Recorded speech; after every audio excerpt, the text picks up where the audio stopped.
A service of KIBMradio.com, the Internet's home for an all old-time radio.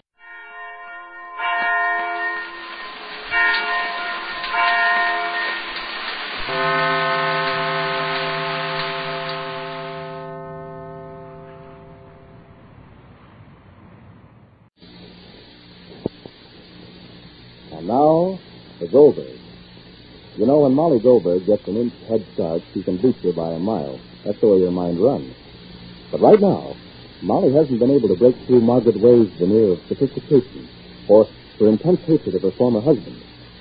You know, Molly has an ingenious plan that well might bring not only personal happiness to all concerned, but will even aid the thousands who suffered from Way's misdeeds. But in the hotel room at Glastonbury, Molly gets ready to leave. She hasn't been able to get that inch that can start her off. And meanwhile, in the Goldbergs' house, a revolt is brewing. Listen. What time is it? I told you, Papa Doll. Don't Papa Doll at me and tell me again. Mom will be home soon, Pa. She has sufficient time to be home since I told her. But maybe she's walking, Pa. Walking or riding. She should be here. Well, if she isn't here in a few minutes, we'll walk over and meet her. All right, Pa? Huh? Get me some water. You want some tea? Papa said water. And I asked him if he wanted tea. Do you mind? Quiet. That's her purse, huh? It's false, Sit Pa. down, Pa, please. You're acting like a child, too. You're acting like a child, too. Is this something new? You should be used to all this by now. This isn't the first time Mama's interfering. What do you mean interfering? Sonny is talking. Let him talk. Well, what Mommy's trying to do is not interfering. What do you call it? I call it trying to help. And what's wrong with that? Everything. Help people that want to be helped. Not people that don't want to be helped. No, I say help people who need help. Because the people that need help most of those that think that they don't need it. And anybody with any sense, and anybody with any courage, and anybody with any faith in human nature knows that. Are you through? No, I'm not through. Oh, well, continue, please. Yes, I will. Oh, what are you going to say? Come on, say it. It's easy to help people who know what they want. All you have to do is offer. But when people think they're right and then they're wrong, then decent people try to help them no matter what. And that's what Mommy's doing. Beautiful. What help does Mrs. Way need? What help does Mr. Way need? What help does Oriane need? I'm the one that needs help. Nobody else. The whole trouble around here is that nobody appreciates Mama. Nobody is saying anything about Mama as a mama. Everybody can be a mother, or everybody can love their own. But it takes an unusual person To be a mother to the world. Yes. That's enough. Yes, it's enough. You're afraid to hear the truth because you know you're wrong. Should there be an end to that? You just want to hide your head in the sand and let the whole world exist as if it didn't count. When you finish with the lecture, call me. You want a soapbox? No, I don't need one to tell you what I think. You want to wrap yourself up in a cocoon and hide from reality. You're afraid of life, but Mama isn't afraid of life. She's not afraid to face the troubles in the world and do something about them. Since when is Mr. Way's affairs the troubles of the world? That's just it. You'd like to talk about big things because you don't have to do anything about big things. And you don't want to talk about small things because you might be able to help and that would be too much trouble. I'm ashamed of you, Sammy, and I'm ashamed that you're my brother. Mama. What's the use of calling Mama again? Why don't you trust her? Why don't you have the faith in her that a wife needs in order to be a good mother and a real friend to her children in the world? Now stop it, Rosie. I won't Now stop it. You That's won't enough. help Mama. You I heard won't enough. stop Enough. it. You don't know what you're talking about. You're talking about ideas that are old. Molly number 2. Well, if that's how you feel, Mrs. Ray, then I'll go. That's how I feel, and that's the way things are. You don't know Mr. Way the way I do. I was married to him. You're thinking of the poor, unfortunate man who went to prison. The poor man who came out of prison to start a new life. But that's not the truth. The only true story I know is this, Mrs. Way, that thousands of people trusted Mr. Way. He ruined them, and if he paid them back, all would be well. If he paid them back. Why, if he had the money, he wouldn't. He doesn't care about them. He cares about himself. He would pay them back. I know, because I won't pay them safe. No, if it was safe to say, it's because he doesn't have the money. But you have. It's mine, and I'm paying to keep it. But if you don't want him to marry Oriane, I don't. Well, then maybe if you said to him, if I paid back the people that you hate, will you give up Oriane and marry me? Yes, he wouldn't give up Oriane, and I wouldn't marry him. The whole thing is too ridiculous for words, Mrs. Goldberg. You're very naive. Maybe. Funny, I always thought that people knew what was best for themselves. I see I'm wrong. They do know. I know what's best for myself. Pardon me. Hello? Hello? Is Mrs. Goldberg still there? Yes, just a minute. It's for you, Mrs. Goldberg. Oh, thank you very much. Hello? Molly? Yes, dear. Where are you? I'm here. I think you're here. Yes, I'm coming directly. Is somebody there yet? No. Is it there any minute? I'm going to do home. Leave a notice for the youth to find you there. Yes, dear. Yes, dear. Yes. I'm expecting you in the quickest possible time. Yes, darling, I understand. Goodbye. And I'm busting the clock. Do so. Bye. Well, I think I'll go, Mrs. Ray. I'm sorry you can't see the wisdom of my ideas. Oh, if there's any wisdom in it, I'd see it. But you're asking me to beggar myself to help my former husband's conscience. And in return for that, I'm to have the honor of getting him back, of beginning a life together with him. Is that what you said? No, but if you would say... No, he wants to marry this Orion. That's all he wants. Mrs. Ray, you'll pardon me. You're not trying to find the right way out of your past, Mrs. Ray. There is no way out. It's blocked. All the roads have been closed off. He closed them with his brittle ambition and selfishness. He ruined me, my life, my hope. I wish I could do the same thing completely for him. Pardon me. Hello? Yes, one moment. It's for you again, Mrs. Goldberg. Oh, thank you very much. I'm sorry for coming to know. It's quite all right. Hello? Yes, dear? I am, dear. All right, I will be home directly, dear. Yes. Did you make tea for Papa? I will run tea to that water. Bye, dear. Well, I'll be going, Mrs. Ray. My car. You don't have to bother. You don't have to bother. You don't think that you could reconsider my idea? The only thing you would have to give up is money. If you paid back all these people, it would be a chance for you to do something you left undone when it was your duty to do it, if you'll excuse me. My husband's lack of ethics is not my doing. It's his own nature. These people didn't ask me. They didn't trust me. He was the one. I don't care about them. My life is bounded north, south, east, and west by one thing. By Edward Way. I want him to reach the full measure of the unhappiness he brought into my life. I'm not interested in another thing in the world. That telephone again. Hello? Mr. Wayne. Mr. Way. Send him up.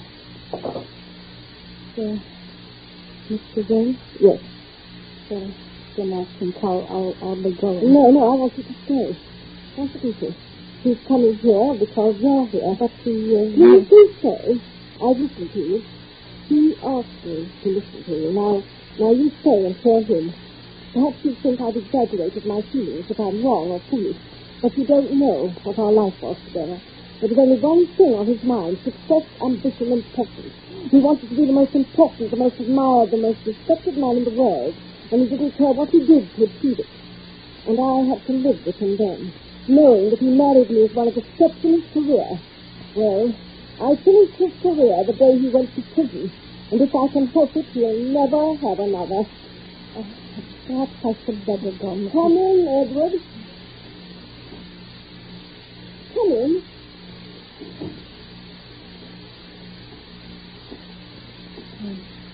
Mr. Ray, I've come here, Margaret, to make something so clear that you'll never forget it again.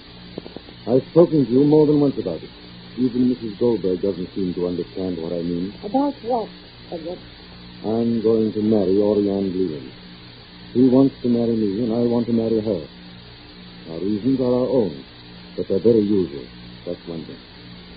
Secondly, I know how your jealousy and anger brought you here. I know how much you would like me to be unhappy and miserable all my life, because I made the unhappy and miserable error of marrying you. And now you know how much it means to me to marry Orianne, and so you want to prevent it. You've even gone to the point of trying to bribe me to do it. Why, dear? Mrs. Goldberg said you'd pay back the people who once invested in my company. But Well, let me tell you something. You can't bribe me because I don't care about them. I paid for what I did. I paid in things worth more than money. In years, in prison, in silence and loneliness. I consider my mistakes paid up and closed. The books are closed. And from now on, I'm going to live for myself as if nothing had happened. And that means marrying Orianne. And don't forget it. You can't stop this. Either through threats or schemes or bribery. I hope you understand it also, Mrs. Goldberg.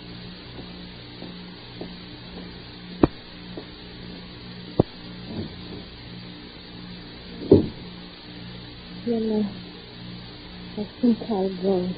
No, don't go yet. Sit down, Mrs. Goldberg. Yes. Tell me about your idea again. Perhaps I'll understand it better now. And Molly can see that Margaret Way has seen how much Orianne does mean to her former husband. And now, nothing counts for Margaret except presenting as married. I wonder, will Molly try to take advantage of this bad motive for the good end she has in view? Could she?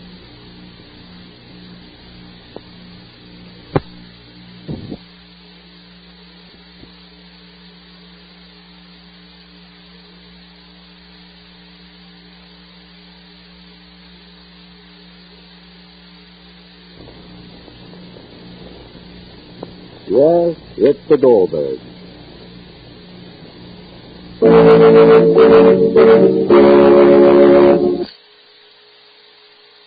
The Anchor Hocking Glass Corporation brings you Crime Photographer.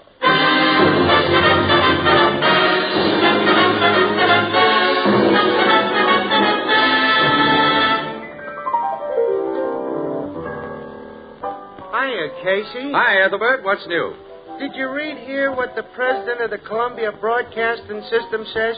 He says one of these days we'll have radio sets so small you can wear them on your wrist. Oh, that'll be wonderful. Yeah, you can always have a radio with you. Oh, man, that'll be wonderful. You seem quite excited about this new wristwatch radio, Tony. Well, why shouldn't I be? It's wonderful. Then every Thursday, everybody will know the right time to hear me say, Anchor Hocking is the most famous name in glass.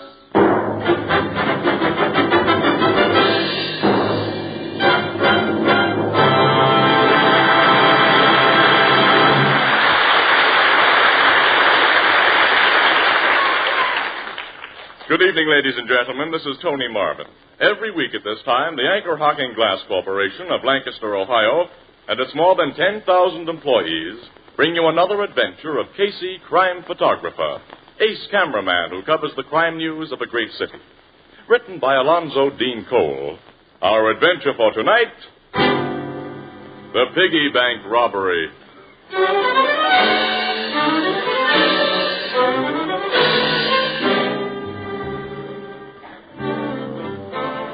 8:15 in the morning.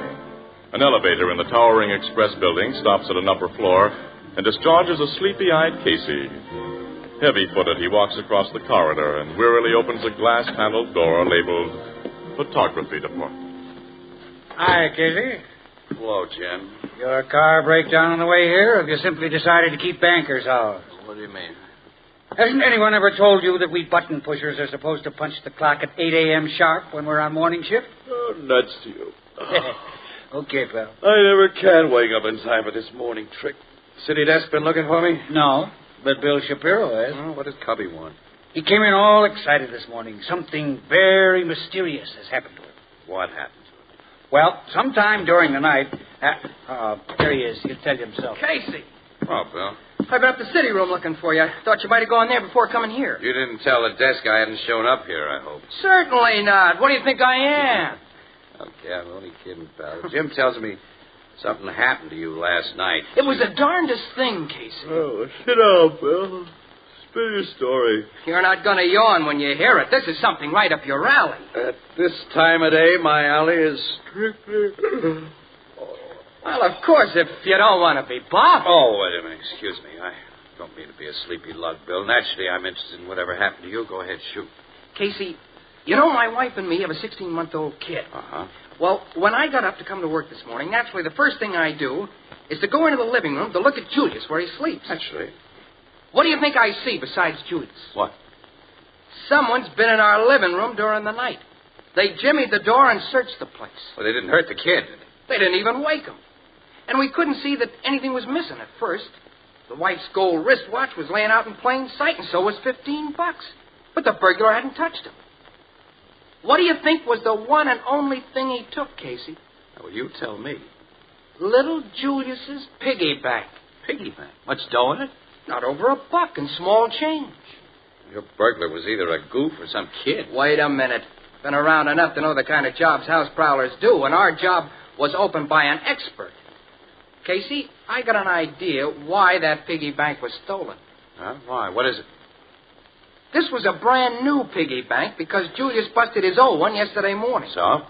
You see, Julius likes his piggy bank like some kids like a certain doll. Uh-huh. He always wants it with him when the wife takes him out in his carriage. And sometimes people who stop to look at him drop a couple of pennies in it. Well, someone dropped something else in that bank of his. The one that he busted. What? Now, this is something I ain't told anybody else, Casey, because if there's a big story in it, you're the guy who can get it, and I want you to have it. Thanks. You've been awful nice to me since I've been working here. You're not a hard guy to be nice to, Bill. Well, what did somebody drop in the kid's bank? This. That looks like a pass key. Uh-huh. Somebody who stopped to admire the kid must have stuck it in there. Now, I think it was some crook who had to get rid of it in a hurry, and last night he came to get it back. But he didn't know, of course, that the bank he took wasn't the same one he put the key in. Your wife didn't remember anybody dropping the key in. Oh. No. What do you think, Casey? Well, this may be just an old key to nothing at all that some chiseler dropped in the bank, like some guys drop slugs in the collection baskets at church. But it might be the key to a place where stolen dough was hid. Or jewels. If this was a key to a safety deposit box, I think you might have an idea, but it isn't. This is just an ordinary flat cylinder locked door key, that's all. My idea's all wet, huh? Well, it's pretty far-fetched, you know, Bill. Of course, you reported the burglary to the cops, huh? Yeah. What'd they say? Well, what you said, that only a goof or a kid would steal a baby's piggy bank and nothing else. Mm-hmm. But I didn't tell them about the key. You keep this key and think about it, Casey. I still got a notion there's a mystery in it and a story. Okay, Bill. I'll just stick it in my desk drawer and do some thinking about it. Yes, I will. When I wake up, if you don't mind, I'm going to grab myself a nap. Sure. Uh-oh, that's photography department, Casey speak. Oh, hello, Burke. Yeah, go ahead, shoot. City desk. Wharf Street, under Pier 30. All right, I got it. Well, who's Manny Armstrong? Oh, sure, yeah, I remember now. Listen, tell Annie Williams I'll meet her downstairs in the lobby. We'll get right down there. Goodbye. Well, what is it, Casey? That's the end of my nap. Manny Armstrong, the counterfeiter, has been found murdered. Counterfeiter? Yeah, one of the smoothest, too. He nearly drove the Treasury Department nuts before they nailed him. That was around 10 years ago. I'd almost forgotten the guy's name. Where's my hat? There, on your head. What? Oh, thanks, yeah. I'll see you later, Bill. Don't forget to think about that key, Casey. Key? What key? Oh, yeah, sure, yeah. I'll think about it, kid. So long.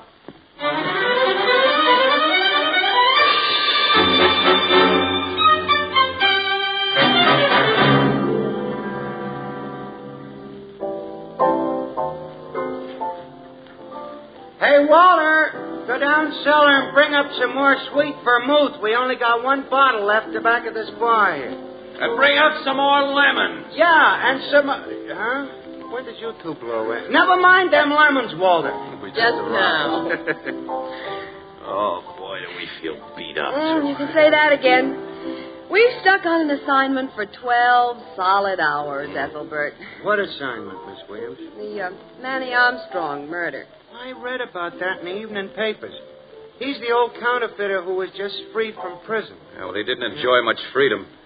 He gets into this town yesterday morning after being sprung from the federal pen at Lewisburg, and this morning he's found dead under a barge pier. Beaten to death, the papers said. Not just beaten, Ethelbert. He was deliberately tortured. Yeah, well, that side of the murder's off the record. The cops don't want it known yet, Ethelbert, so... Of course, I won't say anything. Any clues as to who done it, Casey? Off the record? Well, only one. Yeah? Marks on his face and head indicate that the guy who beat him wore a heavy signet ring with a big, sharp-cornered letter E on it. That sounds like a hot clue. Well, that's what made us stick with the case so many hours, but it hasn't led us anywhere so far. Thank goodness we'll get time off tomorrow for those extra hours, Casey. I'll use them all as sleeping. Me too, Annie. Hey, Ethelbert, have some coffee brought here to the bar for us, will you, pal? Sure. Hey, Walt!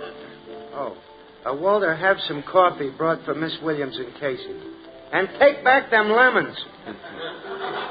To get back to the subject, didn't this Manny Armstrong have some known enemies who might For a crook, he had very few enemies, pal. Anyway, the torture angle indicates that the killer was trying to make Armstrong cop up information. And the cops have another angle on that. The Treasury Department got a conviction against Armstrong 10 years ago for making and passing $5 and $10 bills that were good enough to fool anyone but experts. They weren't able to find the plates he made them with. Those engraved plates would be worth plenty to another crook who wanted to go into the counterfeiting racket. So the killer may have tried to make Armstrong tell where they was hid, huh? That's the idea. You think he did tell? It's doubtful if he was able to tell. Why? You see, during his last 5 years in prison, Armstrong was a very sick guy. He almost completely lost his memory. Prison doctors are convinced that Armstrong doesn't know where he hid those plates or recall much of anything else that he did before his sickness began. Which seems to explain why he was beaten to death, Ethelbert. Yeah, he couldn't tell. Yeah, that's right. Say, where's that coffee? Hey, Walter, where's... Excuse me, there's the bar phone. Blue Note Cafe, Ethelbert speaking. Yeah, just a minute. For you, Casey, What? Your city debt. City debt? Oh, we're not on duty. And we're not going to be. Give me that phone. Hello, Casey speak. Oh, there's an assignment you think I'd like to cover, huh? After I just put in 12 hours in a job. What do you think I am, anyway? Wait a minute. Say that again. I'll go up there right away. Thanks a million. Thanks for handing this to me, boss. This guy's sick, Miss Williams. What is it, Casey? Bill Shapiro has just been taken to the hospital. He may die. Bill Shapiro. The cub photographer you like? That's right, yeah. He was in here just this morning telling me about his apartment being robbed of a piggy bank. Tonight, he's been almost beaten to death. His wife's badly hurt, too. But why? Come on, Annie. We're going to find out why.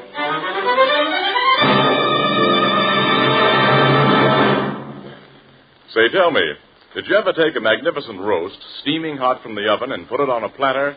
And suddenly, bingo, the platter cracks.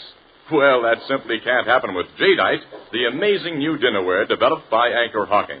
You see, Jadeite is as heat-proof as the Fire King oven glass you use for baking, and yet it has the delicate beauty of rare old Chinese porcelain. And Jadeite prices are incredibly low. For example, a cup and saucer in open stock cost only 15 cents. And a complete 35-piece Jadeite dinner service for $6 costs less than $5. So ask for beautiful jade green Jadeite dinnerware at chain stores, department stores, hardware stores, and all other stores selling chinaware and glass.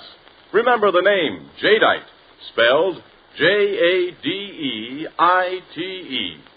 Jadeite, the newest triumph of Anchor Hocking. The most famous name in glass.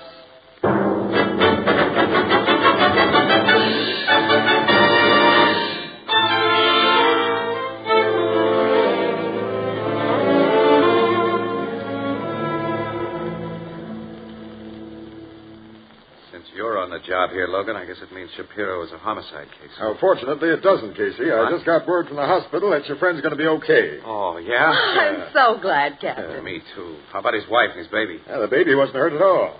Mrs. Shapiro is hit in the head and KO'd, but Right now, she's suffering from nothing worse than shock and hysteria. She's been taken to the hospital, too. Well, what happened in this apartment? Well, Mrs. Shapiro said that about 6:30, just as she and her husband were about to have dinner, she answered a knock at the door, and when she opened it, saw a man there, and, well, that's the last she remembered. The man knocked her unconscious then? Yeah. And when she regained consciousness, she found her husband lying on the kitchen floor, dead, she thought, so I got a homicide report when she phoned headquarters. Was she able to describe the guy who hit her, Logan? No, he worked too fast. And her husband won't be able to tell us anything for at least a week. Of course, she told you about the burglary here last night. Yeah. Oh, you know about that piggy bank thing, eh? Yeah, Bill told me this morning. You think there's any connection there? I've been trying to figure one, Casey, but the parts don't fit. Anyone who prowls an apartment and steals nothing but a kid's penny bank isn't the sort of crook who comes back later and nearly kills a guy. That's the way it seems to me, too. But I have found a connection with something else that's red hot. Yeah? What? Now, strictly off the record. Whoever beat up Shapiro wore a signet ring with a big, sharp initial E. Casey. You found the same marks on Bill as you found on Manny Armstrong? Mm-hmm. And the beating Shapiro got was like the one Armstrong took, blows to the head and face, only Shapiro lived through it. Yeah, but... Well, what connection can Bill Shapiro, just a cub reporter, have with Armstrong? That's what I want to ask you with Casey, Miss Williams. You especially, pal. You know Shapiro. Well, he couldn't have any connection with Armstrong. He was only a kid when Armstrong went to jail 10 years ago. Now, wait a minute. What did Mrs. Shapiro tell you about that piggy bank robbery? Only that the bank was stolen. Did she mention anything about a key? Key? What key? Maybe the key to the Shapiro-Armstrong connection. Pal, I'm going back to the office. Where can I reach you in half an hour? Hey, what is it? Yeah, that's what I'd like to know. I got a notion. Or rather, Bill Shapiro had one that may pay off. I don't want to talk about it until I do some thinking that I promised Bill I'd do before. Then maybe you know what you're talking about. I don't. Where can I reach you in half an hour? I'll be back at headquarters. All right, I'll phone you there. Come on, let's get to the office, Annie. Oh, okay, but lady in the dark had nothing on me. Well, I'll enlighten you on the way, Annie. Come on.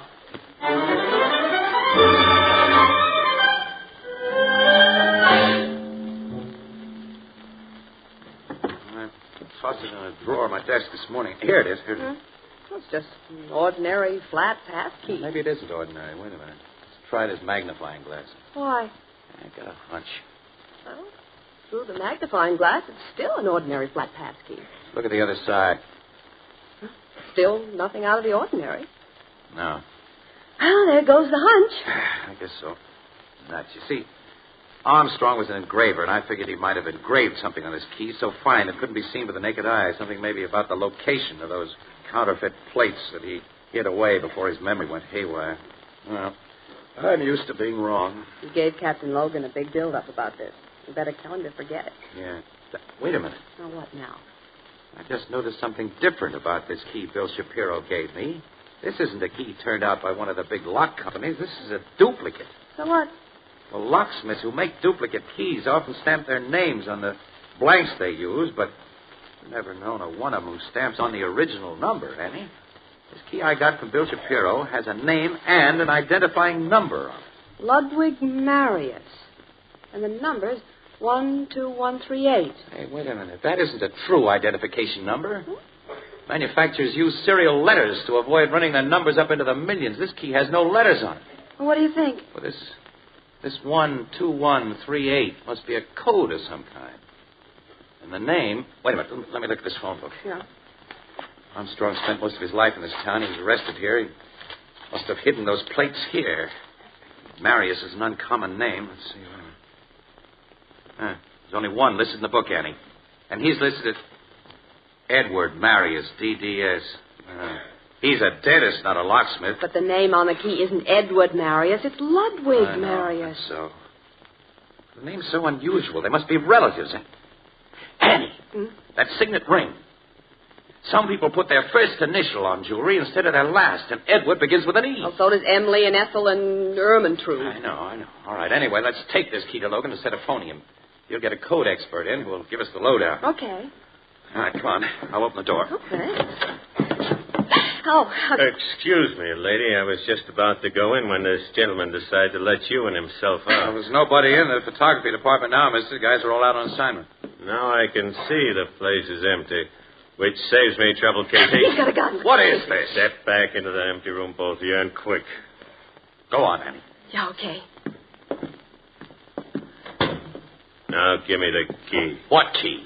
The key I've been hearing you talk about from the outside this door. Hand it over. No. Yes. You hit him. Look out. That's been done. Now, you sit. No.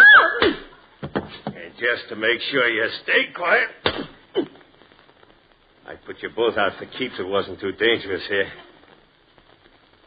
Thanks for the key, fella. So long.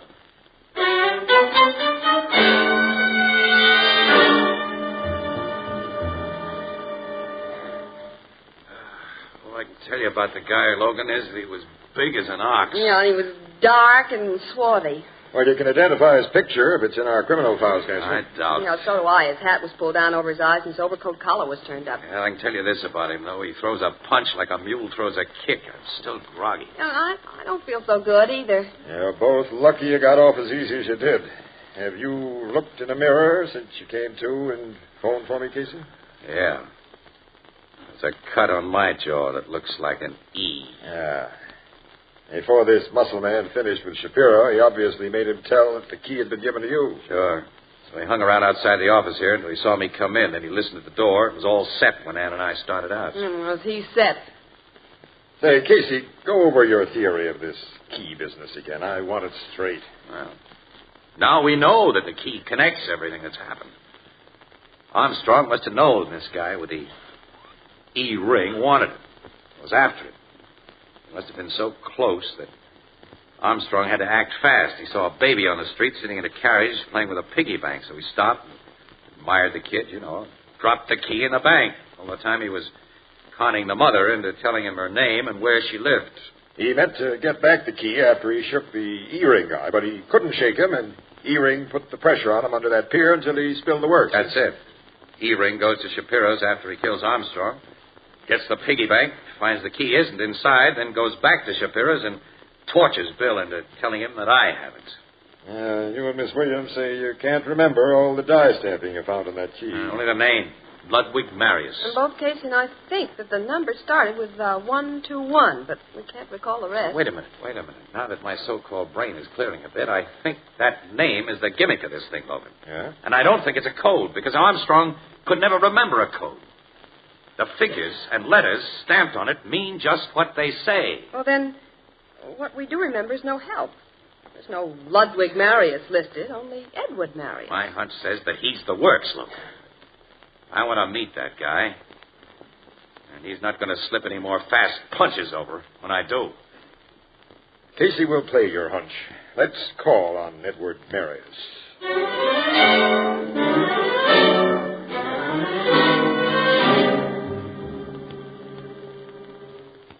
The maid said you people wish to see me. I'm Edward Marius. You? This isn't the guy who socked me, Logan. Oh, that man was twice his size. Pardon me, but I don't understand.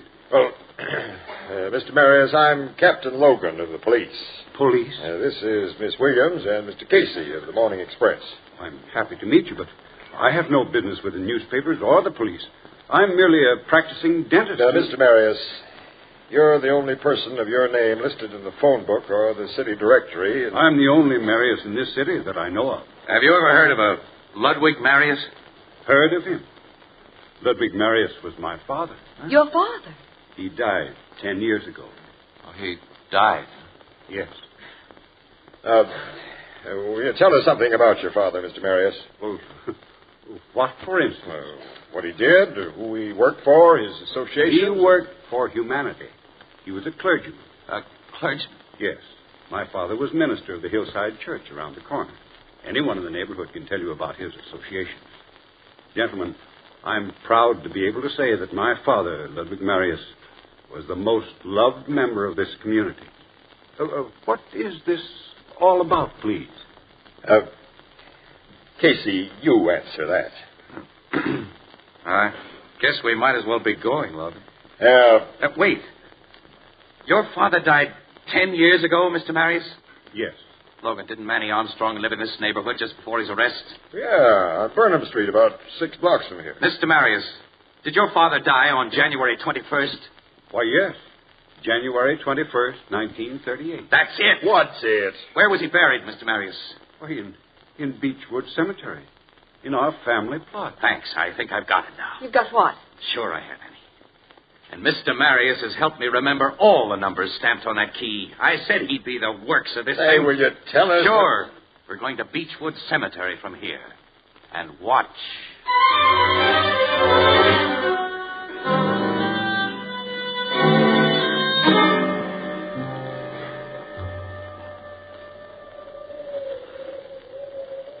Casey, someone's coming. I see, Logan. A man among those tombstones.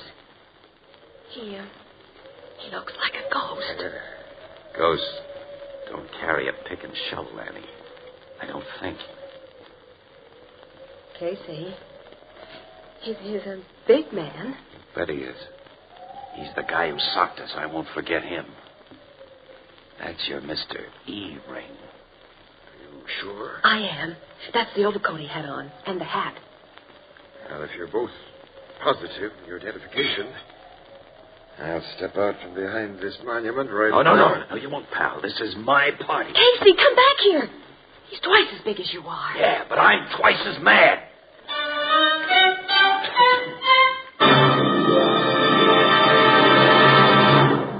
We'll join the crowd at the Blue Note in just a moment. You know, one of the most heartwarming salutations in the world is the phrase, have a cup of coffee. But how often comes the polite, hesitant response, oh, don't go to all that trouble.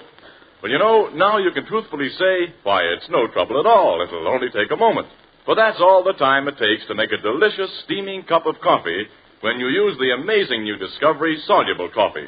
Now, you put a spoonful of this new kind of coffee in a cup, add hot water, and there you are. That's all there is to it. Now, that's simple, isn't it? And if you haven't tried any of the perfected time-saving instant coffees now on the market, buy a jar tomorrow and give your family and friends a treat. Soluble coffee is particularly welcome at breakfast when time is at a premium. 2/3 of the soluble coffees now on the market are packed in sanitary anchor glass jars and protected by anchor caps. These anchor glass jars and anchor caps protect soluble coffee perfectly against harmful moisture. They're easy to open, easy to measure from, and easy to reseal. Anchor glass jars and anchor caps are both products of Anchor Hocking, the most famous name in glass.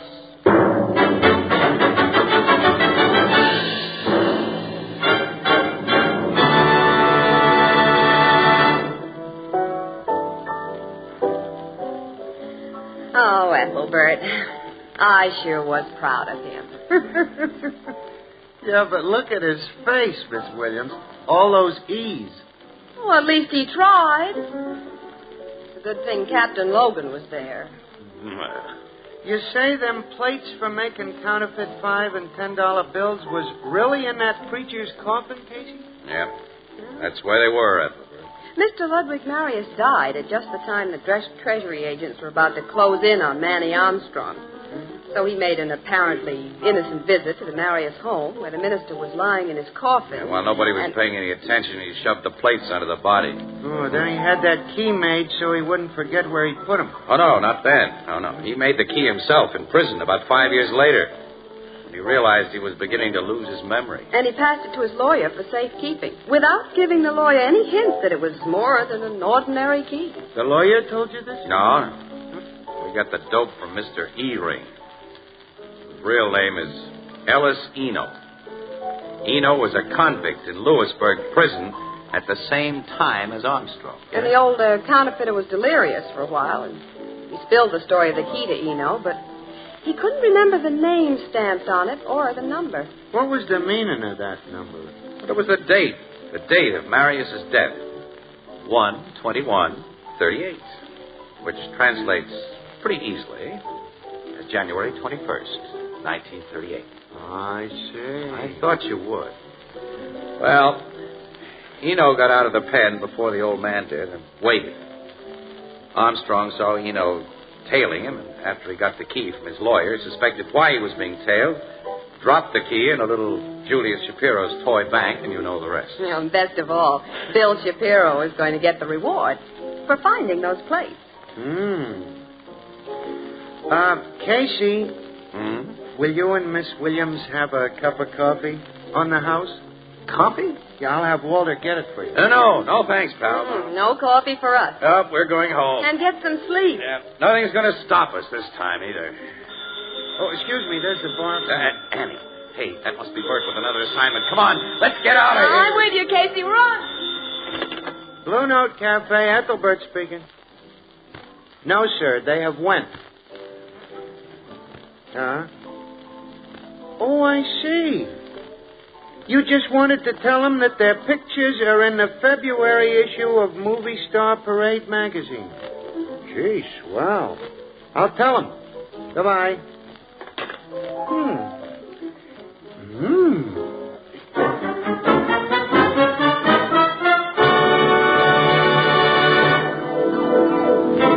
Crime Photographer, starring Stotts Cotsworth as Casey, is brought to you by the Anchor Hocking Glass Corporation, makers of Fire King Oven Glass.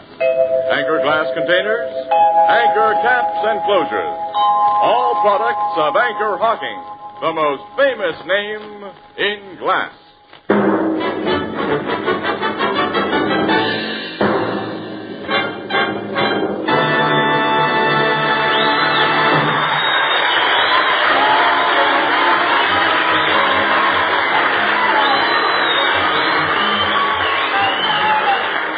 Photographer is directed by John Deese and is based on the fictional character of Flash Gun Casey created by George Harmon Cox.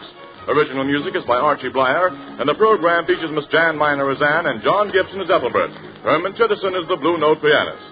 This is Tony Marvin saying goodnight for the Anchor Hocking Glass Corporation of Lancaster, Ohio, with offices in all principal cities of the United States and Canada. This is CBS, the Columbia Broadcasting System.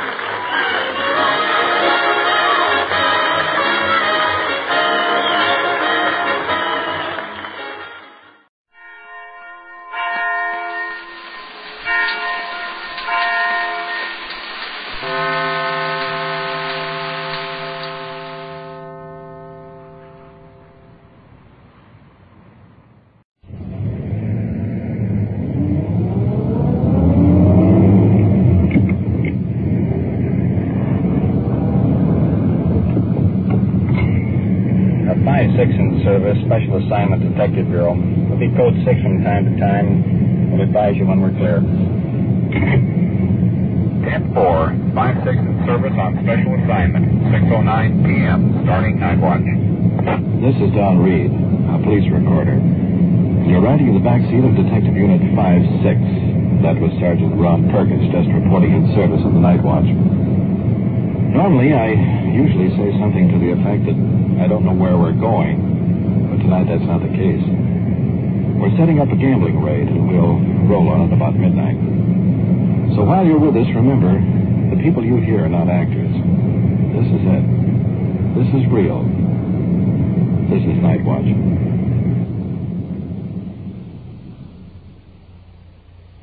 Night Watch. The actual on-the-scene report of your police force in action. There are no actors, no script. Every voice, every sound is authentic. The investigations are recorded as they actually occur. Night Watch. Presented with the cooperation of the Police Department of Culver City, California, W.N. Hildebrand, Chief. We switch you now to Detective Unit 5-6, somewhere in the field, and Police Recorder Don Reed. It's 10:30 p.m., and we've been in the field for several hours, staked out on a house where a large gambling game has been going on. About 8:30 tonight, we entered the establishment next door, by pre-arrangement, incidentally, and watched the operators getting set up for tonight's business. It was quite a layout, gambling tables for dice games, a bar. These observations, incidentally, were really made possible by the weatherman. It's a very warm night. The operators very conveniently left the side windows open. And right now we're going to drive by the place and have a look at the front door before reporting back to headquarters. Now I'm getting ready to swing around the corner. Here we are. Making a turn. Just casually driving along. The house will be in the middle of the block.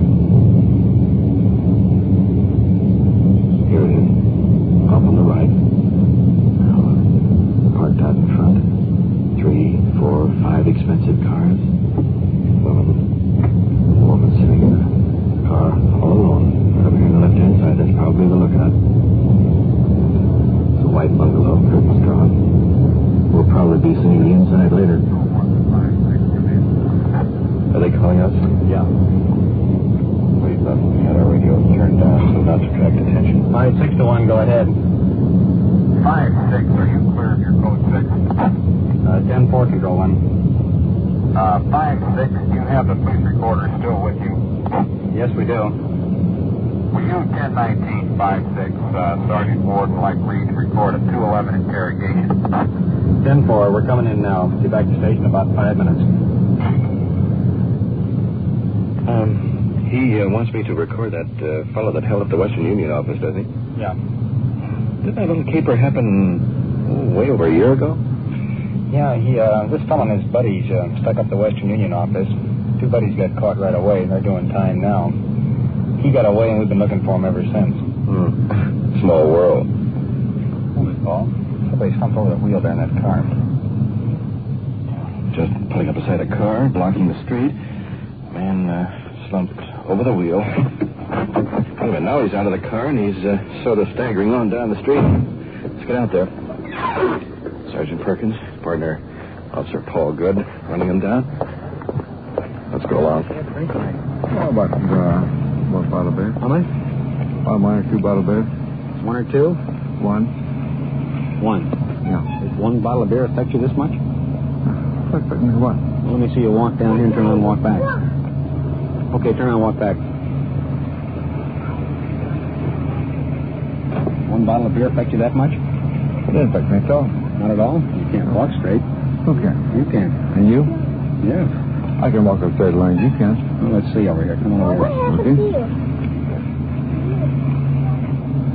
You'll walk right down the sidewalk and put your heel and your toe together right like that. You and your toe together. Suspect is trying to walk the line right now. You're not doing what I tell you to do. Watch. Put your heel and your toe together. Not having much success. Get away from the fence. You're leaning on the fence. I ain't leaning on no fence. Put your heel and toe together each time. All right, now turn around. Now walk back the same way.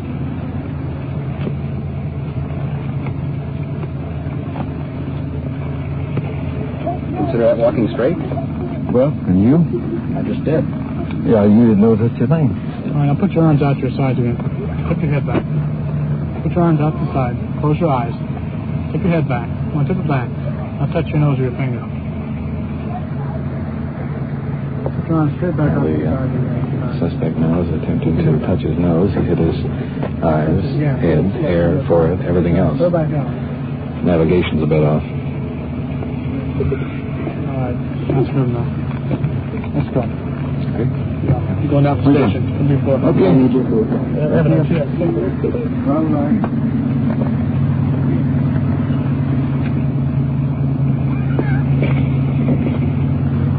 You got your car keys in the car? I think they are. Why don't you pull it up against the curb and get out of the middle of the street?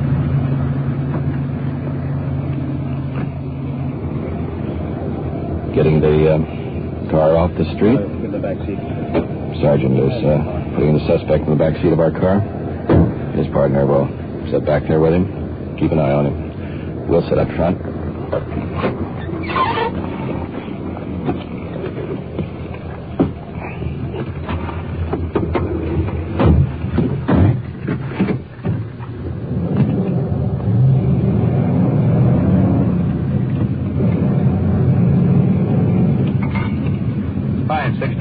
We've picked up a 447 auto, and we're returning to the station, so a uniform car won't be necessary. Control 1 to 5-6-10-4. Repeating, you have the suspect with you, is that correct? 10-4, Control 1. Will you open the booking door? Control 1 to 5-6-10-4. Turn for booking. 10:39 p.m. KMA 394.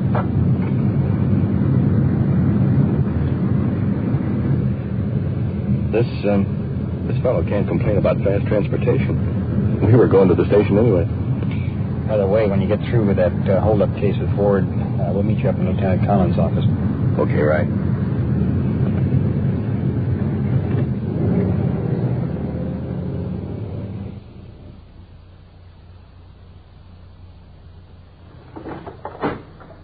We're here at the Detective Bureau. Just coming in the door, the suspect, a accused of participating in an armed robbery. Tall, thin, with long, bushy hair, uncombed. My name's Ward. This is Southwick. I guess you know why you're down here. Well, you got a warrant out for me, I know that.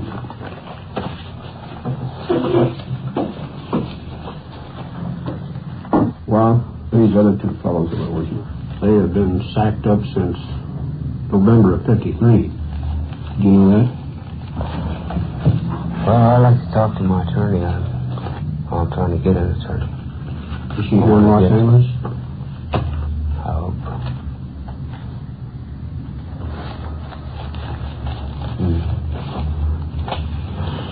Case is pretty well set against you. You don't really have much to gain by playing dumb on it. Oh, that's how we got you. When these two guys were picked up, they said that you were the third guy on the deal. Went downtown, got a mug picture of you and showed. They said. Huh? Is that what they said? Yeah. You probably knew we had pretty good information, or we wouldn't have been able to get a warrant to bring it all the way back down from Frisco. So that's what the story is. The only thing is a matter of first or second degree. That's what we want to get settled now. You've been up county jail. Those Philadelphia lawyers up there have probably told you the difference on the deal. First degree robbery carries a minimum of 5 years. Second degree, minimum 1. Well, they say what I had done. Walked in and stuck up two girls for $60-odd. Oh, that's a dirty lie right there. I didn't hold no gun. Well, maybe that word is wrong. I got a feeling that tripped him up.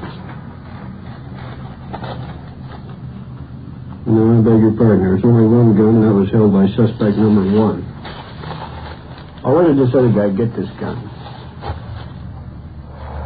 Oh, I don't know. Well, anyway, you didn't have a gun. I didn't. Mm-hmm. Did you see the gun before you before you went out here to Culver City?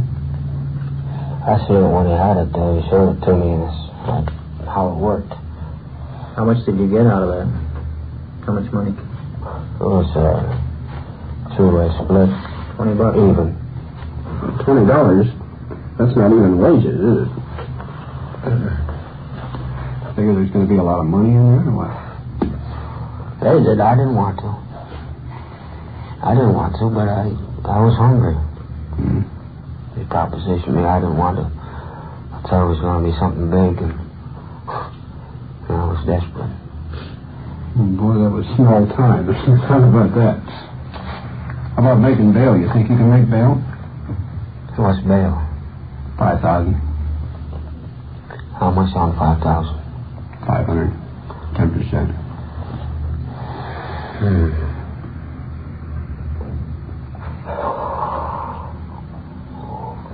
Oh, that's what bad company will do for you. Yeah. I'm not feeling sorry for myself. What do you actually do for a living? Merchant seaman? Yeah. Oh, that sea stuff, that gets me. Every time I get on a boat, I get seasick. I've never been seasick. Never been seasick. As a matter of fact, I enjoy it when it gets kind of rough. I've been at the wheel, which is less than almost 40 degrees. Out there in the South Pacific, heading to Yokohama. You married? Mm-mm. Not married. How come you never got married? I found anybody to have me. I'm too unsettled, you know. I mean, that's why I got myself in trouble. One thing led to another. Yeah, if you had a wife, you probably wouldn't be able to get out nice. Get in on that deal, see?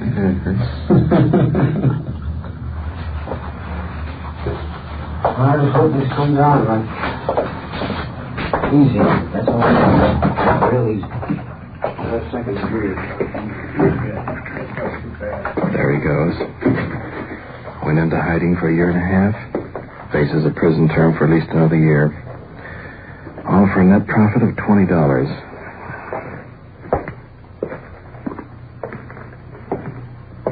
Lieutenant Collins getting ready to brief the men upstairs. Okay, thanks.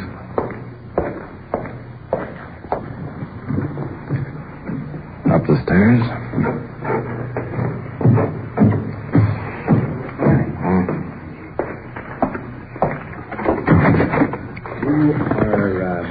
Here's the picture. 8 to 10 officers grouped around, all in plain clothes. Lieutenant Conlon laying plans for a gambling raid. And there is a window in the back of this building. There's windows here, and there's a window in front. Then there's 3 windows on the other side. These windows are all closed and fastened, and the shades and the Venetian blinds drawn. Now, we're going to put 2 people through this back window. And then there's a door right in the back here, which we're going to unfasten to let the rest of the people in whenever we make the raid. We're going to concentrate in the back of this building because we can't go to the front. There is a lookout in the front, and there's a woman sitting in a 1952 or a 53 Chevrolet, gray in color, convertible, and I don't know what her signal will be, but it'll probably be a long blast on that horn, and whenever it does, they're going to signal these people, and they're going to come out all the exits they could possibly come out of. You going to cover that car? No, we can't cover the car. We've got to take the chances that we're going to take now, because the moment that we go to the front part of that building, she has been instructed, regardless who it may be, to give them a signal in which I am assuming is a long blast on that horn. And if it is, they are going to grab that evidence, and this is a misdemeanor pinch, and we are absolutely dead if we don't get the evidence. We've got to get the dice, we've got to get the money. We've got to see the people actually participating in this game. And if we don't see them participating in the game, we've got nothing, because you know what attorney will do to us in court if we don't have that type of evidence. That's the evidence we've got to have. Now, this is the sketch of a map that I drew this afternoon. Now, this is the back room. The dice table sets about 15 feet from this partition toward the center of the room. The window will go back approximately 18 inches, enough for someone to crawl through there. But if it don't, we're going to jam that door. We're going to knock that door in, we're going to knock the front door in. But we're hoping we don't have to do that if we can get through that window. As soon as this is clear, why, the man that's with me is going up to the table, grab the dice, and state that this is a raid. Everybody in this building is under arrest. And I want Madlock and Walters, at that particular time, go to the front part of the building. So if they will start to run through, and if there's anybody in this building that's trying to get out, they can't get out these windows. These windows are all fastened. And they will come to this door here. This door has a latch on it and a peephole, which they've got a man stationed up here. Because this guy, as soon as this raid is on inside, he's going to open that front door. And he's going to let anybody out that he possibly can that can get out of the place. But we don't want nobody out of there. As soon as we go through there, you come to the front of the building at the door. And then they'll get out over our dead body. I'll say that. Is there anything that you want to say now before we go? Warden, you got anything to say about this? No, I just want to change my shot.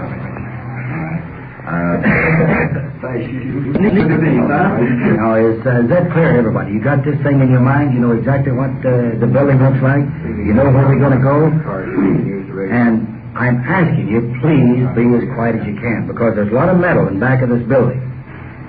And when we get there, I don't want any talking. No flashlights. No flashlights, no talking, and be quiet as you possibly can. Don't fall all over your feet, pal. Try to be grateful. Well, here's the setup. As we observed earlier, the game is in progress at this moment. Now, for this to be successful and get the evidence, we must move fast and quick. The uniform division will have several cars standing by just outside the area. As soon as word is flashed that we're inside, the cars will converge on the house and stand by for transporting the prisoners. That's the deal. So now let's move on to the scene of the raid. You are listening to Night Watch and following the activities of a detective unit on its tour of duty. The people and sounds you are hearing are real, and the investigations are recorded in the field as they actually occur. We'll bring you the results of tonight's action at the conclusion of Night Watch. We switch you now to Detective Unit 5-6, somewhere in the field on a gambling raid, and to police recorder Don Reed.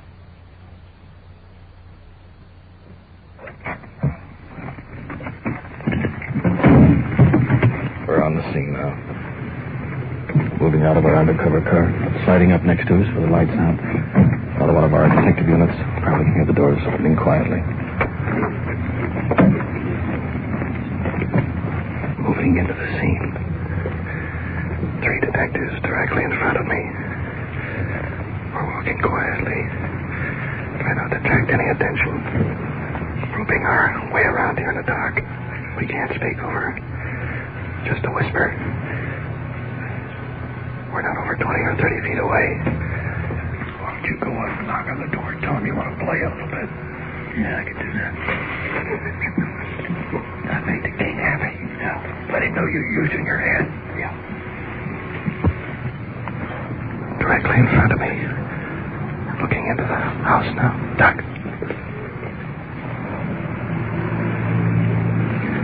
The officers are cutting the screen. Here comes someone. You may be able to hear him.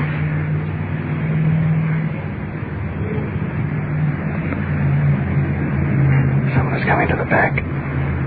Off in the distance, you probably can hear the rattle of glasses.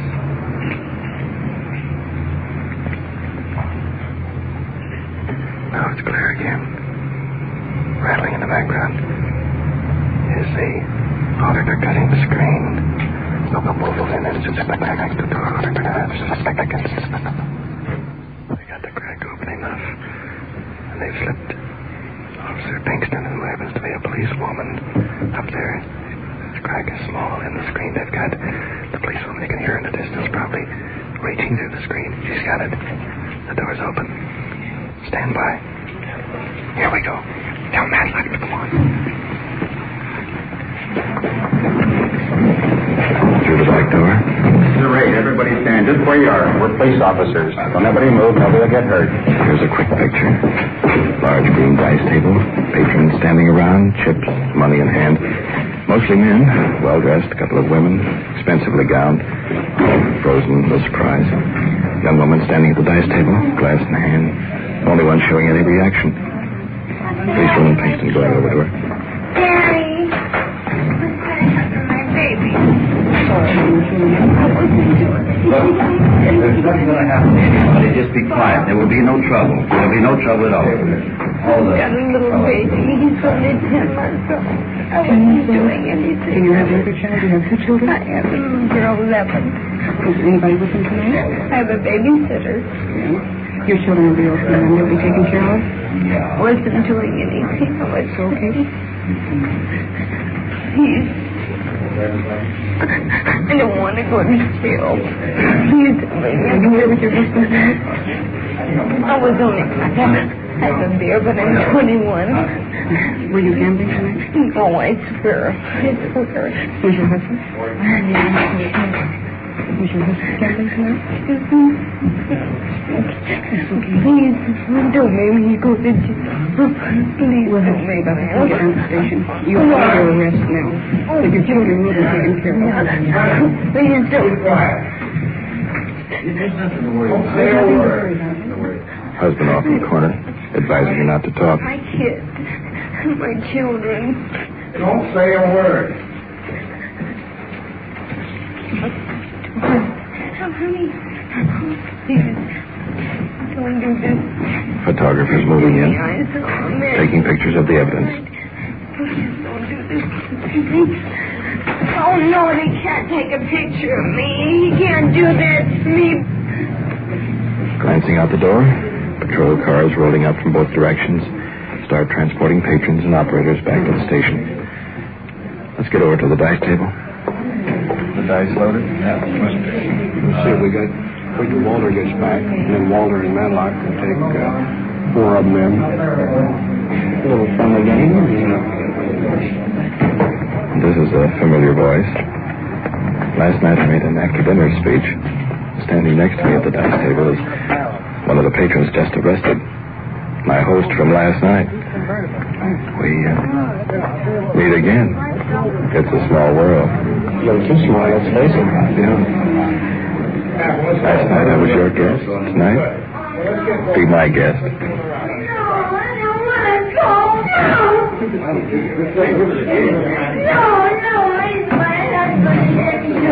Don't worry about it. I don't care. The woman with the youngsters at home giving the officers a bit of trouble. All right, now, just a minute. Now, just take it easy. Look, there'll be no trouble. Now, take it easy. Ward, you and I'll stay here, and they can take. We want to get the. That's what we want to get the operators as running the game and the participants for participating. Now, we put the book in it won't make any difference. For 3:30. Yes, put 3:30 on all of them. Easy. Let them get bail and get on. PC is Penal Code Section 330, illegal gambling. Just take them down there and put them in the Once you want to start with Matlock and I can talk and whatever the hell you want to do, and Matlock and I can start bringing this junk in at 5-5. I'll bark here. Patrons being escorted out to a waiting police car. Let's see. One more load. That'll be it. I would, first of all, Officers gathering up the evidence. Dice, money, chips. Let's move outside. Huh? Here on the street, patrol cars are leaving with the last of the patrons. And Sergeant Perkins is winding things up out here. Kurt, you want to take the last punch in? Lieutenant's got all the evidence. That's that. Roger.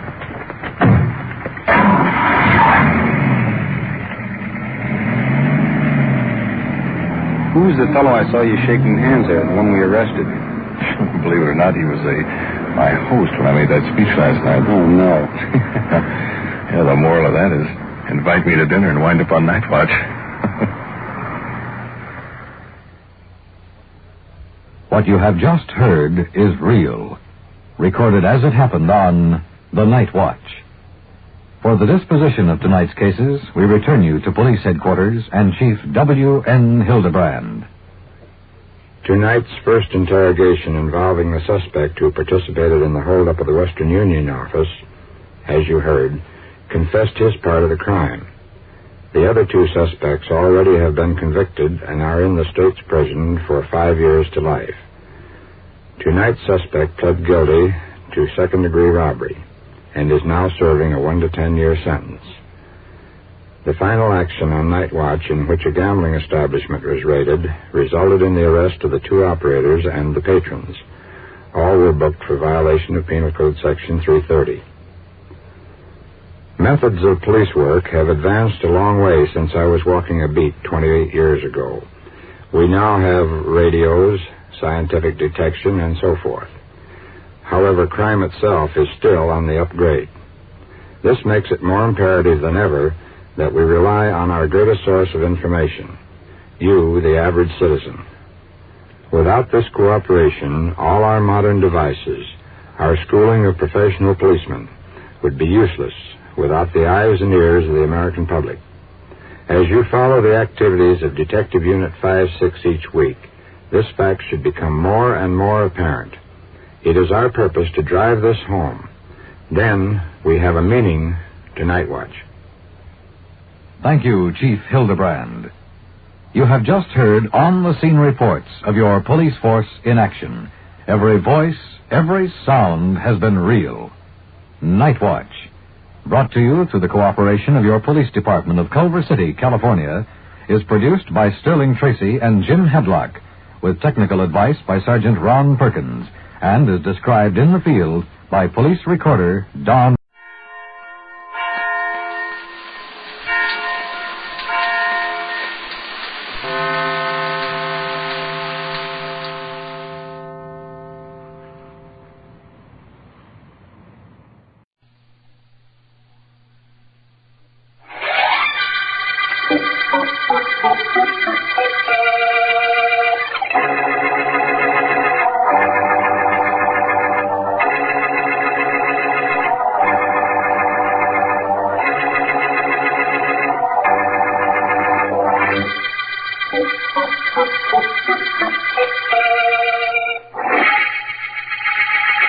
My niece wants to see me, does he? Yes, she does. What's the matter? Isn't she contented just to live here? Must she intrude even when I'm trying to read? She say for me to tell you this. I tell you, that is all I know. All right, Dora, let her come in. But you are to do something for me. Yes, Mr. Benton. Whatever it is, I do it. You are to listen outside the door when Irene comes in. Listen. And remember everything she says. Many years I work for you, Mr. Benton. Never do you ask me to do something like Never that. mind whether you ever did it before. Do it now. And get her in here right away. Do you hear me? Right away. Yes, Mr. Benton. I hear you right away. Miss Benton, go in here, please. Thank you, Dora. Well, what is it, Irene? Uncle Walter. You what? Confound it, girl. What is it? Uncle Walter, I want to leave this house.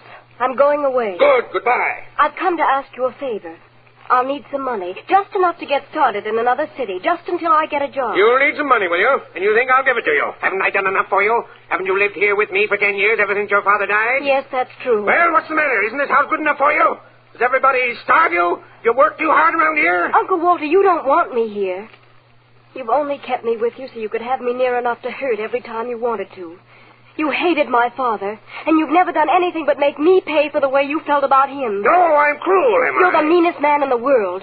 I can't stay here any longer. I've become a good textile designer. I can get a job, but I don't want it to be anywhere near you. I'm afraid of being near you. Afraid, are you? You're afraid of what I might do to you? No, Uncle Walter, it isn't that. I'm afraid of what I might do to you.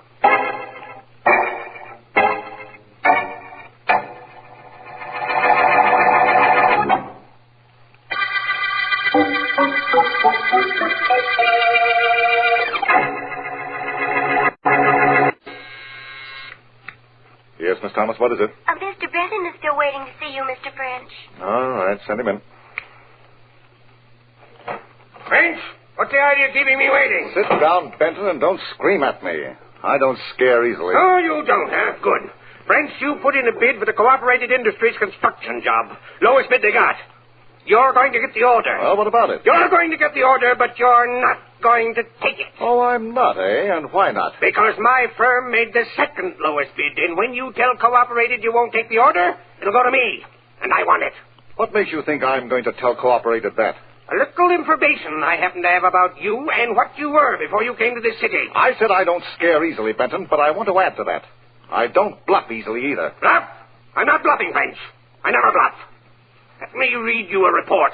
A report I assure you I'd have no hesitancy in reading to Mrs. French and your children if you force me to. I'm listening.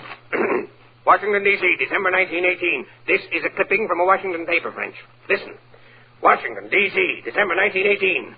The State Department today released a list of men who were wanted for draft evasion in the World War. Men who so far have not been apprehended. Among Wait a minute, Benton.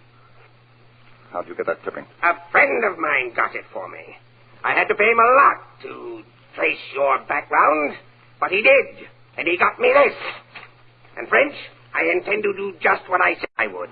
If you don't... Get out of here, Benton. Get out. Get out? Sure, I'll get out. I'll get out when you tell me you aren't accepting the cooperated order. I've got to take it, Benton. I put every dime I could lay my hands on into a plant that could handle that assignment. I can't give it up. No? Well, I'm not an unreasonable man. I'll give you until tomorrow morning to decide which it is you can't stand. Bankruptcy or disgrace. You mean that, don't you? Of course I mean it. You know me well enough to know I mean it. Yes, I know. There's one thing I don't know. How a man like you is allowed to live. I don't know one other thing either. And that is, why don't I do something about that?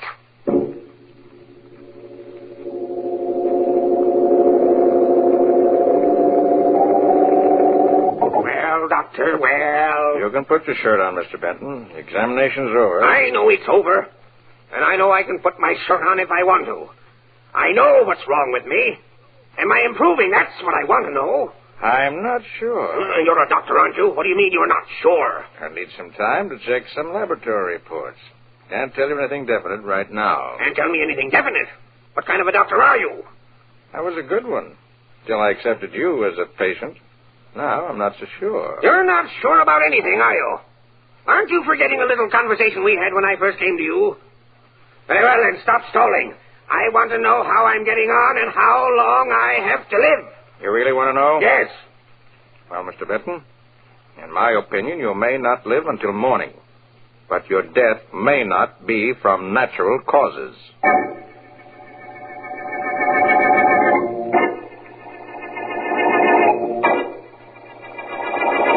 Kind of quiet here at the station, huh, Sergeant?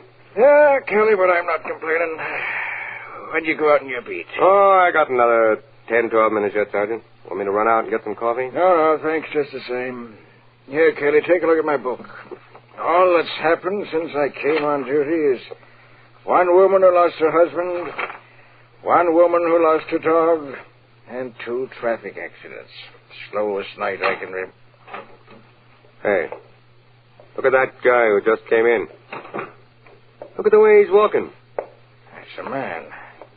Hey, you. What's the matter? You in trouble? Yeah. Yes, officer. I'm Walter Benton. I want to report a murder. Murder? Who's dead? I am.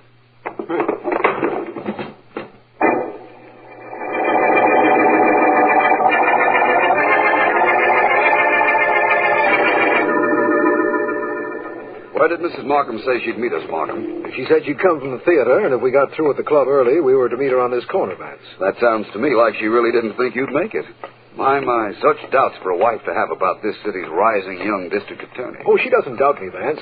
She knows that when you and I start talking, neither of us realizes the time. Markham, you're my most loyal adherent and staunchest ally. Was kind of good to get away from crime for one evening, wasn't it? Excellent. That is, if you hadn't treated a chess game the way you treat a murder. I don't think I know what you mean. Don't you? Vance, when I play chess with you, I'm the murderer. Everything I do or intend to do, you seem to know. And furthermore, you know how to checkmate it. Murder of rich construction man. Walter Benton found dead. Read Hear that, Markham? I certainly did. Read Here, boy, I'll take a paper. Right, Max. Here you are. Gee, thanks. Extra. Read all about it. Murder of rich construction Murder, eh? man. Funny that you weren't notified at the club, Markham. I can't understand it. I can now. I left word that I wasn't to be disturbed, and so the club attendant figured that meant you weren't to be given any calls either. Yeah, it must be. Read this with me, Vance. The most unusual murder in police history took place tonight when a man identified as Walter Benton, wealthy head of the Benton Construction Company, staggered into the West 80th Street station, announced that he had been murdered, and fell dead at the feet of Sergeant Michael Hoskins and Patrolman Gustav Kelly. Well, the rest is detail. Unimportant, I'd say, at a rough glance. Well, Vance? I'm afraid Mrs. Markham is going to miss us on this corner, Markham. But then she didn't really expect we'd be here, I suppose. No, she didn't. I'm going to headquarters right now, Vance. You'd like to come? I think not. I think I'm going to visit Walter Benton's house. Perhaps murder, like charity, begins at home.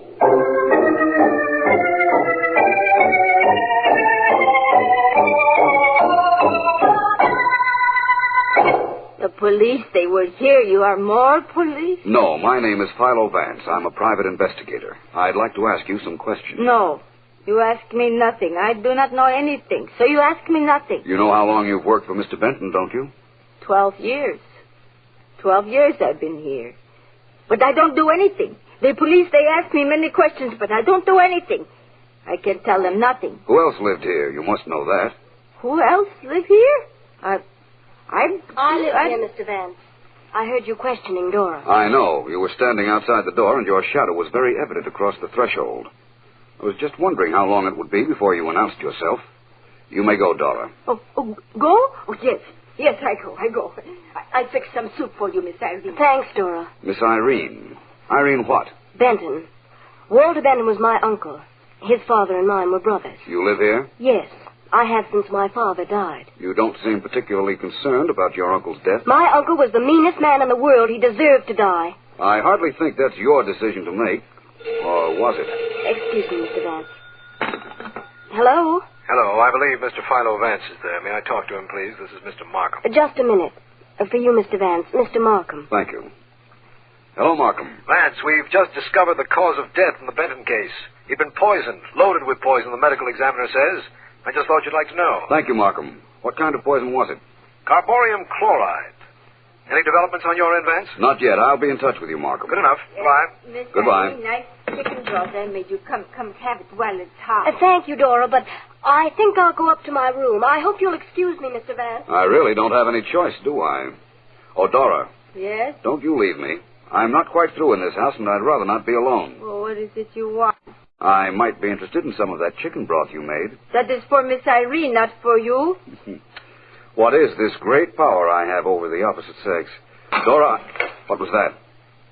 Sound like bottle break. Sounded like that to me, too. Where is Miss Irene's room? The top of stairs. Thank you very much. Where you go, Mr. Vance? Where you go?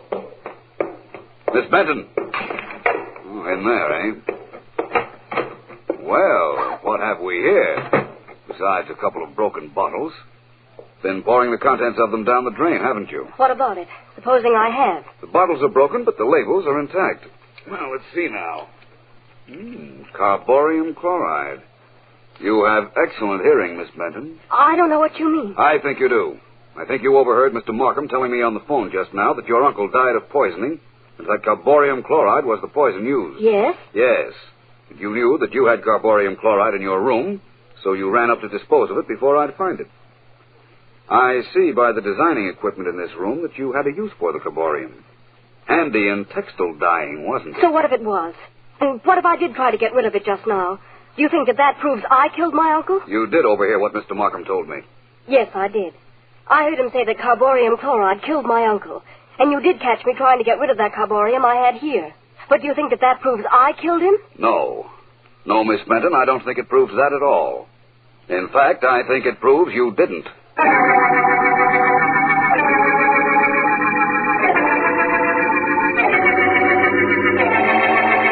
No, Markham, I'm in my own office. I'm quite sure we won't be overheard, so don't worry. But, Vance... I'll listen to what you have to tell me in a moment. But it's important. So is what I have to tell you.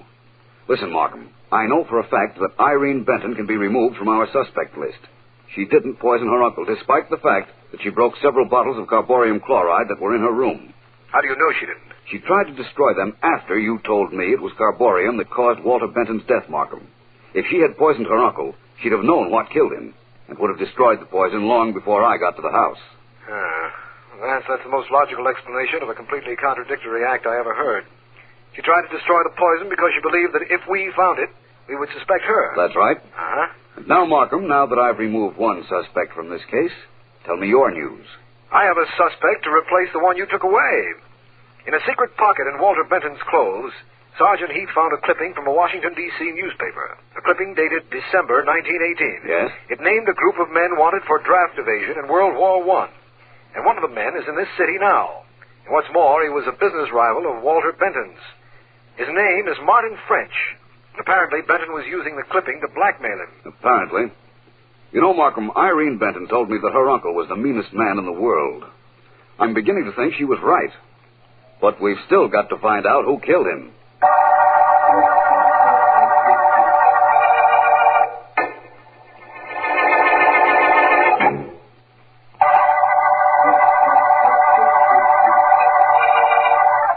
This is District Attorney Markham. The Meanest Man murder case began when Walter Benton announced he'd been murdered and then fell dead in police headquarters. Benton lived with his niece, Irene, and a housekeeper, Dora, but neither has been of any help to either Philo Vance or the police in establishing who poisoned Benton.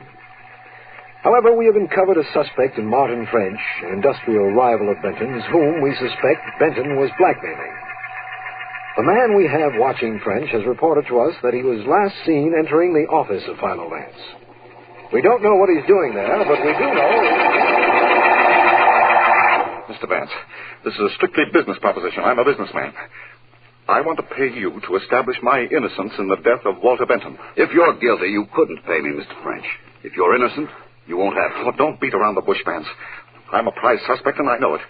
Benton knew something about me I didn't want known. Now that he's dead, it'll come out. I know it will. And I'm not prepared to face going on trial for Benton's death. I didn't kill him. You've got to help me prove that. I'm not an attorney, you know, Mr. French. Yes, I know. You're a private investigator, the best in the business.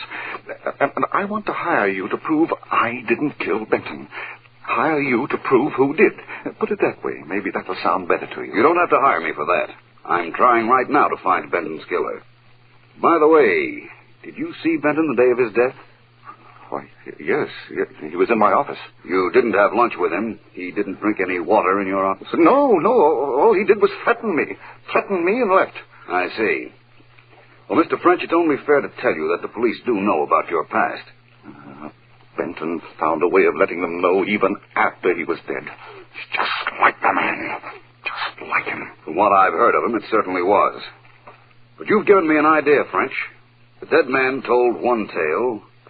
Maybe he'll also indicate who killed him.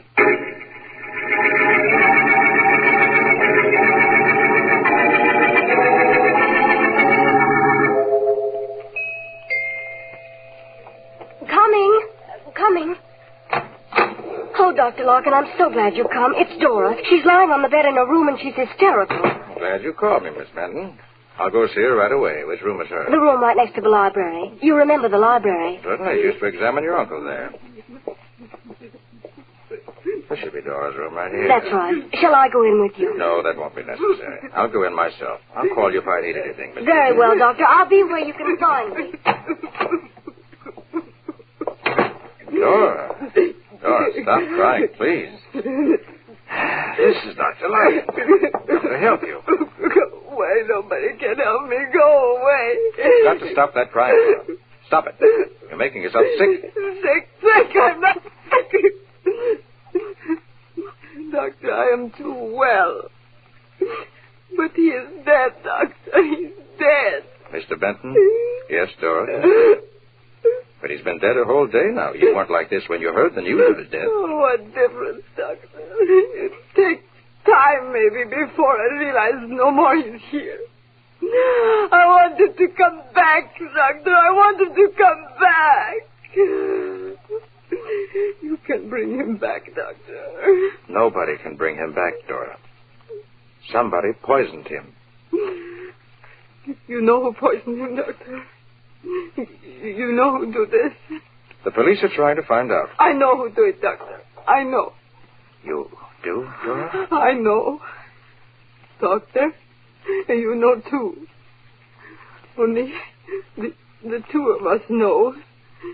And the two of us, we don't talk. Ever. Do we, Doctor?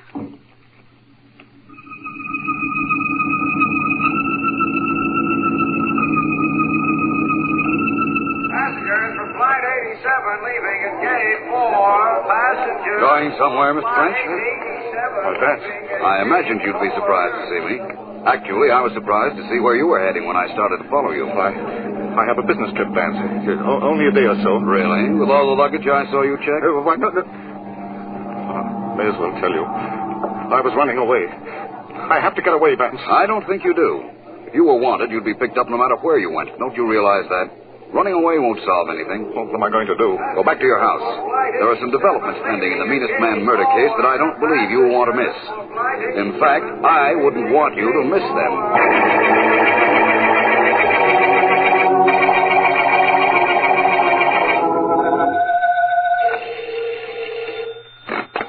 Dr. Larkin speaking. Dr. Larkin, this is Philo Vance. Walter Benton was a patient of yours, was he not? Yes, he was, Vance, for many years. Many years. What was the matter with him? He was a sick man. His case history is here, if you care to look at it. Not right at the moment. In fact, I didn't find out you were his doctor until a few minutes ago when I called the Benton home. Miss Benton referred me to you. Is there anything else I can do for you? Yes, if you will, Doctor. If Mr. Benton hadn't been poisoned, how long would he have lived? That's hard to say. As I told you, he was a pretty sick man. Did he know that? There wasn't anything that man didn't know, Vance. Have you or the police any idea who murdered him? I don't know about the police, but I have a pretty good idea, I think. If you want to know how good, meet me in my office in about an hour. I'm going to have a Mr. French, Miss Benton, and the maid Dora there. And I'm sure Mr. Markham will be on hand. I see. But I'm particularly anxious to have you. So you'll be there, won't you?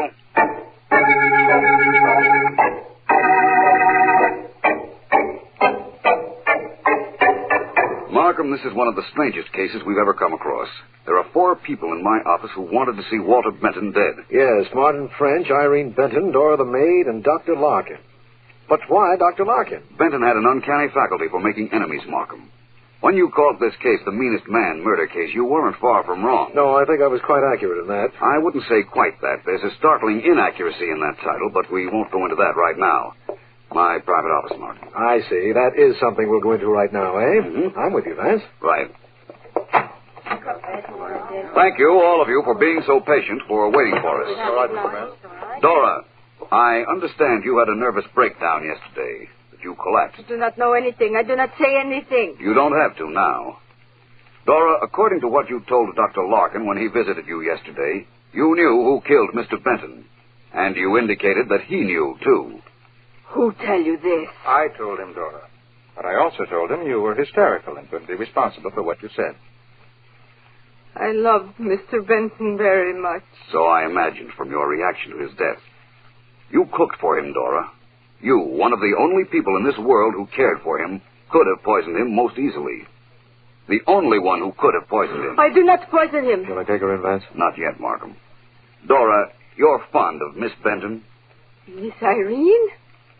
She's like my child. My child. I bring her up. I figured that, too.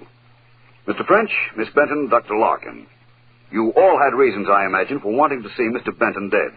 But none of you killed him. What do you... Well, that event, Vance, what are we waiting for? You say that Dora could have poisoned Benton very easily. That's right. She had the opportunity while cooking for him. The poison in Irene Benton's room was available to her, and she had a motive. He was being even more cruel than usual to Miss Benton. That's right, isn't it, Miss Benton? He does not have to answer. I tell you. Yes, he was even more cruel than usual to my Miss Irene. This I cannot stand. I love him, yes, but I love her too. Even more than I love him. I go to her room. I get bottle marked poison. I poisoned him. I do it. That's that apparently, Vance. I'll take her downtown. We'll close up shop on this one. I wouldn't if I were you, Markham. There's no question but that she fed Mr. Benton the carborium chloride, but she didn't murder him. Well, if she didn't, who did? Nobody murdered him, Markham. Carborium chloride was the one poison that couldn't kill Walter Benton.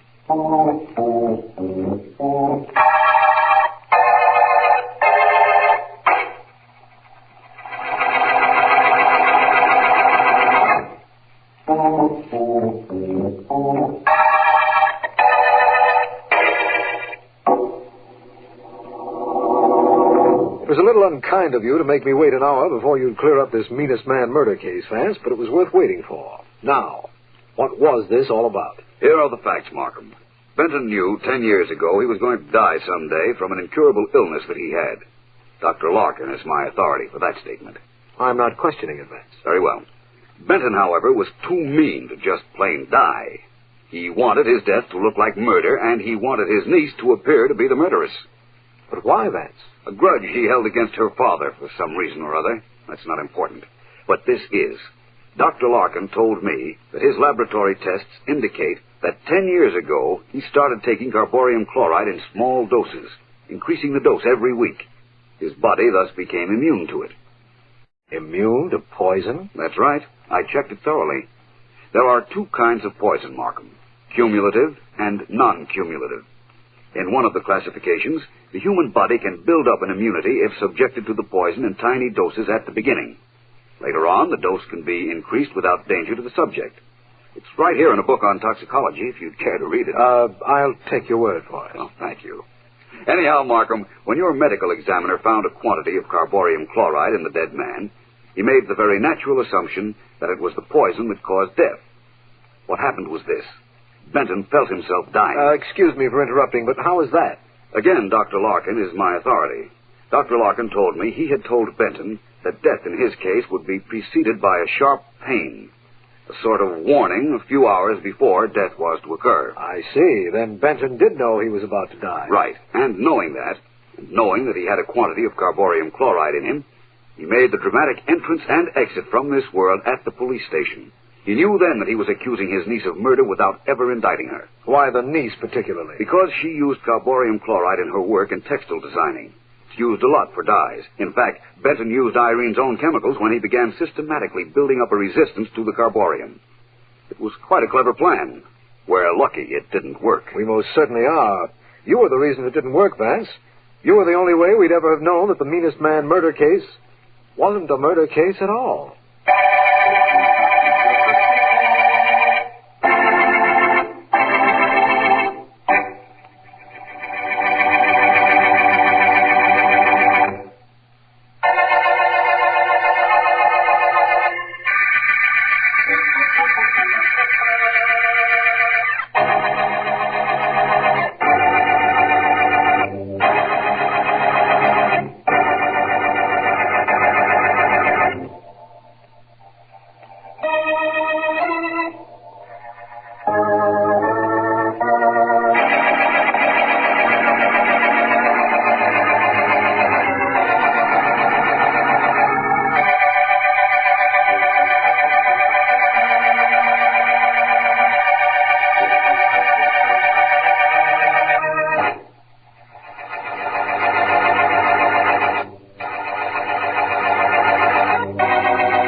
detective. A sample of pure iridium, a bear cub, and a check for $1 million. Those are the exhibits on this page from my casebook. The casebook of Jerry Browning, private detective. Every once in a while, a private detective like me, Jerry Browning, gets a case that stops him cold. Sleigh bells, Mr. Browning, sleigh bells.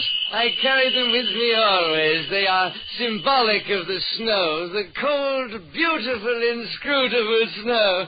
That was my introduction to J. Parkington Wamhurst. He was wearing a parka and a fur-lined jacket and seemed completely comfortable, in spite of the fact that it was a warm Indian summer day. Whack or not, J. Parkington Wamhurst was one of the 3 richest men in town. So I nodded wisely as he said, All my life, Mr. Browning, I have been intrigued by the mystery of the white wastes of the polar regions. Would that I could have been an intrepid adventurer. But no, I must stay here, the slave to an inherited fortune. My grandfather, William Worthington Wamhurst, was the patent medicine king. You didn't have to tell me. That old-time medicine man's wealth was very solid stuff. Proof even against the sharpies who were always trying to help his descendants get rid of it. Mr. Browning, 2 years ago I backed an expedition to the Antarctic. It was my vicarious voyage. I couldn't resist it, even though my attorneys told me I was simply throwing the money away. How much did you put up? Who was in charge of the expedition? I invested $70,000. Johnny Howard was the expedition leader.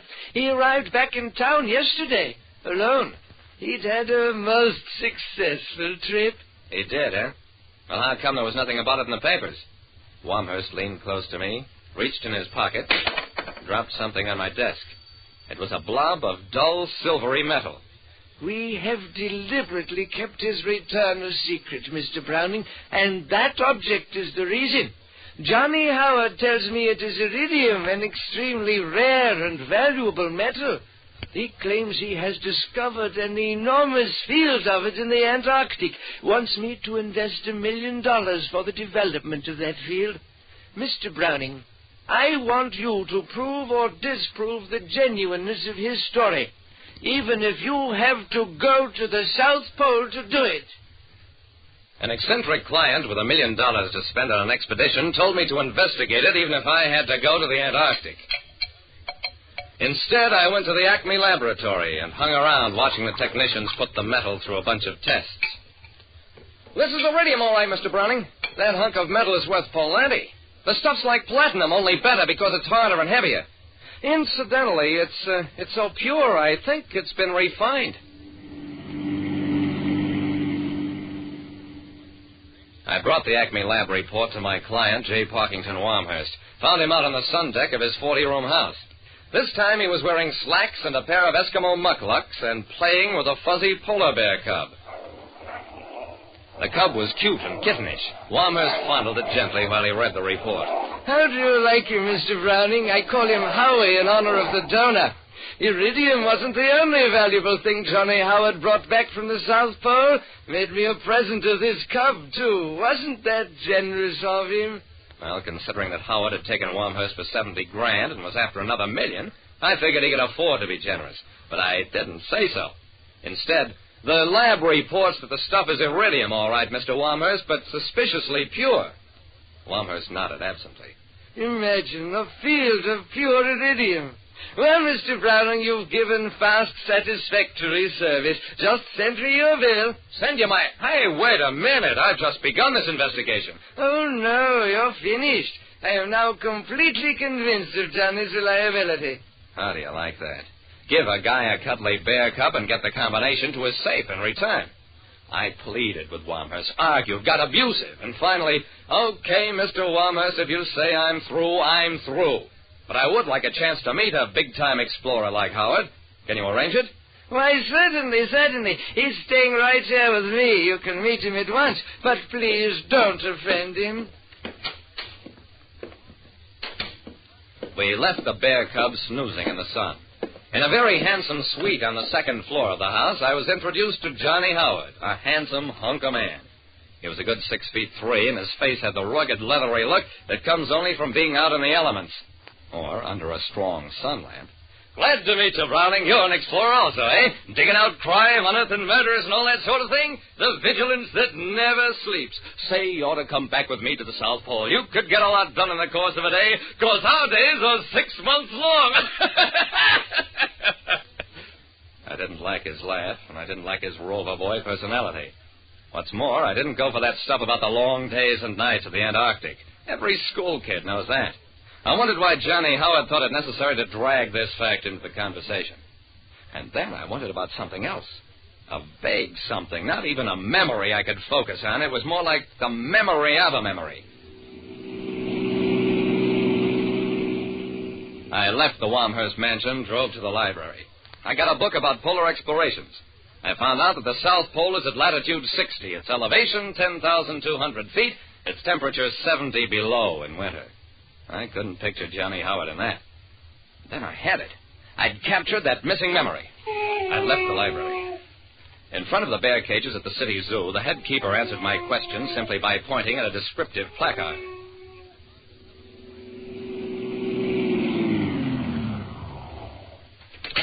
I dashed back to the Wamhurst mansion just in time to see my ex-client hand a check to Johnny Howard. I made a grab for it. Howard, you're a fake and a phony.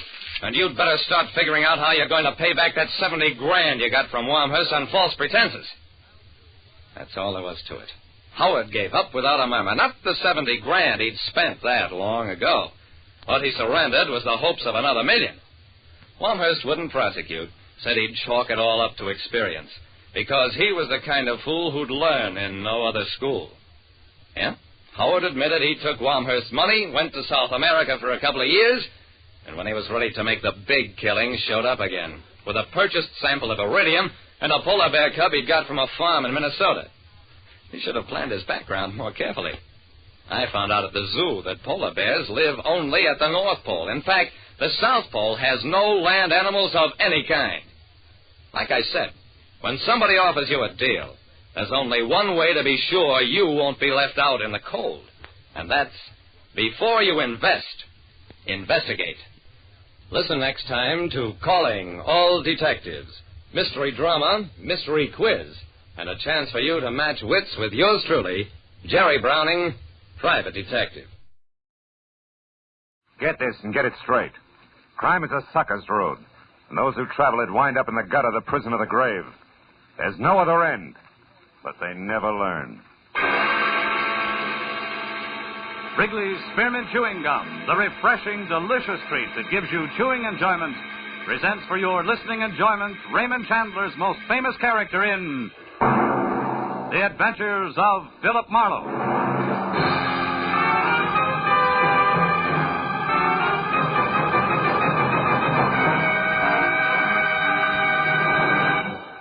To make every day more enjoyable, treat yourself often to refreshing, delicious Wrigley's Spearmint Chewing Gum. Here's a taste treat you can enjoy indoors, outdoors, at work, or at play. The cool, long-lasting mint flavor refreshes you. The smooth, steady chewing helps keep you fresh and alert. Adds enjoyment to whatever you're doing. Wrigley's Spearmint Chewing Gum. Healthful, refreshing, delicious. Now, with Gerald Moore starred as Philip Marlowe, the makers of Wrigley's Spearmint Chewing Gum are glad to bring you tonight's transcribed story, The Last Wish.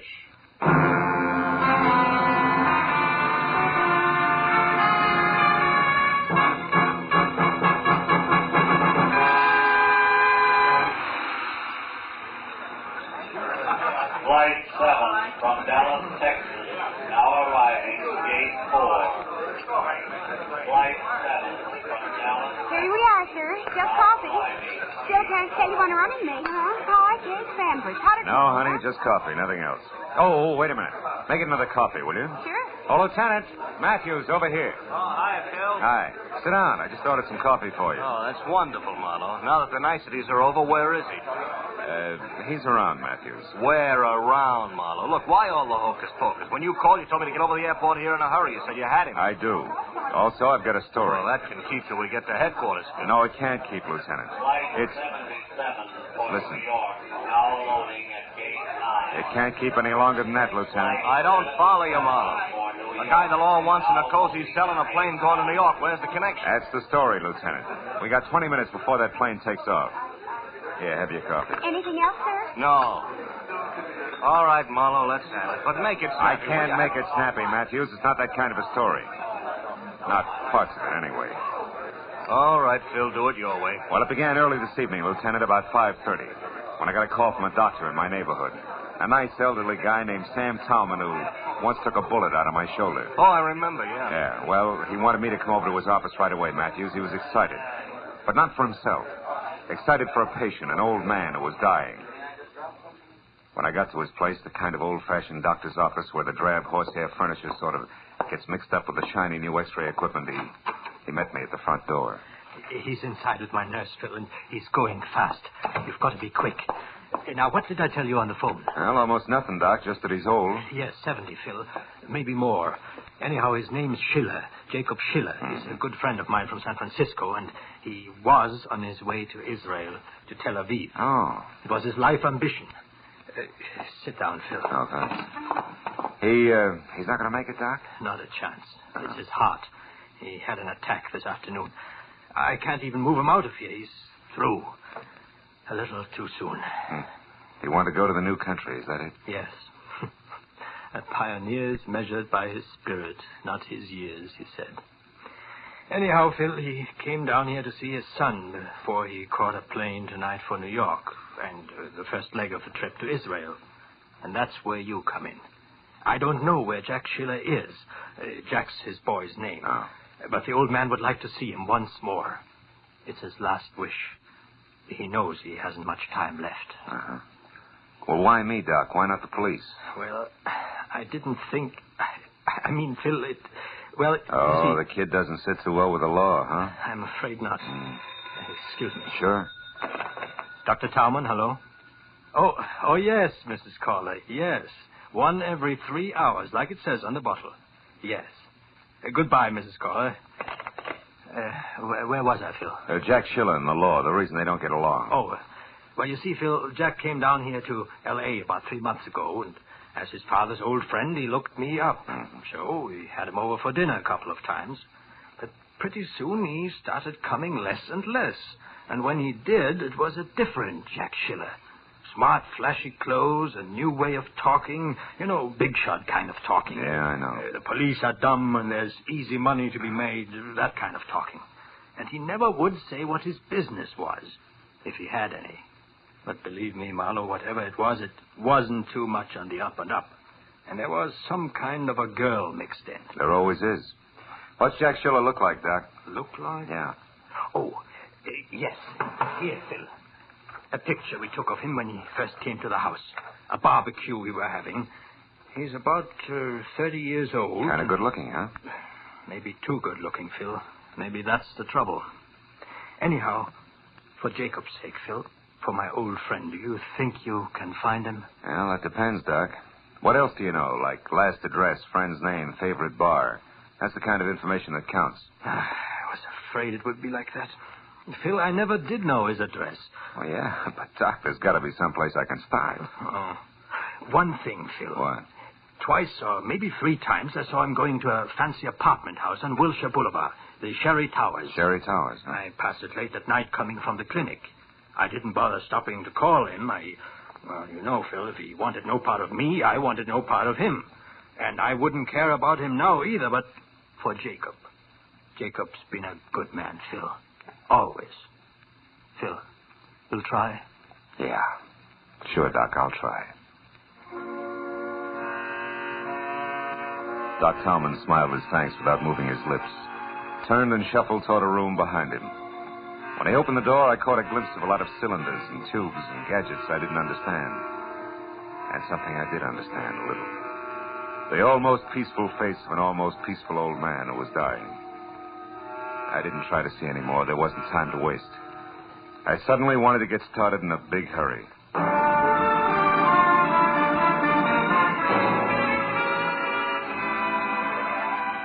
The Sherry Towers on Wilshire was made out of plaster, glass, brick, and acute angles.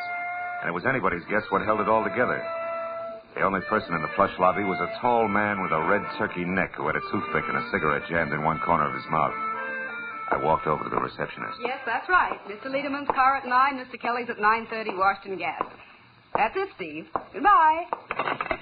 Oh, yes, sir. Can I help you? I hope so. I'm looking for Jack Schiller. I'm an old friend of his from out of town. I tried his place, and the neighbor said I might find him here. The neighbor was right. But you're early. Miss Grant isn't through at the club until 10 at least. Miss Grant? Mm-hmm. Peggy Grant. She sings at the Crown Club. She's the one who lives here. Didn't the neighbor tell you that, too? Yeah, but the way he said it, I thought he was kidding. You are from out of town, aren't you? Yeah, Pitchfork Corners. Well, good night, ma'am. Good night. Look for you later, Mr. Pitchfork. Oh, you big city slicker, you. Huh? Yeah? Pardon me for butting in, but I couldn't help overhearing you. I can tell you something about your friend Jack Schiller. All right, start telling. Well, let's step outside. I'd rather only you heard it. Oh, sure thing.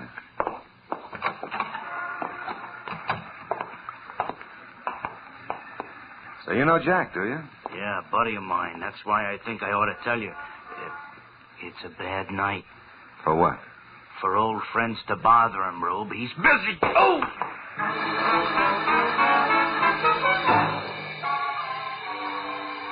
A roll of nickels it.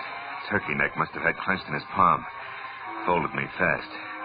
By the time I climbed back onto a pair of wobbly knees, he was across the street into an alley and gone. But I cheered myself up at the thought that it was better this way. After all, with Turkey Neck coming out on top, I was only a friend of Schiller's from the sticks, and nobody had to worry about. And that thought helped, all right. Helped everything from the blood that trickled out of my mouth right down to the side. I hoped it would stop by the time I got to the Crown Club. Good evening. A table for one, sir? No, thanks. I think I'll watch from the bar. Yes. Oh, tell me, Captain, does Ross Holland still run this club? Oh, yes, sir. You're a friend of Mr. Holland's? An acquaintance. Oh, well, in that case, sir, I must insist. A table. Oh. Andre, table for one, vivement. This way, sir. The chanteurs will be on in a moment, so you cannot see us well from the bar.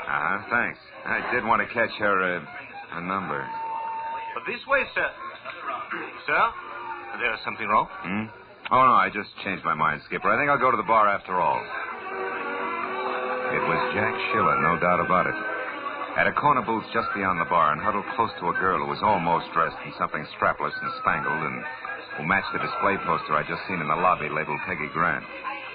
I ordered a drink at the bar and then walked it over to a celebrity picture gallery on the wall near them and listened to Schiller, all Now, smiles, darling, raise to the the drink. unhappy end of Mr. George Mancini's squeeze play. And to your letters, back safe and sound in the lily white hands that wrote them. Hey, sweet, you're supposed to drink a toast, not stare it down. Baby, what is it? Jack, I'm worried. I do want everything to go right. Why, if you don't go get those letters from Mancini, everything I worked so hard for couldn't will be catch lost. it all. Everything. But it was easy to fit together. Peggy Grant, who was now going up fast as a vocalist, had once been in love with and under the personal management of George Mancini. A preserved in alcohol combination agent producer was now going down even faster. And although she had never had a contract with Mancini beyond an oral agreement, her old love letters had included enough business for Mancini to drag them into court where they could stand up in lieu of a written contract and thus net Brother Mancini the customary 10% of Peggy's earnings. And to say so about future engagements that neither of them wanted. I haven't spent all this time cultivating Mr. Mancini at his lair on top of Sweetser Drive for fun, you know. Believe me, doll, we're in. Honest.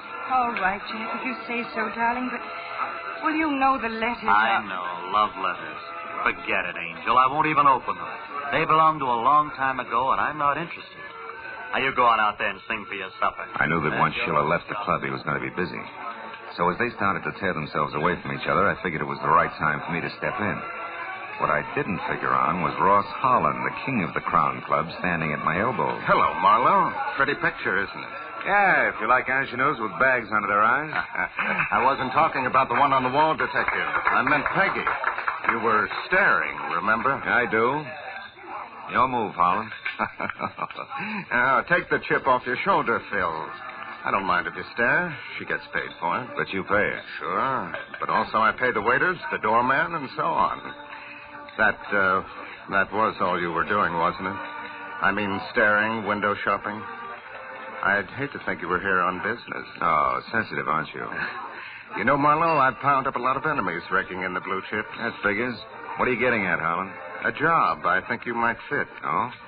Let's try the office, if you can spare the time. Can you? Phil? Sure.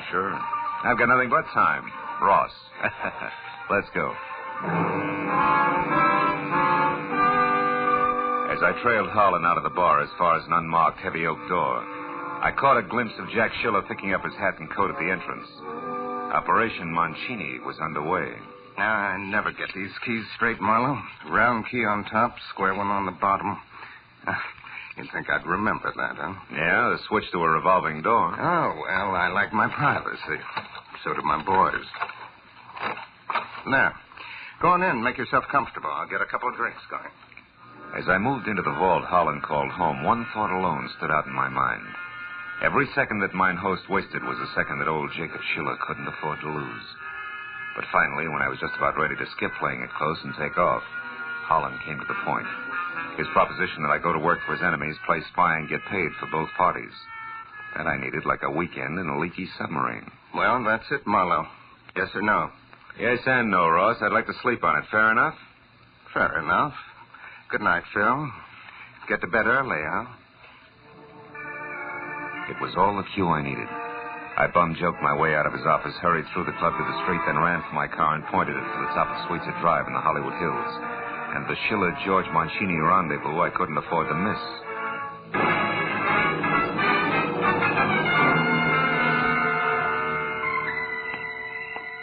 The place, which turned out to be bilious green walls under a shocking pink roof, stood out in that conservative neighborhood like a black panther in a snowbank. There was a car parked nearby, and the name on the owner's certificate wrapped around the steering wheel was Jack Schiller, which was no surprise. So when I knocked, I used the barrel of my .38.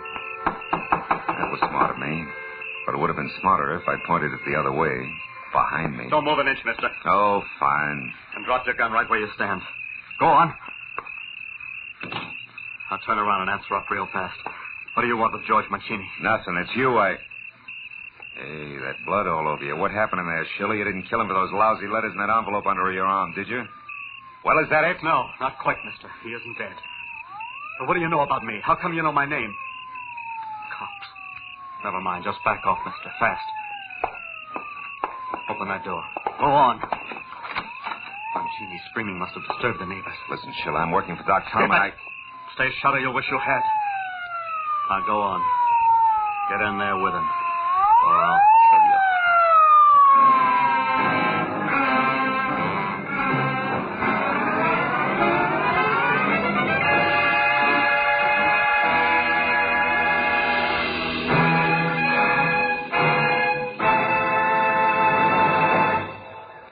To make every day more enjoyable, treat yourself often to refreshing, delicious Wrigley's Spearmint Chewing Gum.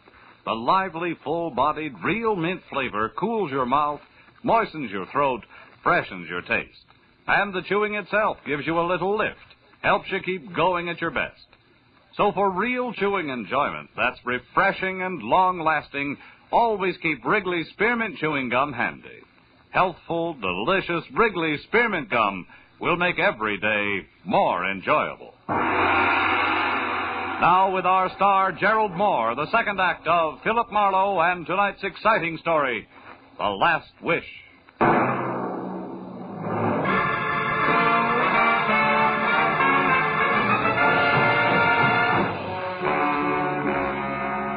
It only took one look at the unconscious Pope on the floor inside to tell me that George Mancini had tried hard to hang on to the letters. Almost too hard. I rolled him over. He was as limp as a slice of raw bacon, but still alive. I just got his shirt collar loosened up when the door behind me opened again. Easy, bud. Now, Marlowe. Hello, Matthews. A little early for a lieutenant from Homicide. How come they sent you? They didn't. Becker and I were driving by when the call came out over the radio. Oh. One of the neighbors out here heard something and phoned in. Who is he, Marlowe? A guy named George Mancini. Uh-huh. Becker, see what you can do for him. Okay, Lieutenant. Oh, looks like he soaked up a lot of punishment. He did, but not from me, Matthews. Oh, no? What were you, Marlowe? Referee? Who did it? It was over when I got here. And the guy who did it didn't give me much time to talk. He had a gun. All of which still doesn't answer my question. I don't know his name. His occupation is loving a blonde. Is that why you're here, the blonde? Yeah, more or less. She was afraid of Mancini. He had some letters. Letters, huh? Which are long gone now, no doubt. No doubt. What's the blonde's name? Hey, Lieutenant. Hmm? I think we better have an ambulance. This guy a long ways out. Okay, take care of it, Becker. Yeah, okay. Well, Marlowe. Now, look, Matthews, nothing's actually happened so far but this beating, and it's probably well-deserved. But the situation's touchy. Girl's worried silly if a name gets mixed up in a thing like this. All right. Now, listen to me. I want the guy who dished up this mess. Either that or the whole story down at headquarters. Now, which? Okay, you'll have him, but just give me a little time alone, and I'll deliver him on a platter. Oh, not I promise. 930, top of the hill. Oh, come on. It means a lot to me, Matthews. Okay, Marlowe. Just see this doesn't blow up when you kiss her, and don't get lost, understand? Outside, after I found my gun, I climbed into my car and headed for Peggy Grant's lush apartment house again. When I got there, I parked away from the place and skirted the front entrance. I was sure that by now the pretty face at the switchboard would be well primed for a tip-off. I went along the side of the building toward the service entrance at the back. The glow of a match from the shadows in an alcove stopped me. It was the turkey neck, Jack Schiller's quick-fisted helpmate, lighting a cigarette.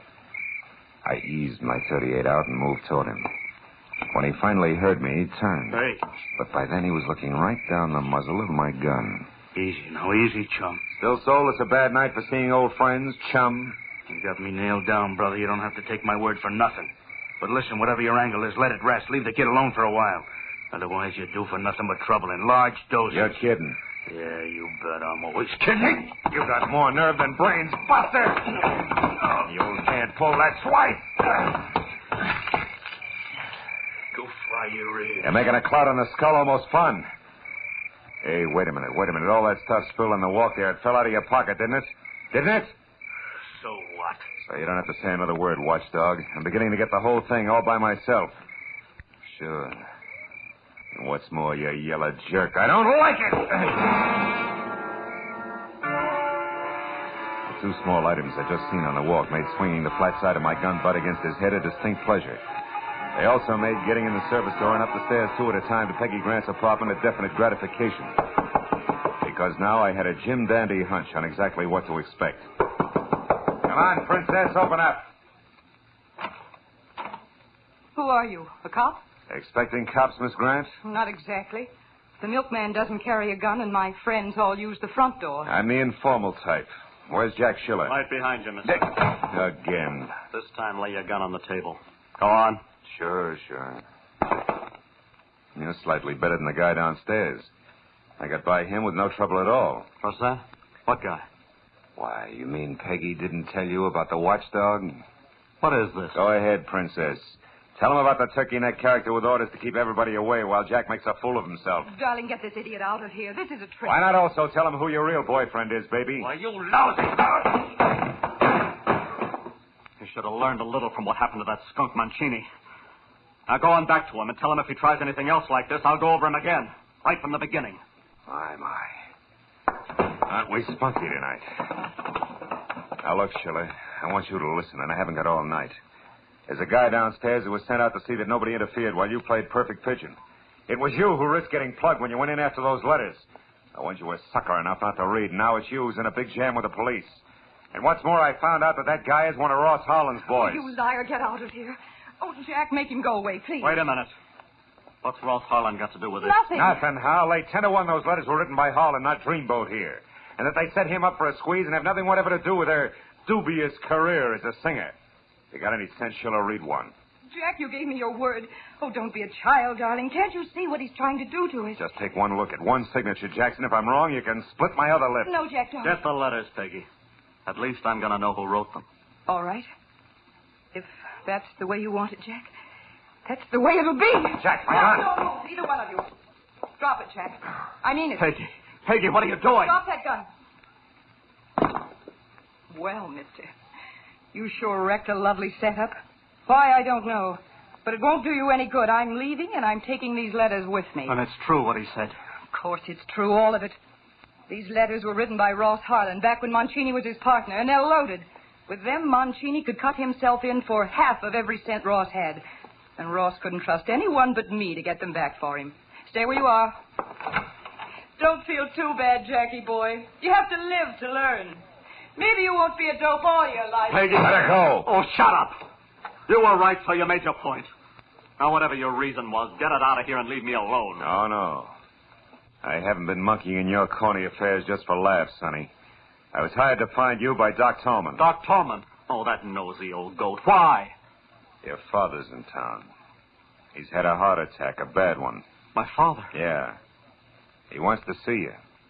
I told Doc Tolman I'd bring you back, and that's what I'm going to do regardless. Now get going.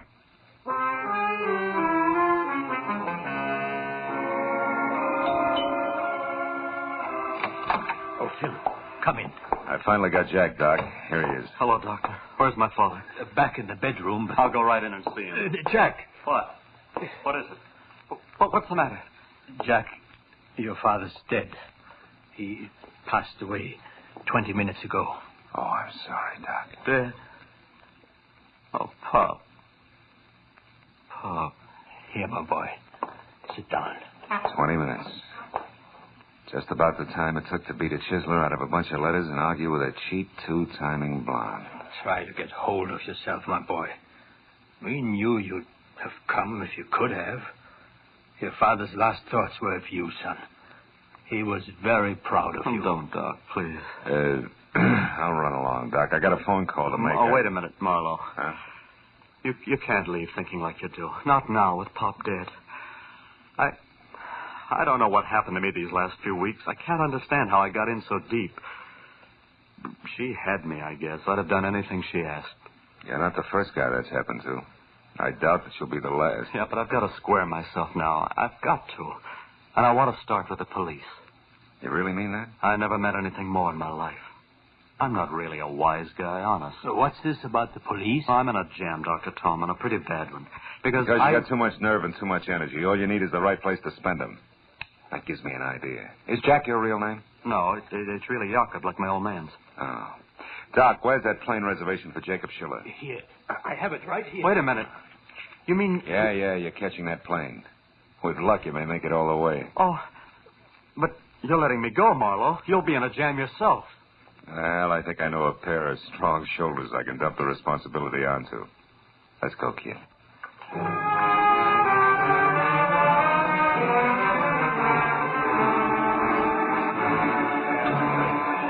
Flight 17 to New York, now loading at Gate 5. Flight 17. Well, that's the story to hear, Matthews. Now loading at Gate 5. Just whose shoulders did you have in mind in that responsibility business? You're wearing them, you lug. Yeah. Oh, give me that napkin, will you? Yeah, here. Hey, just tell me something else to make it all nice and tight. That turkey neck character, how did you know he worked for Ross Holland? Oh, well, when I slugged him in back of Peggy Grant's apartment house, a lot of junk fell out of his pocket, including a pair of keys on a chain. One had a round head, the other one was square. Oh, duplicates of that set that opened Holland's double-locked office, huh? Uh-huh. Tight enough, Lieutenant? Yeah, tight enough. Last call for Flight 17 to New York, now loading at Gate 5. They just called a New York flight, Phil. Yeah. Last call. Yeah. You know, I hear they're doing great things over there in Israel. Yeah? Building farms right out of the desert land, that kind of stuff. That's right. They can use all the help they can get, I understand. I was raised on a farm, did you know? Keeps you so busy you don't have time to get in trouble. Hey, Marlowe. Sit down. I'll buy you another cup of coffee. Thanks, Lieutenant. Thanks a lot.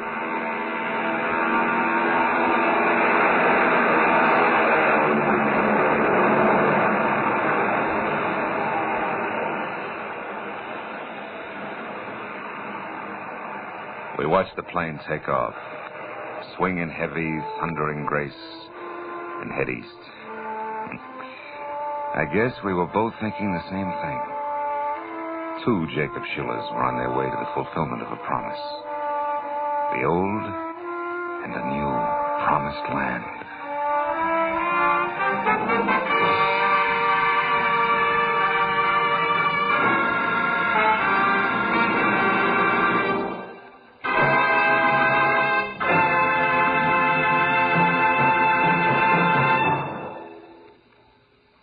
Remember, friends, to make every day more enjoyable, treat yourself often to refreshing, delicious Wrigley Spearmint Chewing Gum.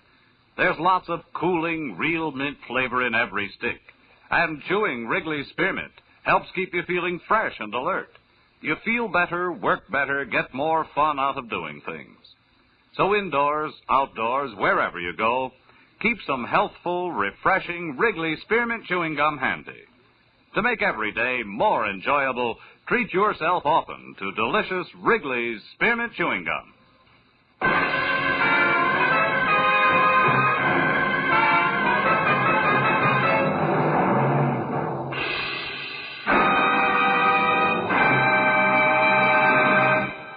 The Adventures of Philip Marlowe, presented by Wrigley's Spearmint Gum, bring you Raymond Chandler's most famous character and star, Gerald Moore. Philip Marlowe is produced and directed by Norman MacDonald and written for radio by Robert Mitchell and Gene Levitt. Featured in the transcribed cast were Jack Edwards, June Foray, Larry Dobkin, Harold Deerenforth, Jack Crucian, Lynn Allen, and Stan Waxman. The special music is composed and conducted by Richard Arant. The makers of Wrigley's Spearmint Chewing Gum hope you've enjoyed tonight's adventure of Philip Marlowe and that you're enjoying Wrigley's Spearmint Gum every day.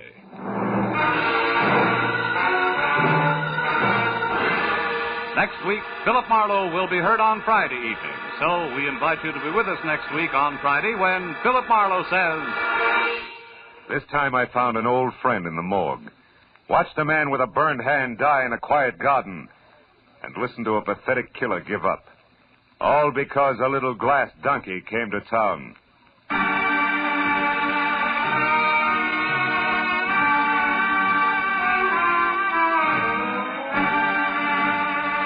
This is Bob Stevenson speaking, and this is CBS, the Columbia Broadcasting System.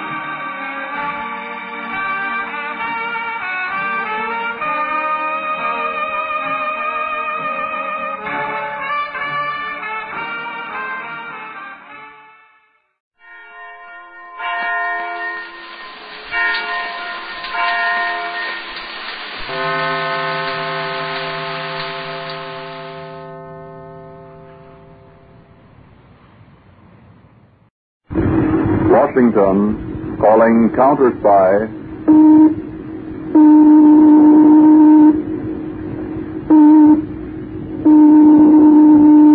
Washington, calling Counterspy.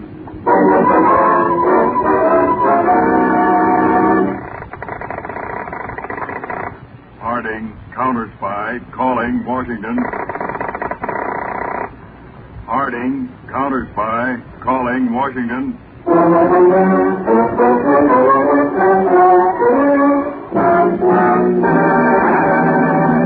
The Blue Network presents Philip H. Lord's Counterspy.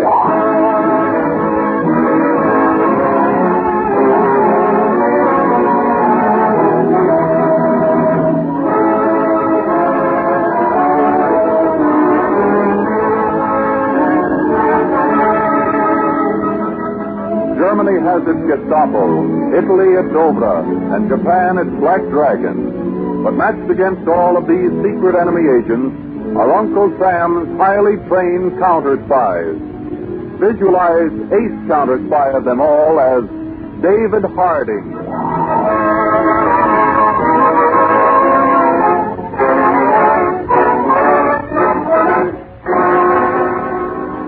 In Washington, Brigadier General Whitcomb sat in his private office at a large oak desk. Standing in front of him was First Lieutenant John O'Brien. Lieutenant O'Brien.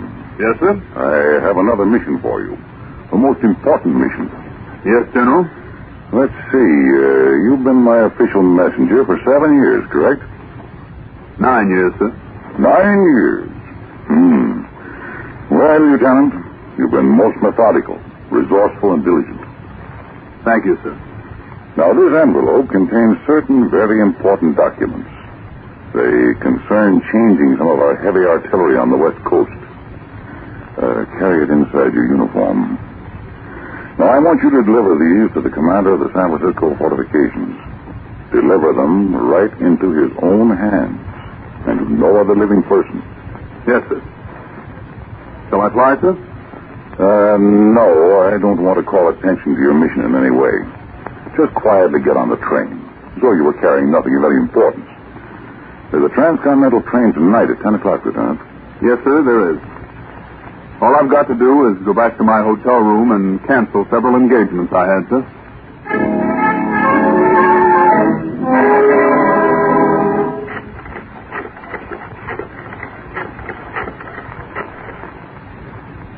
Hello?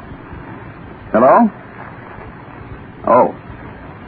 This is Lieutenant O'Brien calling. No, I can't take you to the theater tonight. No, I'm not fooling. Oh, a new dress? Honestly, I'm awfully sorry, but I've just received instructions to leave for San Francisco. Yes, San Francisco. Well, I'll be back in about a week, and then I'll see you every night.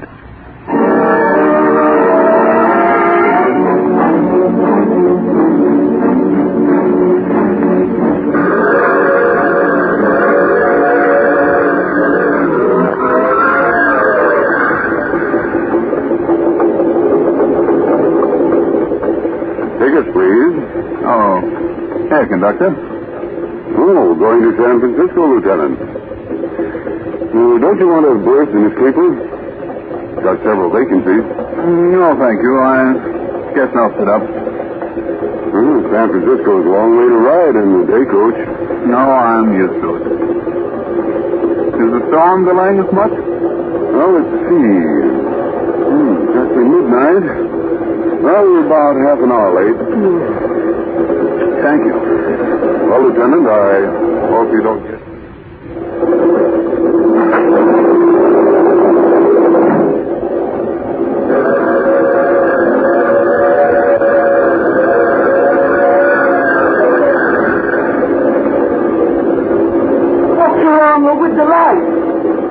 Why'd they go out? It may have something to do with the storm, madam. I'm afraid. It's so dark. Who are you? Take your hands off me.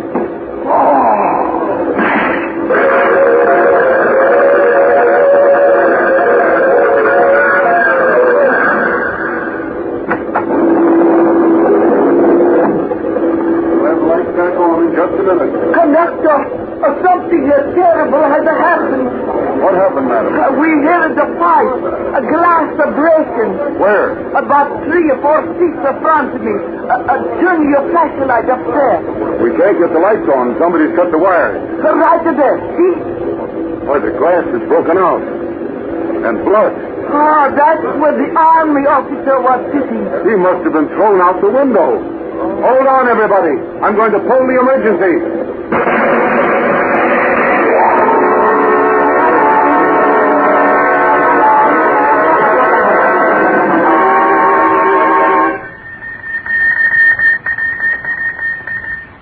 Calling in. G8. Calling in. Mr. Harding. This is Harding. Go ahead. We located place by tracks where Lieutenant O'Brien's body landed. There was a great deal of blood. We traced footprints from there 100 yards to the main road. Somebody had a car parked there. There were some tread marks of car in dirt beside road. Are you making plaster casts of footprints in the car tread? Yes, sir. They'll be ready by morning, sir. Good. Stand by for further instructions. Throwing O'Brien off that train was certainly a carefully planned job, Mr. Harding. Yes, Davis, it was no ordinary job. The only ones who knew about those plans being sent were the higher-ups. I've had every move Lieutenant O'Brien made checked carefully. This job has all the earmarks of a high-class, sophisticated plot. Davis, I want somebody to do some special work for me who travels in high Washington circles. Couldn't we get one of our own operators into that circle? We could. But I want somebody already there, some prominent person who wouldn't be suspected of working with us. I'm going to talk to Lady Ashton. She's helped you before. She's a social leader, and she can be trusted.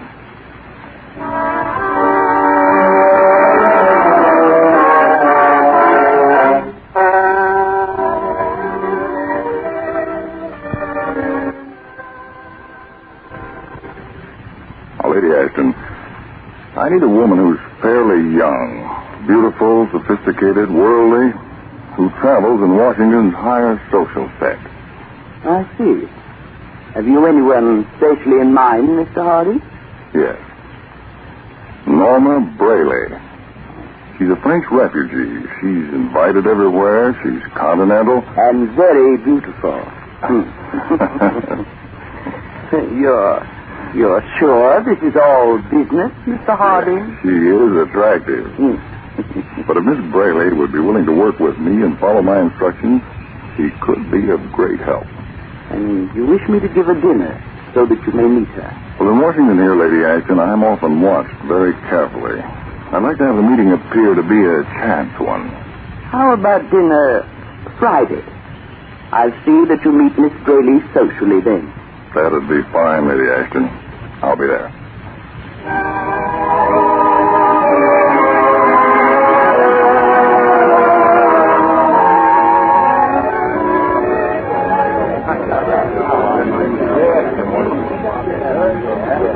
Yes, but you must have some opinions on how the war is going, Mr. Harding. I know how it's going to go, Miss Brayley. Can we walk over to the other side of the room for a minute? Yes, certainly. You know, I think Lady Ashton gives the most entertaining evenings of any hostess in Washington. She's a very charming person. Miss Brayley. Yes? I don't want to be seen talking to you too long, so I'll come right to the point. Oh, you sound very serious, Mr. Harding. You're a French refugee, Miss Brayley. You fled Paris just before it fell. Your entire family is still there. Well, how did you know that? More people are investigated nowadays than they think. Now, Miss Brayley. Yes?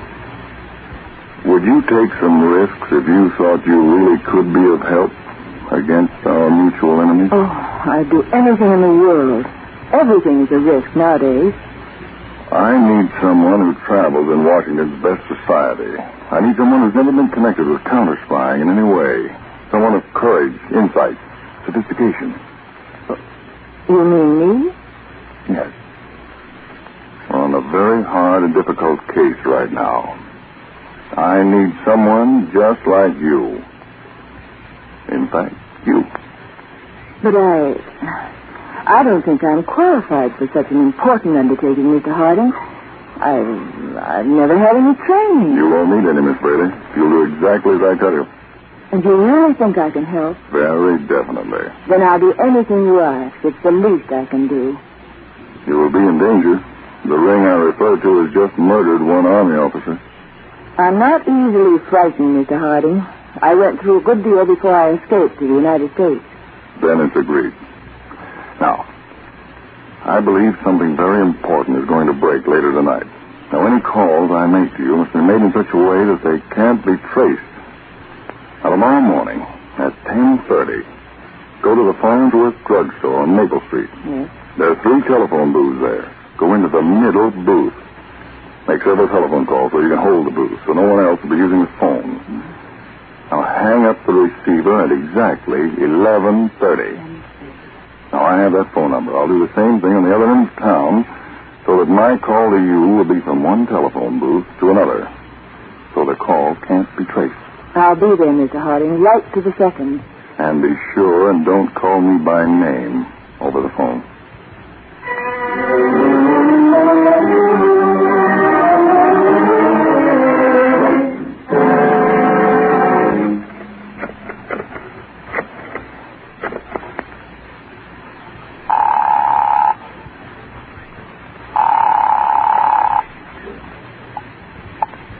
Hello? Who are you? I'm in a telephone booth by appointment for a call at exactly 11:30. Good. Now listen carefully. Sir Harold Palmer arrived late last night in Washington from Ontario, Canada. We've been watching him up there for over 3 months. He's not really of the nobility. We believe his credentials are false, but we've not been able to make sure. Yes? Now, this is the first time that Sir Harold has left Canada. And it's so close to that event which happened on a train 4 nights ago, we believe there may be some connection. Now, I've arranged for Lady Action to give a ball on this coming Wednesday evening. Somehow it will be arranged so Sir Harold will be there. I want you to meet Sir Harold Palmer at that ball. Lady Action will introduce you to him. Flatter him. Get to know him. I'll do my best. You have a small automatic? One you can carry in your purse? Yes. Keep it with you at all times. That's all for now.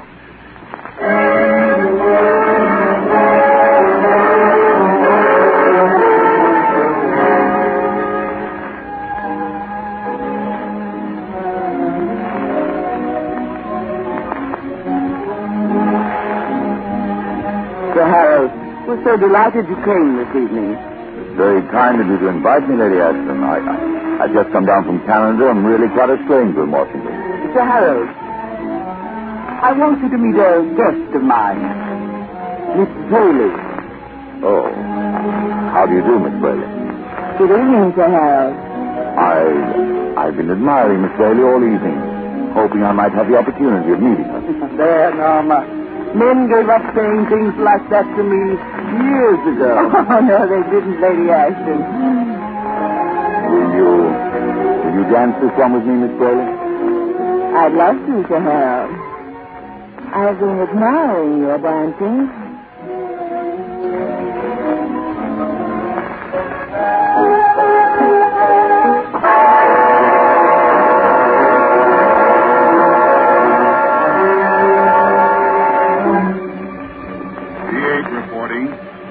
Gentleman in question and lady has spent the evening at the theater, later attended Crescent Club, and he has just now taken her home.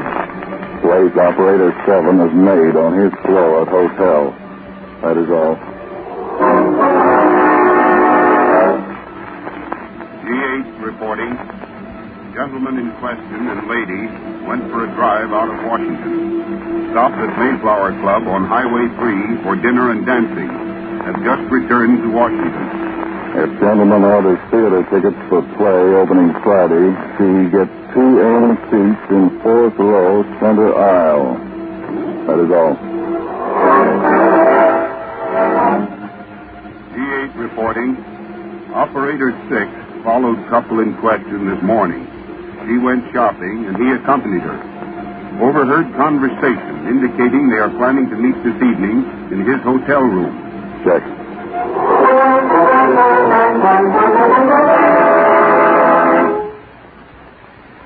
You know, Sir Harold, it is rather unusual in this country for a young woman to go up to the hotel room with a man, unless they're engaged or something. Is that so? Very interesting. Well, continuing, we had in our home for many years what I should call as fine a collection of pastoral art as there is outside of a museum. We very seldom went out of an evening. The paintings were so beautiful, landscaping of all kinds. Yes, I see. Am I boring you with this long dissertation on art, Miss It was just a question. Did you yawn? Oh, no, certainly not. Continue. Tell me more about these oil paintings in Dorchester.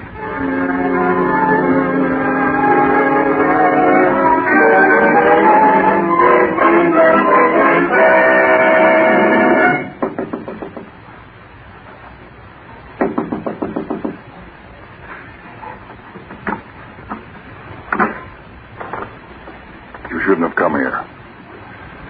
Well, come in. I'm sorry, Mr. Harding, but I didn't know what to do. I know, but it's 2 o'clock in the morning, Norma. Come up to my hotel room and put those who might be watching me wise to the fact that you're working with me. But something terribly important has happened, Mr. Harding. What? Well, Sir Harold kept talking and talking about art so late that I asked him to order some food. And when he went into the adjoining room to telephone room service, I had a chance to look in several drawers, and I found these papers. Let me see them. I had this little gun with me in my bag, but, well, no woman would ever have to show it to Sir Harold. Here. Have you looked at these? Yes, they're reports. And they state very clearly they concern confidential information between the United States and Canada. Yes. And this one even goes so far as to mention certain fortifications. Well, then it's the information you want? Not the exact information. But it very definitely shows Sir Harold is working against the interests of the United States and Canada. But you should not have come here, Norma. In fact, you shouldn't have taken these papers. Yes, but why? Now you've got proof against Sir Harold. Yes, but he'll miss these papers, and he'll know you've tricked him and disappear. Oh, then I haven't helped. Oh, yes, you've helped. Do you suppose that's someone who saw me come up here to your room? Have I caused him more trouble? Unless I miss my guess, this is a report that Sir Harold has already left. Hello? G8 reporting. Sir Harold has checked out of hotel. Has ordered car from nearest garage. Shall I replace chauffeur? No. It's too dangerous at this point. Drop his trail. Tell operator 37 to pick it up. Yes, sir. I never felt so badly in my life, Mr. Harding. I feel that I've bungled the whole thing. Now, don't feel that way, Norma. It just accomplished so much more than I expected. I wasn't ready for it. You're not just saying that. No. I mean it. Oh. I'd rather hear you say something like that than anyone else. Now, of course, the artillery plans which were stolen from Lieutenant O'Brien have already been changed. A new set of plans is being sent to California Saturday night by plane. We'll wait and see if the Gestapo makes an attempt to get those new plans Saturday night. I see. But what can I do, Mr. Harding? Now, tomorrow night, dress very simply. Yes. Take the bus, the Maryland bus, to the end of the line, get off there, and wait for me. Things have taken a pretty serious turn. Tomorrow night should tell us a lot.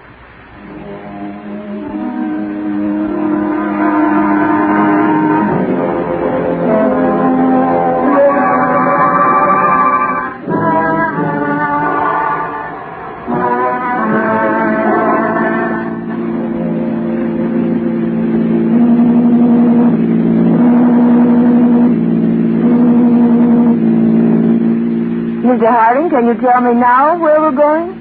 To a little farmhouse about 10 miles further down the road. Well, why are we going there? We have a shortwave listening set there. There's nothing near the farmhouse. The reception's excellent. And you still think I can be of help? Very definitely. Good. But I can't tell how until we hear this shortwave broadcast tonight. See, every Tuesday and Saturday night, from 1:15 to 1:30 in the morning, there's a shortwave broadcast by a bootleg station to Germany. We've been listening in on it for several weeks. But who's doing the broadcasting? Gestapo agents. In fact, we'll both listen in tonight.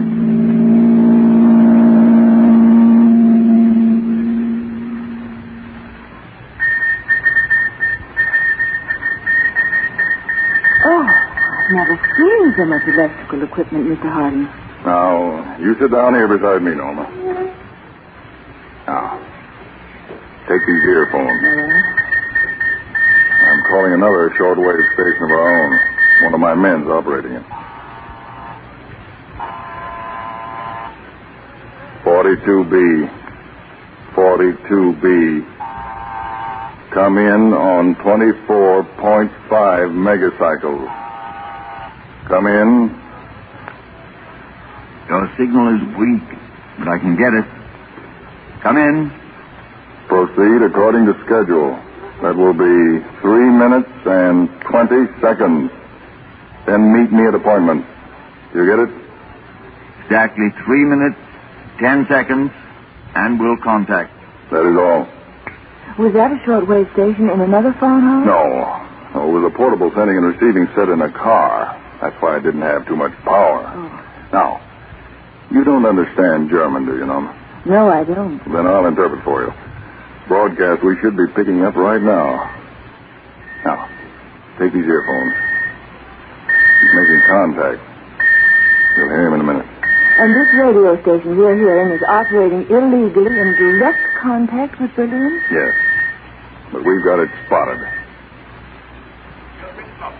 Auf Welle 24.500 nach Berlin. Achtung! Geheimbericht von größter Wichtigkeit. He's just saying he's got some real news tonight. Auf Welle 24.500 nach Berlin. Die Pläne zur Befestigungsanlagen der nordamerikanischen Westküstenverteidigung sind plangemäß gestohlen worden. He's talking about the West Coast fortification papers that were stolen from us. Gerechtigkeit überwunden. Die beiliegenden Dokumente sind in unserem Besitz. Telling Berlin that the Gestapo have the papers, but the question is how to get them out of the country. Die Überseesendungen sind schärfstens überwacht. Revidierte Pläne werden Sonnabend an die Westküste per Flugzeug gesandt. Now he's saying revised plans are to be sent to the West Coast this Saturday night. Problem, die Pläne aus dem Lande zu schleppen. Get those hands up, quick! Who are you? Get out of here! You make a move, I'll shoot. The United States Counterspy. Now get your hands up. Move away from that broadcasting microphone. They're being captured. But this is just an amateur sending set. Oh, yeah? Put the cuffs on him, Frank. We've already got the cuffs on your 3 pals, the 2 downstairs and 1 in the other room. Take them out, boys.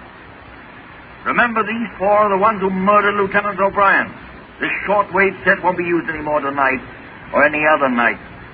Well, Norma, you really heard something that time. They were really captured by your men? They certainly were. Right now, they're being taken away so fast they don't know what's happening. Yes, but how did it happen just right then? That was the message I sent out the first thing I came into this room. We had everything set. Come on. I want to drive back and face them.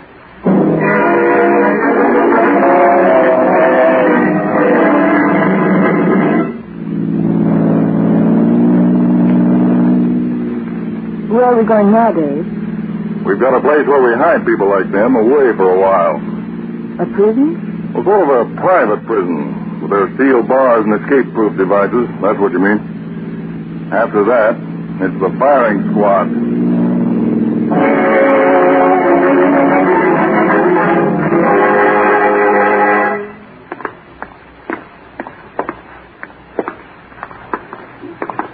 All these people in these cells, Norma, are agents of the Gestapo or the Japanese Black Dragon. Let's go into this cell now. Wait. Oh, it's horrible. These prisoners just look at us. You can see in their eyes they know they're going to be shot. Oh, guard. Is it? Check and see if a Sir Harold Palmer has been brought in yet. If he has, bring him to this cell. I see. Here. Sit down in this cot, Norma. We may have quite a little wait. Dave, how did you catch Sir Harold? We'll let him do the talking when he gets here. Now, Norma, let me tell you something. Because something very startling is about to happen. Lieutenant John O'Brien was a confidential messenger for the Army. On his last mission, he was murdered in a train while the lights were out. The window was broken, and his body thrown out. Sir Harold, be in just a minute, Mr. Harding. Oh, good. Well, Norma, we checked O'Brien's movements. Everything he did after he received those confidential instructions. O'Brien went back to his hotel room, and the only thing he did besides packing was to put in 5 telephone calls. 3 were calls to the Army Department, 1 was a call to his mother, and 1 was a call to a girl. We traced that call. It showed in the hotel records. We immediately started investigating that girl, and it gradually showed up that her background wasn't quite what she claimed it to be. In other words, she'd found out that Lieutenant O'Brien was a trusted government messenger. She'd become acquainted with him and started seeing a good deal of him. And when he telephoned her on this certain night and said he was going to San Francisco, she knew it must be on important business. And as he was a confidential government messenger, she knew he'd probably have the papers with him. So she passed the word on, gave orders for the 2 men to board the train, and after a little while cut the electric light wires in that car, murder O'Brien, throw his body off at a certain prearranged time. 2 other men in an automobile were waiting and carried his body away because they were afraid he might have important papers on his person. Well, were those men who were running the shortwave station the ones who murdered Lieutenant O'Brien? Yes. But they received their instructions from the woman to do it. The woman was the real murderer. Did you send for me, sir? Yes. I believe you know Miss Braley. Oh. Yes, I've had that privilege. Sir Harold Palmer. That's right. Sir Harold to you, Miss Braley. But a counterspy to me, George Davis. He's a counterspy? Well, he's the Canadian you sent me to watch. He's the one I stole the papers from. And a very good job of stealing them you did, too. Miss Braley, you are under arrest by the United States government. Oh, no. No, I'll kill you. I'll kill myself. Take it away from her, Davis. Get it. Get it. While you were stealing the papers, Davis here was putting blank cartridges in the gun you had in your handbag. Killing comes pretty easy to you, doesn't it? You rat, you swine. I wasn't absolutely positive that you were the woman, Miss Braley, till we heard that broadcast tonight, and your spies passed on word about the revised fortification papers being sent to the coast Saturday night. Then I knew that you were the one we wanted. Because that was just a made-up story. And you and I were the only two in the whole world who knew it. What are you going to do with me? You're very unobserving. You should have noticed that this is the woman's section. And half an hour before we arrived, this very cell was reserved for you. This is the place that you're going to stay. Come on, David. Oh, you can't do this to me. You can't do it. I'm a French refugee. Do you understand? I'm a French refugee. You're a French refugee right from Berlin. You never saw France in your life. We checked your family. They live on Konnektenstrasse, Hamburg. No, you can't, you rat, you swiner. American is a swiner. He's about the most vicious spy we've taken in since the war started, Harding.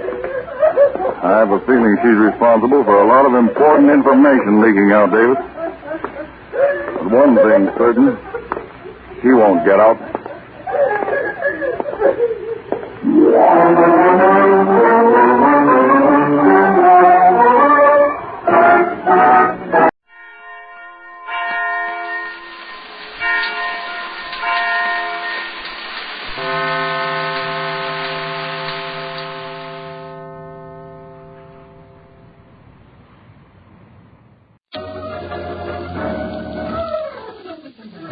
And now, the case of the Martyred Rat. Today, starring Lon Clark as Nick Carter. Brought to you by new post-war Old Dutch Cleanser. It's past midnight, and beside a dark highway 50 miles west of the city, a young man stands in the driving rain, swaying weakly as he tries to flag down a passing car.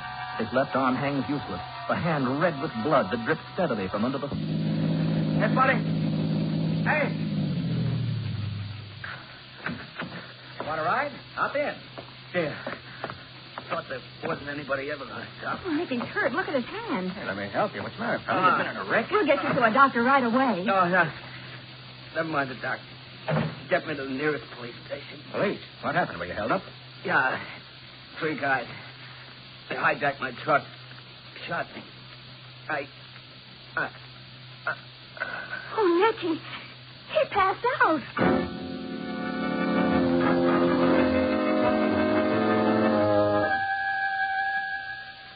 Hello? Is this Mr. Henry Barton of the Barton Motor Freight Company? Yes. Who are you? My name's Carter, Mr. Barton. I'm speaking for one of your drivers, Red Kennedy. What? Is Red in trouble? Yeah, he asked me to let you know that his truck was hijacked tonight 10 miles west of Elm City. Good heavens. That truck was carrying a load worth almost $30,000. How about Red? Is he all right? He's been shot, but it's only a flesh wound. The doctor says he's in pretty good shape. You tell that doctor that I want Red to have the best of everything. What did you say your name was? Carter, Nick Carter. Oh, you're a detective, aren't you? Well, yes, I'm a private investigator. All right, then, go to work. Find out who held up my truck. Get that cargo back. Report to me tomorrow afternoon. Now, wait a minute. I haven't said I'd take this case. I'm asking you, ain't I? How about it? Okay, I'll do it. For Red's sake. I don't like seeing people hijacked. Fine. See you in my office at 2 o'clock sharp. Good night.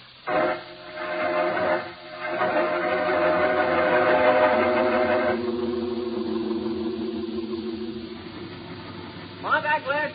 You're okay. Easy now. Roll it. That's it. Hey, Red, what the dickens are you doing back on the job today? Oh, hi, Miss Carter. Good afternoon, Miss Bowen. Well, how's the arm, Red? Ah, it's okay. Well, you can't drive with it, can you? I'm no driver, lady. I'm the superintendent. Last night was an emergency. Oh. So I checked the load on this crate. Yeah. Oh, Les, I want you to meet Mr. Carter and Miss Bowen. This is Les Gone. Oh, how do you do? Hello, Les. This is a guy that ought to have this hole in his arm instead of me. That was supposed to be his run last night. Oh, how come it wasn't? Well, I was sick, and the boss asked Red to take over for me. I see. Lucky for you. Yeah. Come on, folks. I'll take you to the boss's office. He's waiting for you.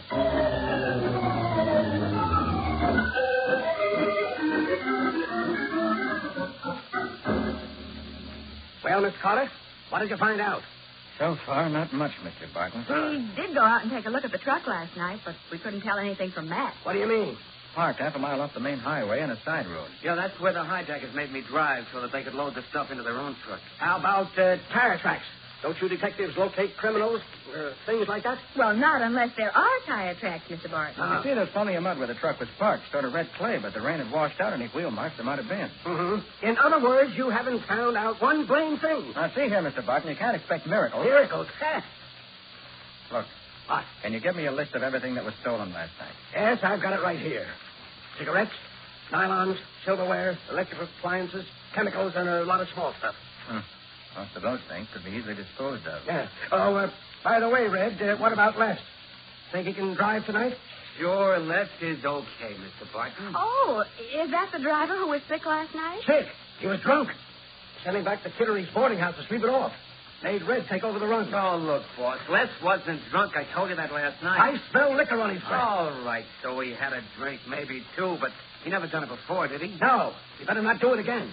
If it hadn't been for you, I'd have fired him on the spot. Well, Mr. Barton, I'll let you know as soon as I've got anything definite. Good. And don't make it any later than the day after tomorrow.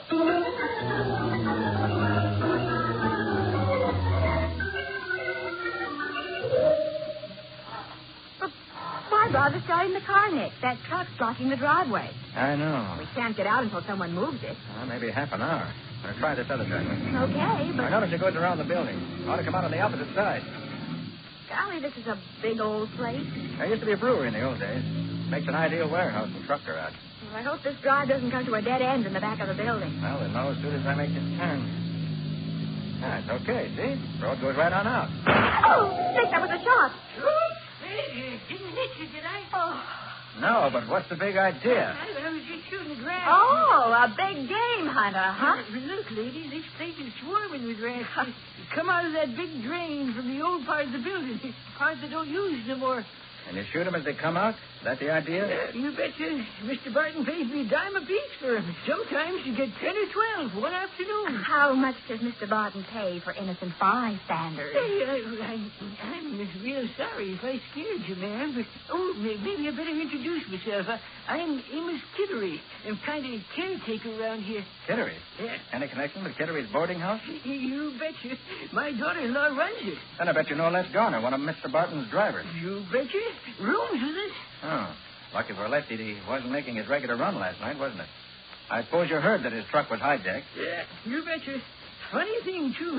Les must have had a feeling something was going to happen on that run. Well, why do you say that? Oh, because he was nervous and jumpy all day long. Oh? Like as if he was dreading something. Dreading something? Yeah. He even started to drink in the middle of the afternoon. Les never done that since I know him. That's so. Yeah, you betcha. Acted like he had to work up his courage and go to work. He got so drunk the boss wouldn't let him drive. So he stayed home safe and fed, huh? Yeah, not so as you'd notice it. Went right back to the saloon and started slugging him down again. Then all of a sudden he jumped in his car and lit out. Lit out for where? No telling. Didn't get back till almost daylight. And was that car a mess? Let's give me $1 to wash it off for him today. Doggone this red clay you ever did see. Red clay? Yeah, you betcha. Like to never got it off. Nick, that road last night. Yes, Betsy, I know what you mean. Mr. Kittery, where is your daughter's boarding house? When you get on the street, you just down the driveway there. It's about a half-mile straight ahead on the left-hand side. There's this sign out in front. Why? Because if any of that red clay is still stuck under the fenders of Les's car, I want to compare it with some I took off a truck. It ain't likely they'd be the same. Maybe not, but if they are, Les Garner is going to have to do some pretty heavy explaining.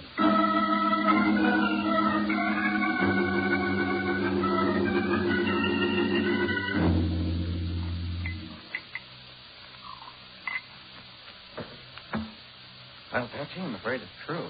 Finished your analysis, Nick? Yeah. Clay from the hijacked truck and that from Les Garner's car have exactly the same chemical composition. Oh, then they must have come from the same place. No question about it. But if Les was in on the holdup, Nick, do you think he faked being drunk in order to get out of driving? Look, Patsy, suppose Les was approached by the hijackers and agreed to let them know when he'd be carrying a valuable load. Yeah. Well, they might have arranged a fake holdup. Why, yes. That could account for his nervousness that day. Right. Then when Barton refused to let him drive, Les would have had to get in touch with the mob, then warn them that somebody else would be driving. And that might be how he got the clay on his car. Of course, we don't have any actual proof. No. Oh, just a minute. Nick Carter's office, Sassy Bowen speaking. I want to talk to Carter, young woman, right now. Oh, yes, sir. You better take it, Nick. It's Mr. Barton. Oh, okay.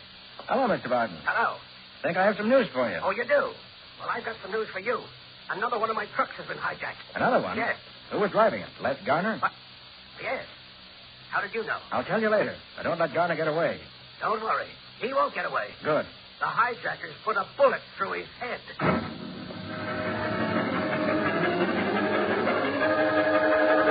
So Les Garner, the man Nick counted on to lead him to the hijackers, has been killed. We'll see what happens in just a moment.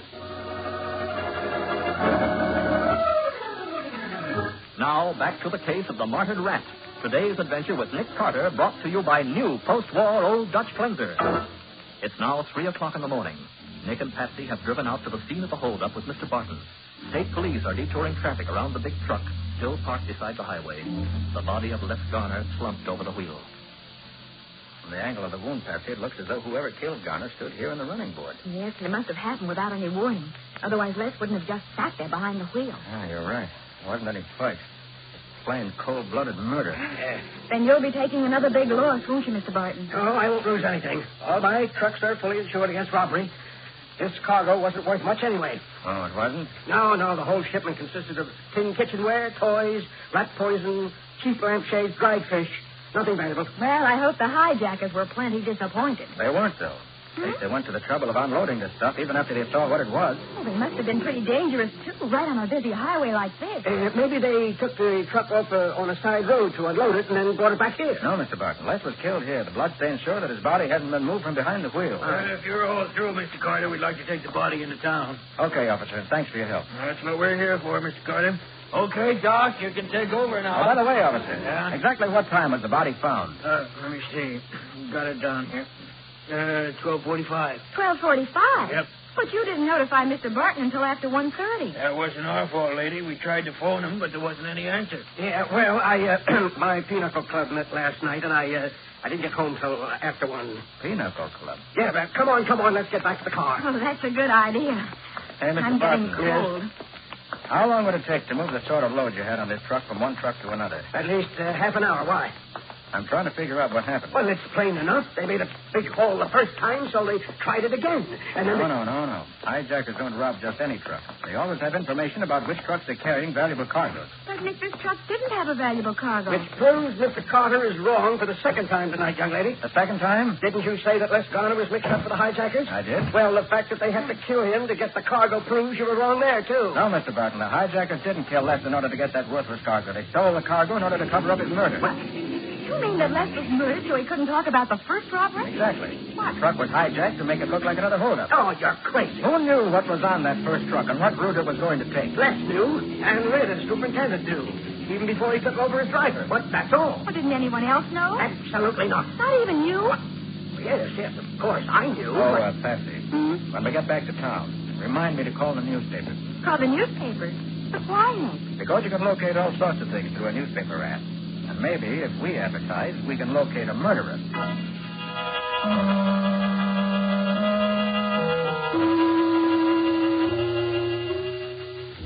Hey, Mabel, listen to this in the personal column. Wanted to contact motorists who are driving west from Deaver Springs Friday night between 11:30 p.m. and 1 o'clock. Call Surrey 905. Herbie! We were on that road about then. Yeah, let me write that number down. Maybe I can help this guy out.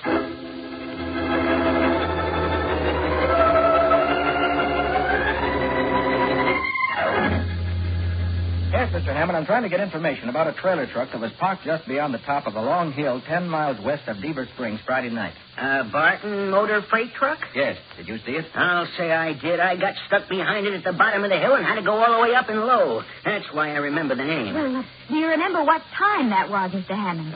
Yes. As a matter of fact, I had the car radio on waiting for the 12:30 news. It started just as I went around him at the top of the hill. Was there another truck on the hill at the same time? No, just one other passenger car and me.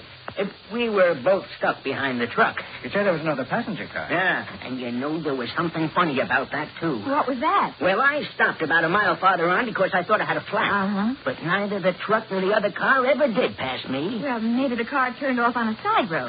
There aren't any on that stretch. Well, what sort of a car was it, do you know? No, it was behind me. All I could see was the headlights. Afterwards, Mabel and I wondered what happened to it. I think I know what happened to it, Mr. Hammond. In fact, with what you've told me, I think I know the answer to a lot of things.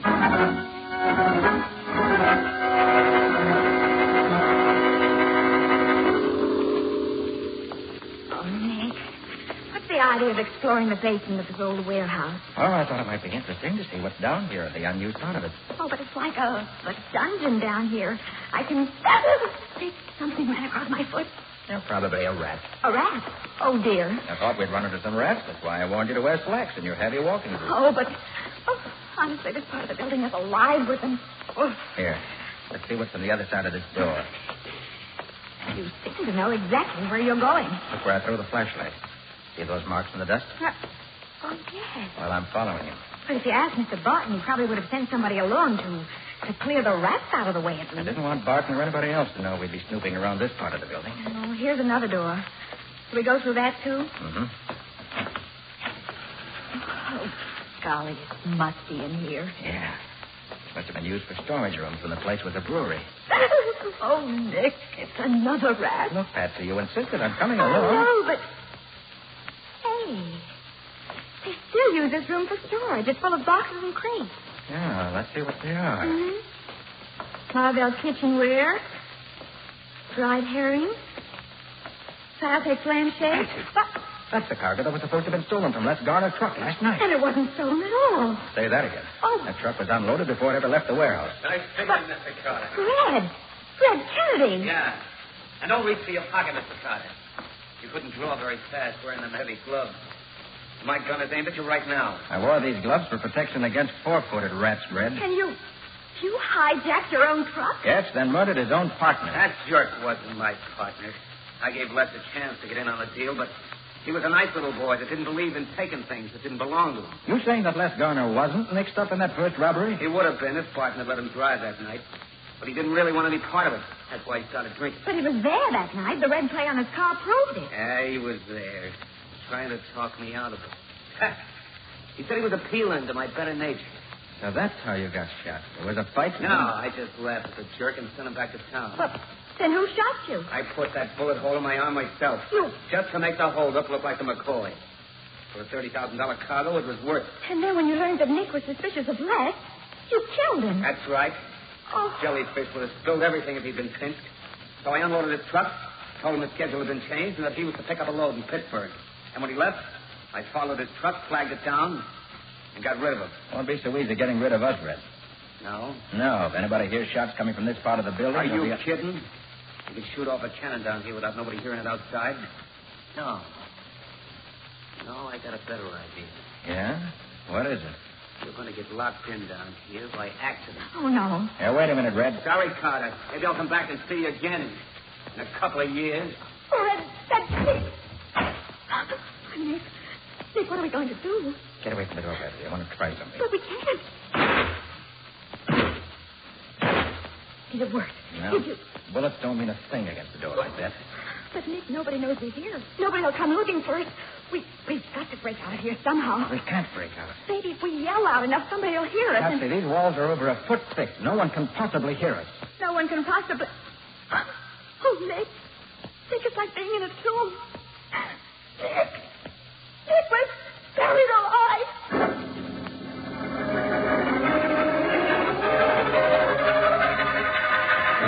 Locked in a forgotten basement room of the old brewery, unable to break out or make themselves heard, Nick and Patsy are faced with almost certain death. We'll see what happens in just a moment.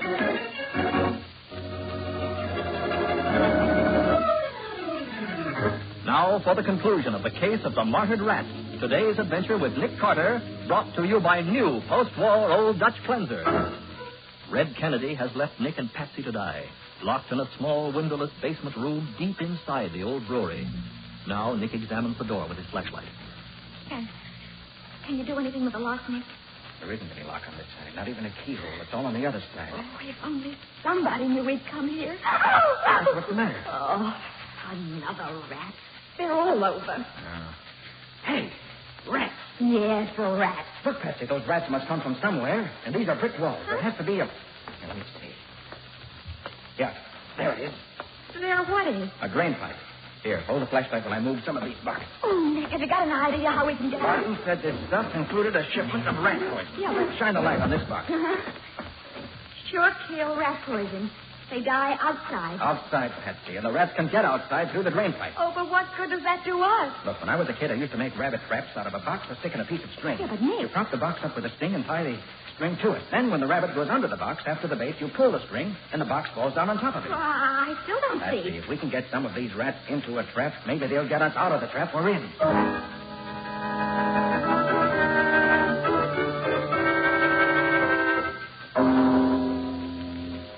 Nick, what time is it? 4 o'clock in the afternoon. Been in here 23 hours. I guess it didn't work, did it? Afraid not. It was such a nice scheme, too. Tying messages to the legs of those rats. Then letting them eat the rat poison. And escaping to the drain pipe. Darn it. One or two of them must have got to. The doctors containing the poison said they always go out into the open air to die. Well, maybe they died. And nobody found them. Yeah, maybe. But... Listen. Where are you? That's Barkley's phone. Where is Barkley? In here!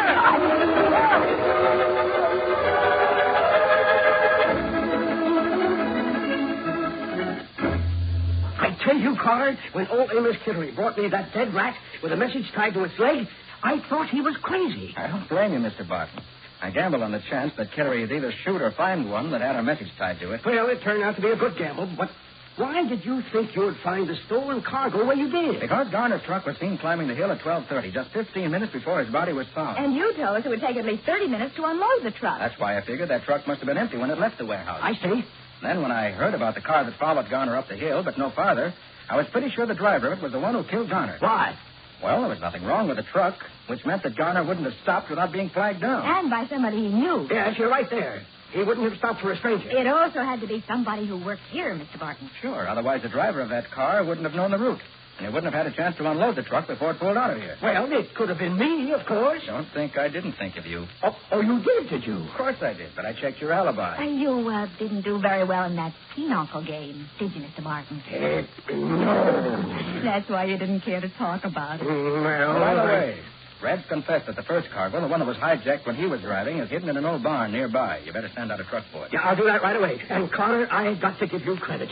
You did a fine job. Oh, thanks. But there's just one thing. Yeah, what's that, Patsy? Well, I still loathe rats, but I feel kind of sorry for the one that got our message through. We poisoned him, and then he saved our lives. Well, he was a martyr in a good cause, Miss Bowen. We'll bury him with honor. Yes, Patsy. And every year on this day, you can put a piece of cheese on his grave.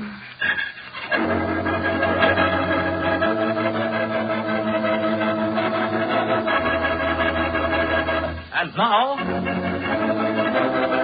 the winners of the Ford 1948 Super Deluxe Ford V8 four-door sedan in the fourth new post-war old clutch cleanser jingle contest, which closed March 20th. Nick, you mind if I make the awards this week? Sorry, Mike, but it's been just too much fun giving away Fords. Okay, go to it. Try and stop me. Well, folks, here are the lucky people who get brand new Fords this week. Mrs. Bruce Gordon, Box 636, Hamilton, New York. Ann Hall, 5500 North Newland Avenue, Chicago, Illinois. Mrs. Theodore Payne, P.O. Box 408, Washington 4, District of Columbia. And Mrs. Vera Feeter, 8017 North Whitney Road, Milwaukee 11, Wisconsin. And to all these fortunate folks, as well as to all the other contest winners, let me say congratulations. And remember, we'll announce winners of the last week's contest as soon as possible. So be sure to keep listening. And, Nick, that reminds me. What do you have in store for us next week? Something real exciting. Mike. You see, it all started when an East Indian Maharaja lost a 100-carat diamond. Oh, no, Nick. It really started when the movie producer's daughter disappeared. Well, maybe so, Patsy, but it was because of the diamond that we found a dead body 3,000 miles from where it should have been. Hey, take it easy. This is getting too rich for my blood. What do you call this story, Nick? I call it The Case of the Star of Evil.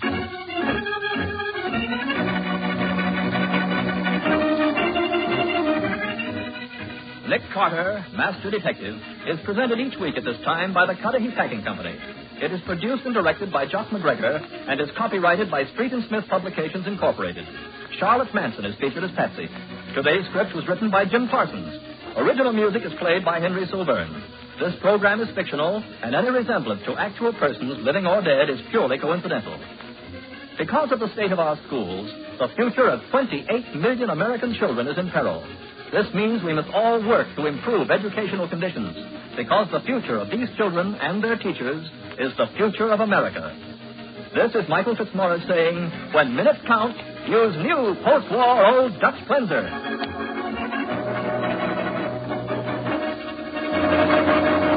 This is the Mutual Broadcast.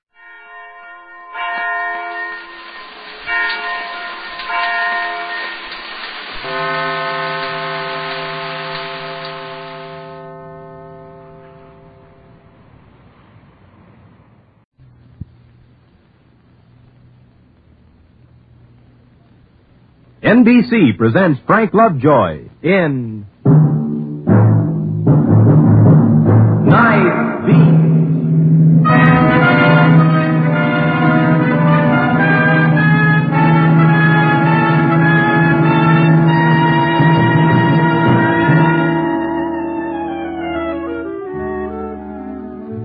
Hi, this is Randy Stone. I cover the Night Beat for the Chicago Star.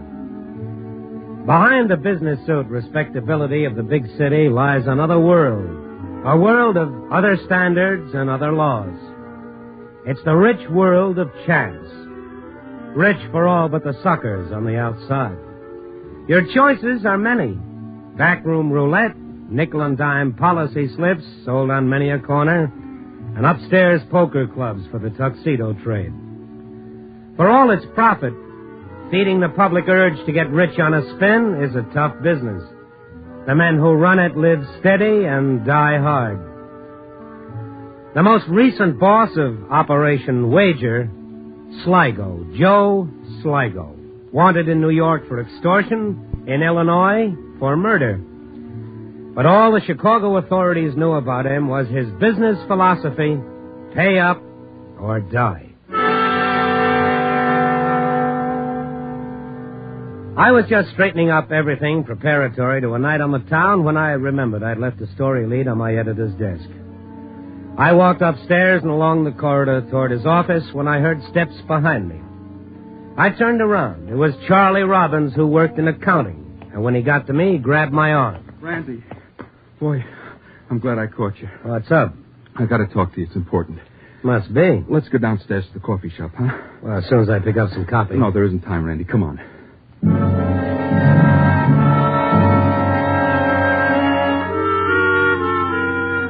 I knew what it was before he told me. It had happened before. Charlie was a family man and a hard worker. A guy with a future, they said. His only trouble was he liked the rattle of dice, and once Charlie started losing, which was most of the time, he'd throw every cent he had to the wolves and then start playing on his credit rating. Charlie's ventures at the tables hadn't leaked through to his boss as yet, only because his friends had kept him out of trouble with cash loans. We crowded into a back booth at the cafe, and I made up my mind I was going to let Charlie sweat this one out alone. Gee, I'm glad I ran into you, Randy. I don't know what I'd have done if I hadn't run into you.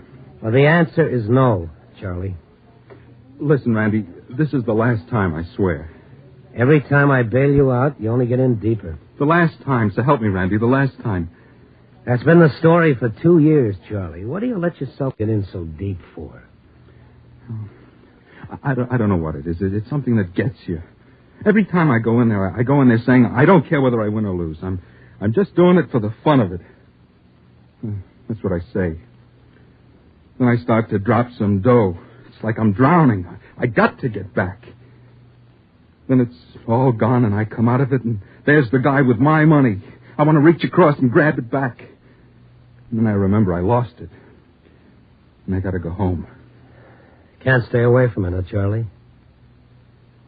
No. Well, what about next time? There won't be a next time, Randy, I swear. Look, Randy, I wouldn't ask you for the money, not if it was just another $50 to some guy in the club, but this is serious. Isn't it always? Yeah, I guess. But this is really serious. Randy, this guy, he told me if I don't have the money by tonight, see, I'm in deep to him. Not like the other times, deeper. How much deeper? I'm to him for $3,000.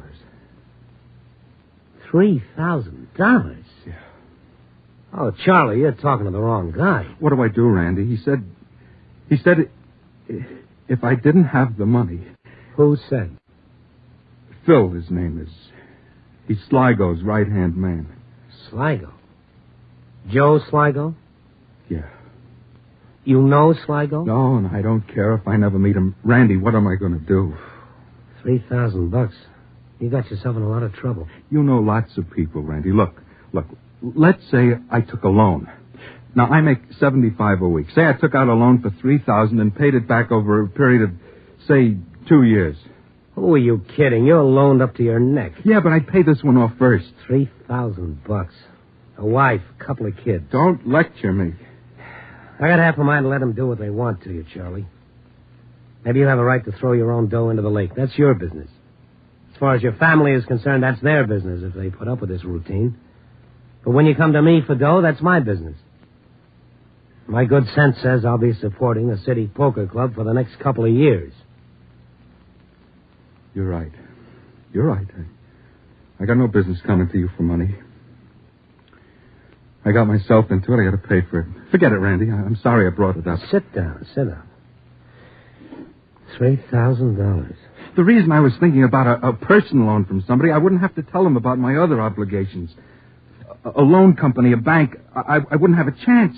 They want to know about the people you owe and maybe collateral. Oh, hold on now. Come on, take it easy. Take a sip.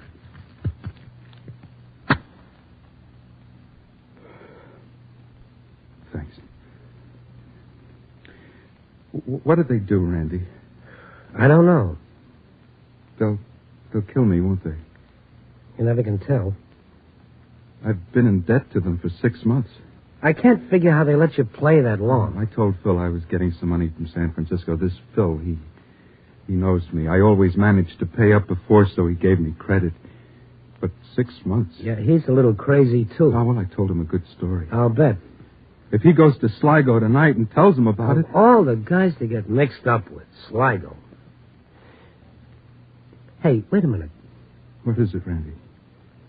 Charlie, look, you say he wants the money tonight. Tonight. Got to be tonight.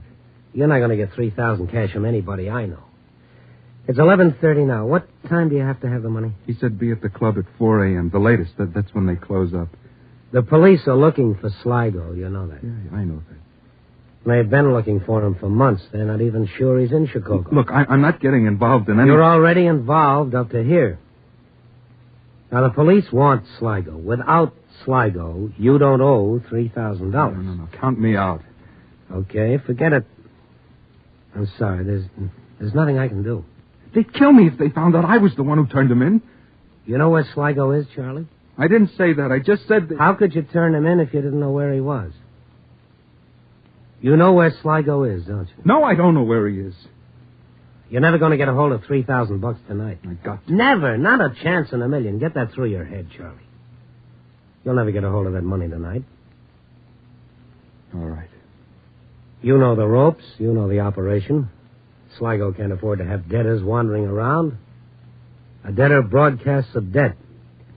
If people find out Sligo's getting lenient, you know what happens. Credit goes to pieces. Collection is rough stuff, Charlie. It's only one way Sligo can make good a bad debt. And that's with a gun. You're trying to scare me. That's exactly what I'm trying to do. I'll get the money if I have to... Oh, sit down. Don't be a fool. That's not the answer. There's $50,000 up there in the safe. I've got the key to the office. Why didn't you take it before? I thought of it. You think I didn't think of it? But you didn't take it. All day I handled the stuff. We made up the payroll today. All I had to do was You didn't take it, and that's what counts. And you're not going to take it now. Now, sit down. Now, listen to me, Charlie. You came to me for help. Now, if I'm going to help you, you've got to tell me everything, and on the level. Otherwise, I won't lift a finger. I told you everything. Do you know where Joe Sligo is? Now, answer me. Yeah. Okay, that's all I want to know. But I'm not... There's $3,000. Now, is it possible to make arrangements to give it to him personally and instead of handling it through this, Phil, yeah. Phil, no, not possible. Why not? Because it's not, that's all. What's this all about? A trap, a setup. Are you crazy? It's safer than walking home past those dark alleys, Charlie. What would it be? I mean, what kind of a setup? Well, that we'd have to talk to the police about. And if something went wrong? You'd be no worse off than you are. What do you say? I need a drink. Let's get out of here.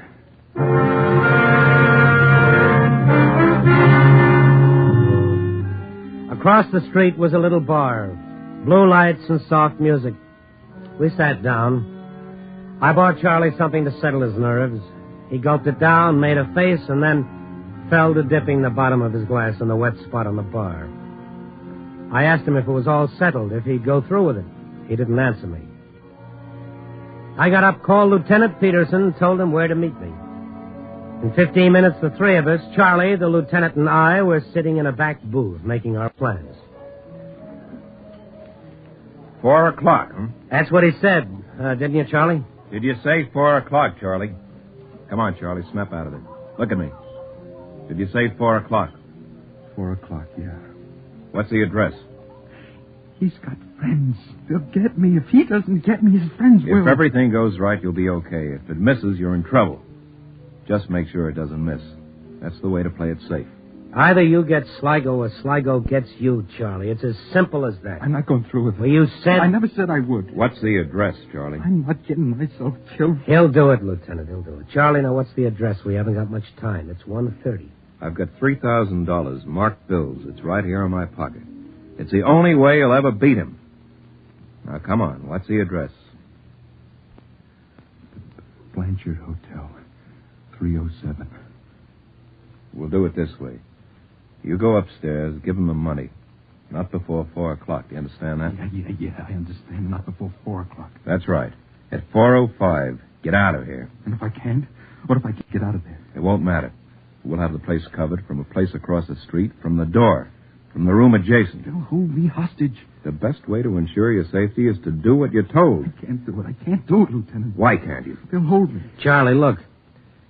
What's going to happen if you don't have the money? Oh, don't tell me again. I know it. It's very easy if you remember what to do. You hand them the cash. Why do I have to be in there? It's the Blanchard Hotel, 307, 4 o'clock. Why do I have to be in there? You tell me. Well, maybe you don't. Do you, Charlie? I'm supposed to pick up the key at the desk and wait for them upstairs. If I don't pick up the key, if I'm not in the room, they don't come in. Well, maybe just pick up the key and then... They'll be watching from down the hall, they said. Here's the money, Charlie.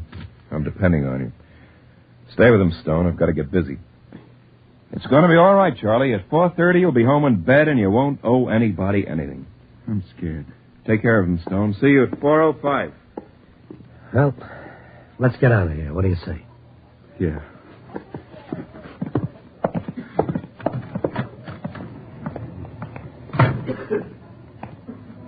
Maybe they're watching. Every minute, maybe they've got their eye on me. Maybe they saw me with the police. Maybe. If they did... No turning back now, Charlie. What if I told him everything? What if I get him up there and tell him the whole deal? Now, there's a great idea. Tell him you brought the cops right to his door. He'll love you for that. Why me? Why does it have to be me? Because you're the guy in trouble. Look, I got a family, a wife and 2 kids. A little late for that. I got to call her. After it's all over. Yeah. I guess you're right. Nice evening. Yeah. Nice evening and a great story. It's going to be a great story, isn't it, Randy? Great story. It's a great story either way, but it's a better story with a happy ending. People buy more papers that way. I can't get out of it, can I? Well, maybe I can. I could make a break for it. Meet him, hand him the money, and beat it. $3,000, except that it's marked. Marked money leaves a trail like neon. He may not like you handing him that kind of money. What time is it? It's 1:55, about 2 more hours. Hello, Charlie. How are you? Remember me? Phil. Yeah, Phil. How you been? You're looking great. Hey, let's go down to the place. I'll buy you a drink. What do you say? Hey, that's a great idea. Come on, Charlie. Let's go get a drink. Just Charlie. Well, just Charlie. Yeah. Charlie and I have a couple of things to do tonight. Oh, yeah? Doll, huh, Charlie? There's a car across the street. Get going. Better do as he says, Charlie. You, too. Where's the party? Don't get funny, mister. People have a way of getting killed.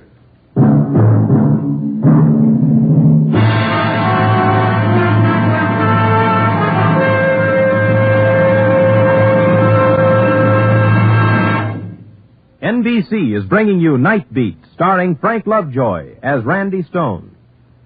A child with cerebral palsy has only half a chance. Won't you give him the other half? He needs costly, highly specialized care. He needs to learn to walk and talk. He needs to learn things everyone else takes for granted.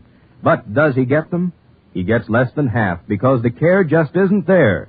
Right now, the tragic truth is that 92 out of every 100 persons with cerebral palsy must struggle along without any care at all. Give them a chance to lead useful, active lives. Give them a chance to become self-sufficient. That's all they ask, just a fair chance. You can help them lead active, useful lives by supporting United Cerebral Palsy, care of your local postmaster. Remember, a child with cerebral palsy has only half a chance. Won't you give him the other half?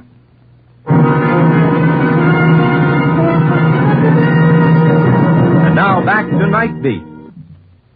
And Randy Stone. It was 2 o'clock. 2 hours early for the setup. Maybe the lieutenant was having us watched. Maybe, but the chances were slim. The best guess was Charlie and I were on our own until 4:05. The Blanchard Hotel was a crummy dump near the railroad tracks.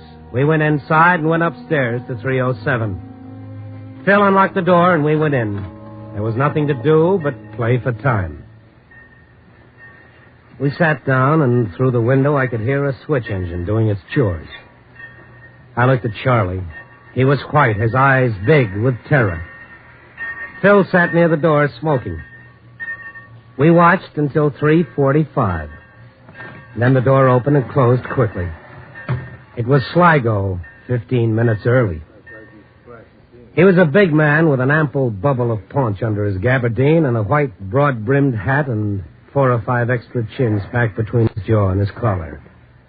His pinpoint eyes and pat smile were all business and cash on the line.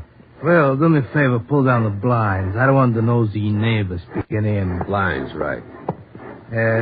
Close the window. It's dusty. Window, right. What'd you bring this other one for? I had to, Sligo. He and Charlie. I thought maybe Charlie tipped or something. You tip anything, Charlie? Me? Not me, Sligo. I'm just a friend. You gave me till 4 o'clock. Phil, you got the money? He's got it. He was in the back booth of a bar. I saw the 3 of them. I watched them just like you said, Sligo. He got the money from some guy. What guy? Some guy, I don't know. A personal loan from a friend. I didn't ask you. That's all I know about it, Sligo. What's your name, you? Stone, Randy Stone, Chicago Star. Newspaper reporter. That's fine, Phil. A newspaper, man. Let's bring the whole city in on this deal. What'd he say? I was scared he knew something, Sligo. I thought... Every time you think, I end up in trouble. You gave me till 4 o'clock. You got the money now. What's the difference? Collateral. What collateral? He promised the guy he borrowed the money from to give him a note on his house. Had the mortgage the homestead, eh, Charlie? That's tough. He said he'd have the note by 3:30 tonight. Well, that's too bad, Charlie. You gave me till 4 o'clock. Do me a big favor, shut up. Phil, give me a cigar. A cigar, you bet. Here.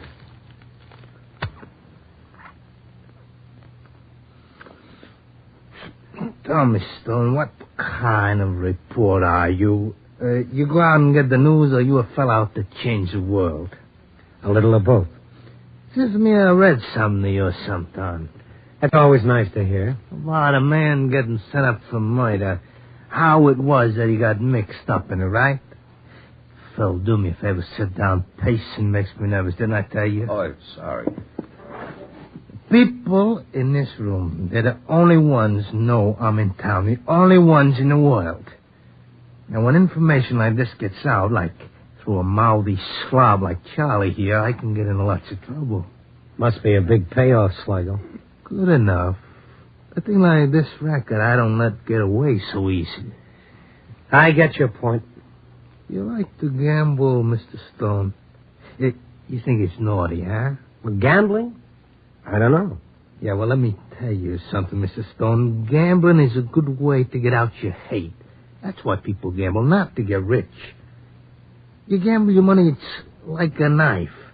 And you gamble, can I stick that knife in that fellow, or will he stick his knife in me, huh? Sligo, listen. Shut up. You're an onion head. I'm talking with a man got some sense. You sit there, you listen, try to learn something, onion head. Stone, what I say, that's right, huh? There's some truth in it. Yeah, you bet. I'll tell you something else, Stone. Everybody gambles, everybody. You step down off a curb to gamble. You bet your life, that's what you do. Every time you step off a curb, you say, I bet my life a car don't come along and hit me. That's gambling, huh? Ain't it, Stone? That's gambling. Okay, Charlie, let's have the money. Here, Phil. Count it later. I don't think Charlie's a double-crosser. He hasn't got the nerve. Phil, put it away. Yeah, all right. Phil, not naked. Put it in an envelope. I told you to bring an envelope. I got it. What time is it, Phil? 3:40 about. Not about. What time? 3:38. Let's get out of here. Like to take a little bet of mine, Sligo? You got a bet? Sure, what kind of bet? I'll bet you Charlie and I never lived to walk out of here. You're a pretty smart fella, Stone. I like smart fellas. Sorry, gotta be that way. I can't let you blabber now, can I? That wouldn't be safe. That's right. Wouldn't be safe. Just how big a gambler are you? I've been at it a lot of years. Gambling? Big boys like you don't gamble. Not unless it's for big stakes. Big enough to enjoy. What's the biggest lose you ever took, Sligo? 100,000, one roll of the dice. Peanuts. 100,000, that's peanuts, huh? I'll bet you more than that. More than 100,000? I'll bet you our lives. Your lives, huh? Come on, Sligo, let's get out of here. Shut up, Phil. Go on, make your proposition, Stone. One hand of draw poker. For your life. For my life and Charlie's. There's a gamble for you, Sligo. Or are you strictly a sure thing better? A gamble is a gamble, Mr. Stone. If I gamble for your life, what do I get out of it? I got your life right now. I don't gamble for what I already got. One hand of draw poker, Sligo. If you win, you win the kill. If you lose, we get out of here. 100% safe. It's a crazy bet. I get nothing out of it. I'll leave $10,000 for you in a checking box at Grand Central Station. Now, that's my bet. That's what you win. $10,000, Sligo. Our lives are worth more than that. Only to you. Besides, what do you get 10,000? I'll get it. If you don't? You know where to find me. Come on, Sligo. Shut up, Phil. The stakes too high for you? It's a lousy bet. I'll take it. Let's not kid around, Sligo. I told you to shut up, didn't I? You got to pardon him, Stone. He's no gambler. You and me, we got gambling in the blood, huh? Charlie, what about you? You like the deal? What do you say, Charlie? Look at him. He can't say a word. Scared, eh, Charlie? You scared? Phil, the cards. Sorry. Sorry? What do you mean, sorry? Not your cards, not my cards. A new deck. Who buys the deck? I do. Get the cops, maybe? No soap, Stone. I thought there was some... Phil can come with me. There's a counter open in the lobby. Phil, go with him. I don't like it. You don't have to like it. Go with him. I'll be waiting for you, Stone. Come on, Phil.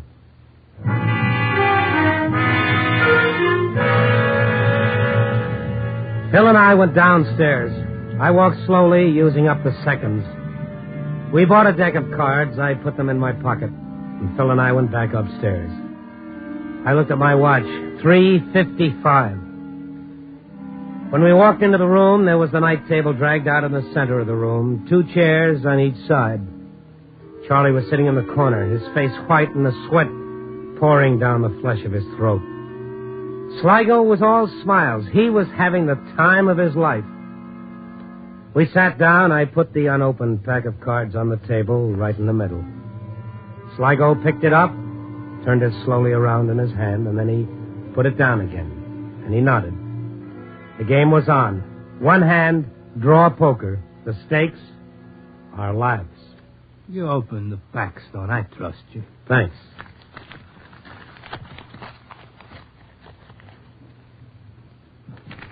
Nice and shiny, huh, Phil? I don't like it. That's because you're stupid. Cut for deal, Stone. Cut for deal. You first. After you. Okay. Queen. Pretty good. Your turn. All right. 10, your deal. No, please, no. Shut them up, Phil. Yeah. No, hold it. Let him watch. If he makes too much noise, give it to him, but good. But I like when he watches. Deal. A 5-card draw, that's what you said. 5-card draw, that's right. Fine.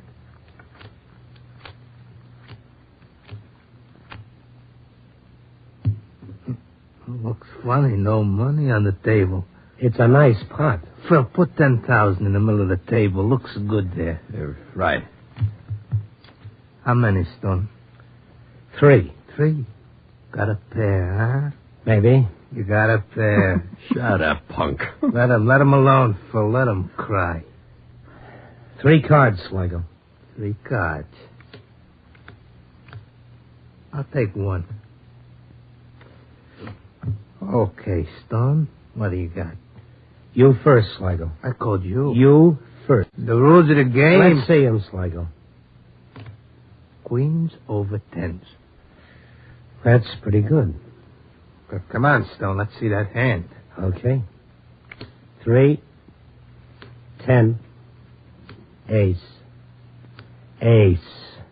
Put up your hands, Sligo. Come, you dirty double-cross. Gotta get out of here. Stay where you are. Our lives against yours, Sligo. It was a fair bet. Fair bet, yeah. Let's see that card. But the last card? Sure. Ace of diamonds. 3 aces, Sligo. Beats 2 pair anytime.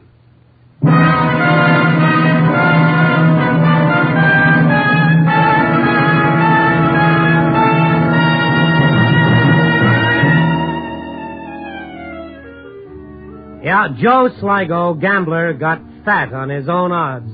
The cards were always stacked, and the wheel always favored the house. But when he played a straight hand of draw poker for human life, Joe Sligo just didn't have enough aces. That's because he forgot that luck and rackets don't jibe. When you're betting murder against the chair, you're up against the United States population. And you know what those odds are. 150 million to 1. Copy, boy.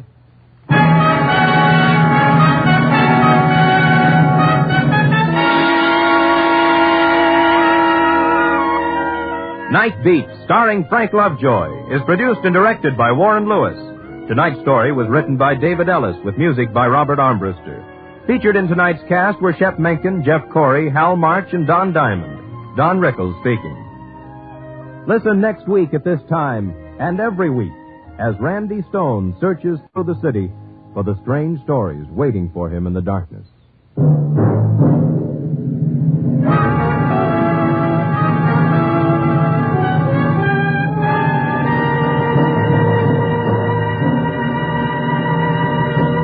Night Beat came to you from Hollywood.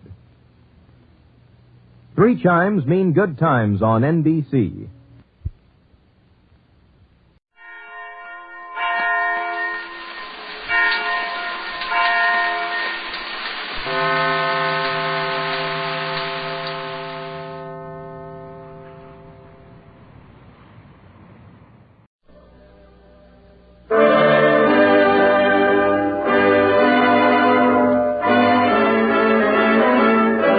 makers of Camel cigarettes present Dick Powell as Richard Diamond, Private Detective.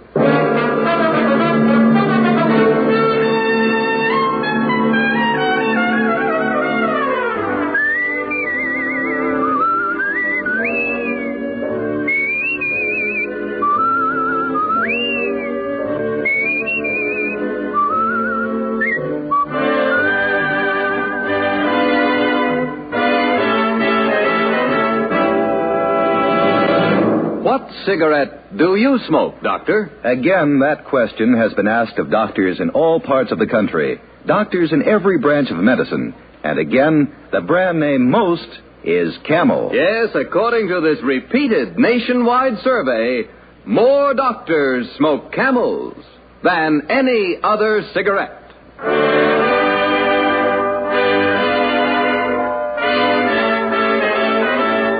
Here transcribed is Richard Diamond, Private Detective, starring Dick Powell.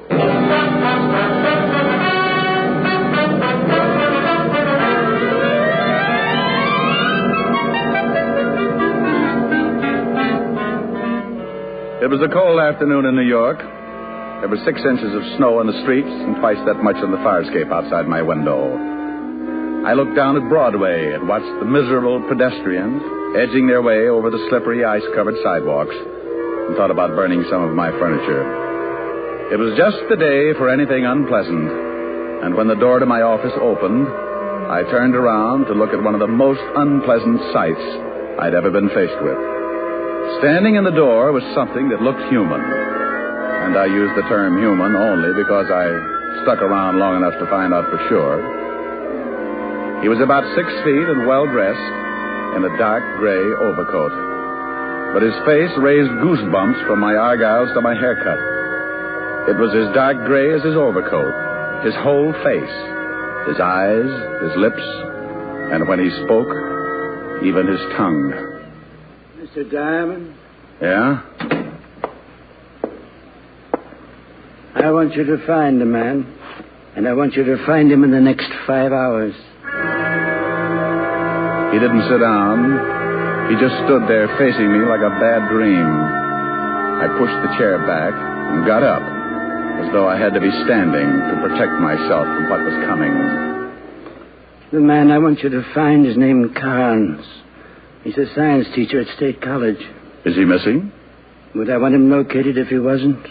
Would I have asked you if I'd known the answer to that? How much is your fee, Mr. Diamond? When I know what I'm getting into, $100 a day in expenses. Yes, 500. Find Louis Carnes in 5 hours and you get another 500.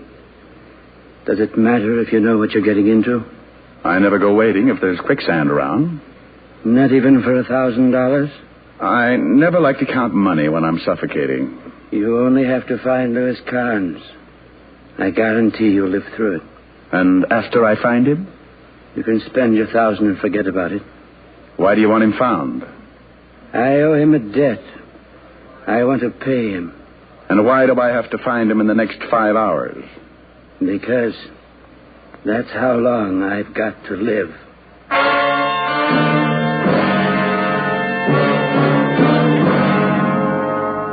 Interesting situation?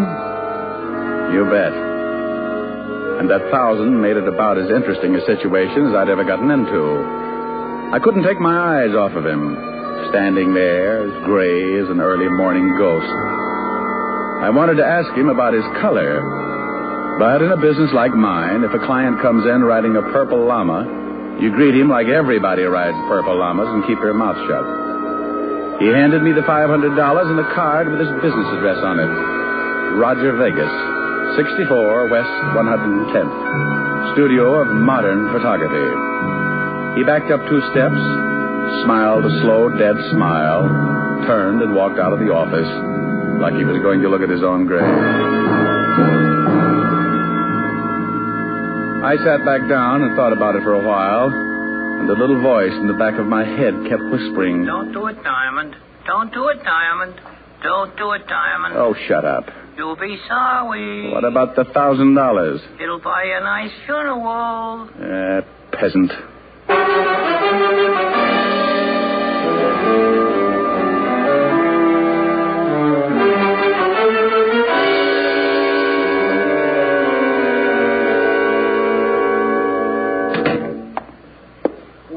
If it ain't Richard Diamond, the overstuffed flatfoot. Well, if it ain't Sergeant Otis, the overstuffed flathead. Oh. No. Someday you'll be sorry. Well, everybody is sooner or later.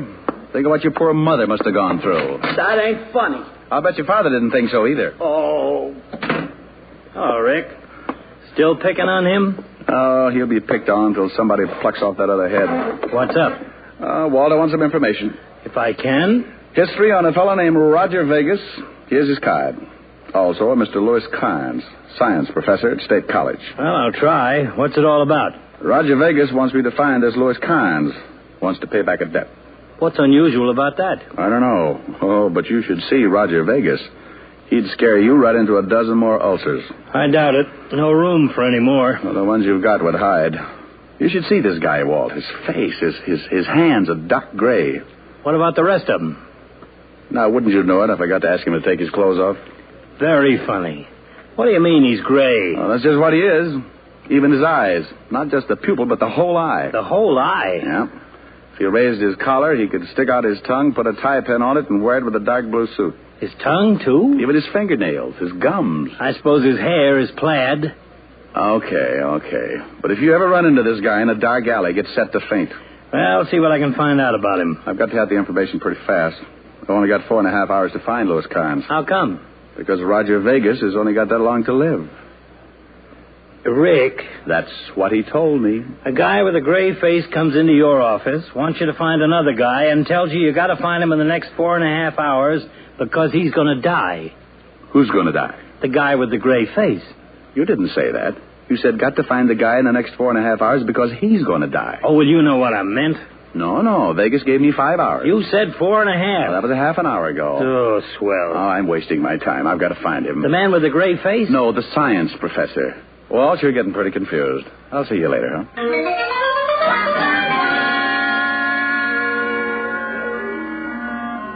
I left the 5th Precinct, grabbed a cab, and 20 minutes later I was walking across the campus of State College. Being Saturday, the big school was quiet and impressive as it stretched out over the dozen acres of snow-covered grounds. I located the administration building and found one lonely student working in the main office.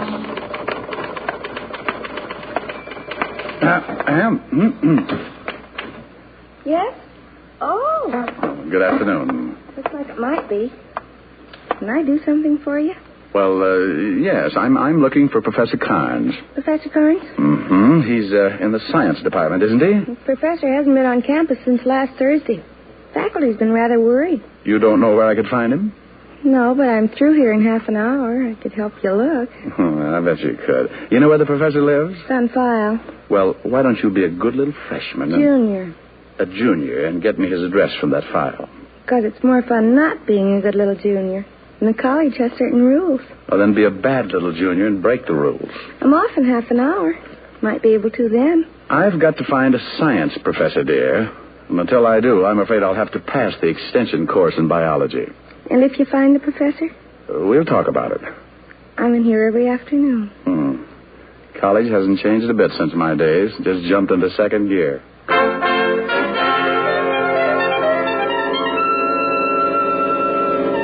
The cute little junior walked her sweater and saddle shoes over to a long file and came back with Professor Carnes' home address. I thanked her, promised she could wear my gold badge if she passed lunch hour, and took my cab back to town.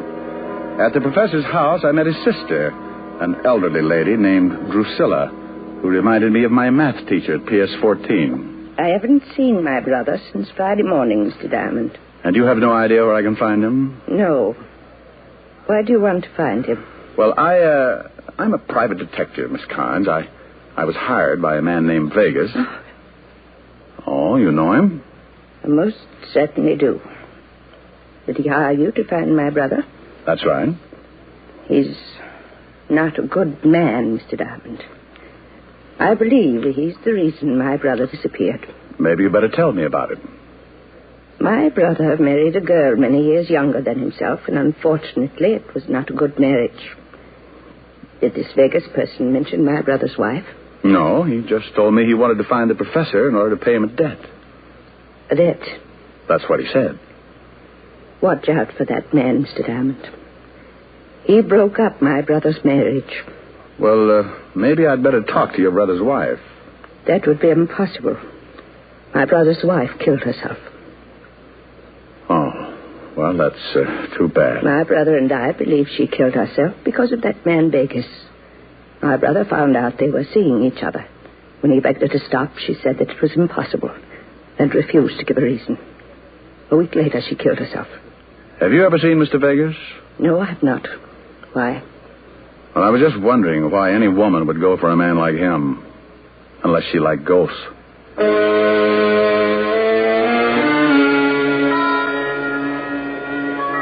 I left Drusilla Kynes and looked at my watch. It was 3 o'clock, and I had only 2 hours left to find the professor and earn my $1,000. On the way to the nearest phone booth, I thought about the case and wondered if the $1,000 would be worth it in the long run. I watched part of my last $5 drop in the phone and decided it was. Lieutenant Levinson, homicide. Diamond, Walt. I want to know about a suicide. Otis won't do it. Professor Kynes' wife. I thought so. I checked for you on Vegas and the professor. The professor's wife jumped off a building 5 days ago.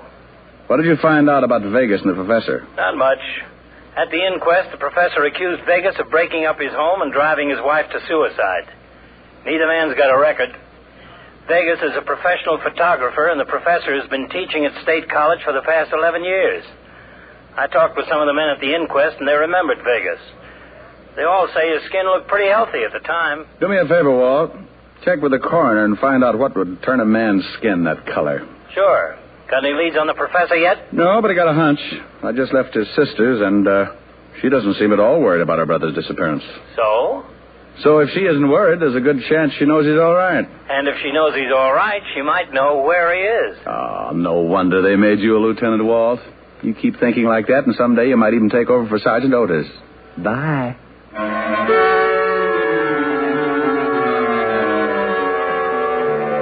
I left the phone booth and walked back toward Drusilla Kynes' house. I staked myself out across the street in a corner gas station and warmed my blue little ears inside while I waited for the good Drusilla to contact her brother. I was just guessing, but it worked. 10 minutes later, Drusilla, dressed in a heavy fur coat that looked like it should be out on the river building a dam, walked out of her house and hailed a cab. I hailed one, too, and followed. 15 minutes later, I was back on the campus of State College. I watched her get out, walk around back of one of the buildings, knock on a door. She waited until someone opened it, and then she disappeared inside. I tried the door, but it was locked again. So I toured the building. The front door was locked, too. I set to work trying to pick the lock. I broke a Boy Scout knife, half a dozen fingernails, and several bobby pins that for some strange reason had found their way into my coat pocket. So I did the next best thing. I went back to the door that Drusilla had entered earlier and waited. 5 frozen minutes later, the door opened and I stood there facing Drusilla while her look melted every icicle within 10 feet. Standing directly behind her was a small man, his breath showing clearly against the cold air, coming in short gasps. Drusilla. It's all right, Lewis. What do you want, Mr. Diamond? Nothing now, Miss Kynes. I found it. Is that the man, Drusilla? Yes. He's a detective. Vegas hired him. It's all right, Drusilla. If Vegas wants to find me, I'm tired of hiding. Tell Vegas that I'll be waiting here, young man. Lewis, you know what he'll do. It's all right. Vegas knows he's only got a few hours left. Has that strange color of his skin got something to do with it? Yes. Have you seen him since the inquest, Professor? No. Well, that's funny. How did you know about his skin and that he only has a few hours left to live?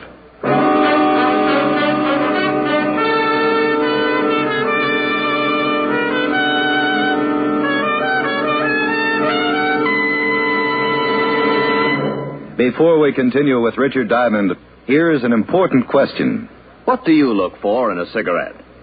Well, most people say flavor and mildness. Those are two things you'll find in Camels. No other cigarette has Camel's rich, full flavor. The flavor of costly tobaccos, properly aged and expertly blended. And no other cigarette gives you this conclusive evidence of mildness. In a coast-to-coast test, hundreds of people smoked only Camels for 30 days. Each week, noted throat specialists examined the throats of these smokers and reported not one single case of throat irritation due to smoking Camels. Yes, that's proof of mildness based on day-in, day-out smoking, not just a sniff or a puff. Make your own 30-day Camel mildness test, the sensible test, the thorough test. You'll enjoy Camel's rich, full flavor from first puff to last. You'll see just how mild Camels are, and you'll know why more people smoke Camels than any other cigarette. How mild, how mild, how mild, how mild can a cigarette be? Make the Camel 30-day test, and you'll see. Smoke Camel and see. And now back to Richard Diamond, Private Detective, starring Dick Powell.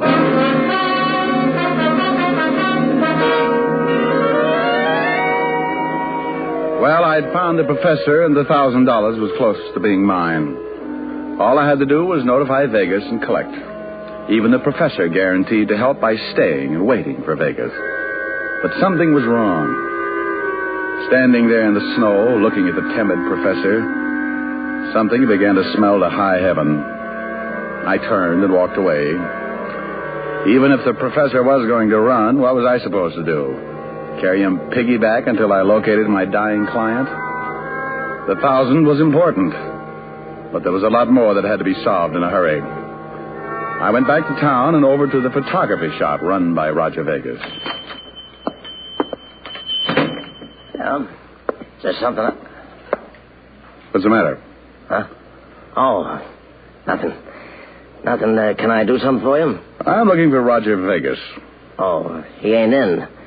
Ain't I seen you someplace? You might have. I move around. Where can I find Vegas? He ain't here. I know he ain't. Where can I find him? Home, I guess. Home. That would be somewhere in New York, huh? I ain't supposed to give out the address. Who wants him? I do, and I ain't supposed to give out the name.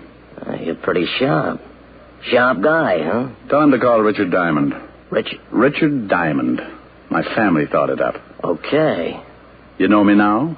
No, I was mistaken. Well, I'm surprised. I sent you to Sing Sing 10 years ago.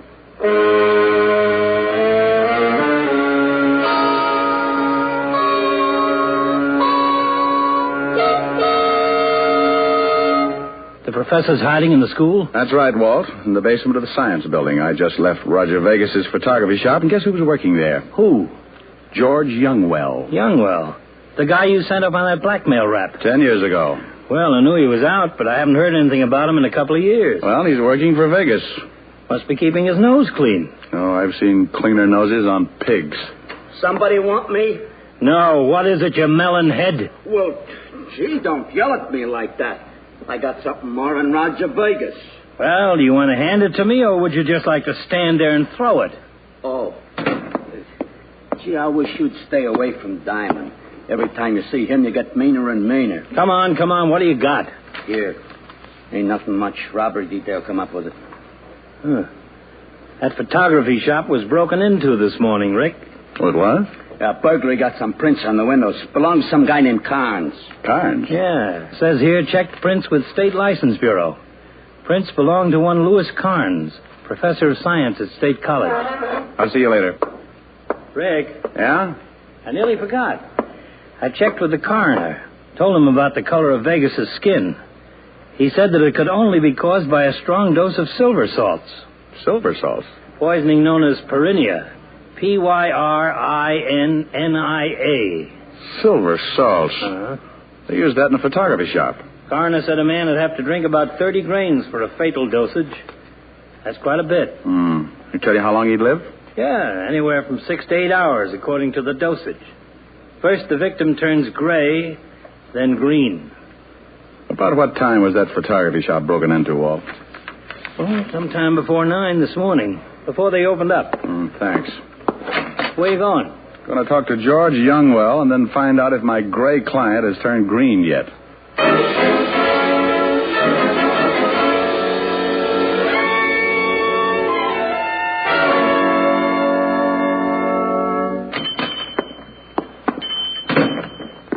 Hello, George. I told him, Diamond. I told him you wanted to see him. He said he was going over to your office. Oh, thanks. Well, look, what are you looking at me like that for? I'm going straight now. Swell. I got a good job, see? Legit. I don't want no trouble. I don't blame you. Okay. Mr. Vegas has gone over to your place. Why don't you go meet him, huh? Plenty of time. Look, he's in a hurry. He's got a big trouble, and he's got to take care of it in a hurry. Yeah, I know. He's got about an hour. Well, go on. He paid you, didn't he? What do you do around here, George? Now, listen, you. I know my rights. I'm clean. I don't know what you're trying to prove, but I don't buy none of it. Now, get out of here, or I'll call a straight cop. You know why Vegas is going to die in an hour, George? Yeah. No, I don't. If I did, I don't have to tell you nothing. Nothing, see? Maybe you know why he wants to find the professor. No. Maybe you knew the professor's wife. No. Maybe you know why she got killed. No. Get out of here, Diamond. Get out. I'm clean. I'm legit now. Yeah, like a tub of mud. What do you mean? I want you to tell me about Vegas. What about him? He owns the shop, that's all. He makes pictures. What else does he do? Nothing that I know of. What else he does, I don't know about. What are you doing? Get away from me. I want to know all about it, George. I think I know most of it. I want to know the rest. No, I don't know. No, get away. I'm not a cop anymore, remember? I don't have to play the rules. You can't scare me. You won't get rough. You ain't a cop. It's right to lock you up if you get rough. Get away. I want to know why the professor's wife got killed. I don't know. I swear I don't know. She jumped. She jumped off the building. I thought you said you didn't know. Get away. No, please. I could figure everything but the wife. If she jumped, she had to have a reason. When I saw you, George, I got the idea. Please. Blackmail, maybe, George. I'm legit. I told you. I'm working here. Blackmail with pictures, maybe? No. The dirtiest racket in the business. Simon, no. You're going to tell me, George, I wish you were dead. I'm not telling you anything. Blackmail's the dirtiest racket I can think of. No, please. If Vegas finds the professor, he'll kill him. I've got an hour to stop a murder. Okay. We were blackmailing the wife. Phony pictures? Yeah. How many others? A lot of them. Lots. Okay, George. Let's get down to the station. I hate to get in the rut, but I'm going to see that you get another 10 years.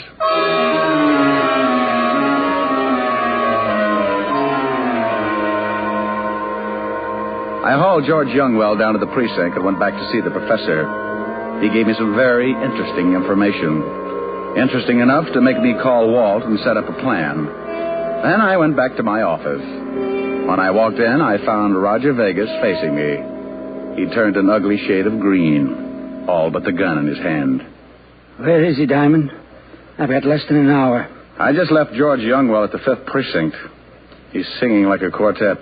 I thought that would happen, but I'm not worried. You've got plenty of poisoning, huh?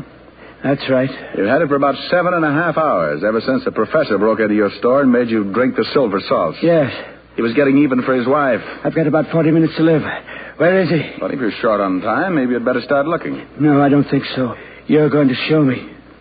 No, I don't think so. I can't argue. I guess you won't live through it after all. Oh, no. Wait a minute. Let's not lose our heads. He's at the college. Don't lie to me. He's in the science building, in the basement. You're coming along. It'll take 30 minutes to get there. If you're lying, I've got 5 minutes left to kill you. I think that's plenty of time.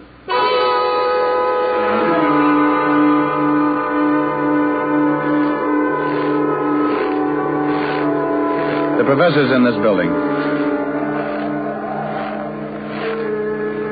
Is it open? It should be. Go ahead. Stop. I can't see anything. The lights are out. If you're lying to me, Diamond, if he's not here... He's here. Call him. Okay. Oh, Professor. Professor Carnes. Yes? Oh. He's in the back room. Tell him to come in. Will you come in here, Professor? Who is it? It's Diamond. The detective? Get him in here. Yes, Professor. All right. Yes, what is it, Mr. Diamond? Hello, Professor. Vegas. Yes. Surprised? No, I knew you'd hired this detective. I knew you'd come. Not too late, huh? All right, Professor. I've got but 5 minutes, so you're going to die before me. You're a pretty terrible man. Look who's talking. Break into my store, pull a gun on me, make me drink that stuff. You're a killer and you're going to pay for it? I'm not a killer yet. I haven't got the time to talk about it. You won't get away with it. You think you pulled it off just great, don't you? Well, I'm not only going to kill you, but I'm going to tell you something. I want to see how you take it. I got a little additional revenge, Professor. Your wife didn't jump. I pushed her. I don't believe it. She was going to stop paying me. Going to tell you about the pictures I was blackmailing her with. But I couldn't have that. So I pushed her off the roof. That's all I wanted to know, Vegas. What do you mean? Walt. Very nice, Lieutenant Levinson. Here's his gun. Thank you, Mr. Diamond. Get up, Vegas.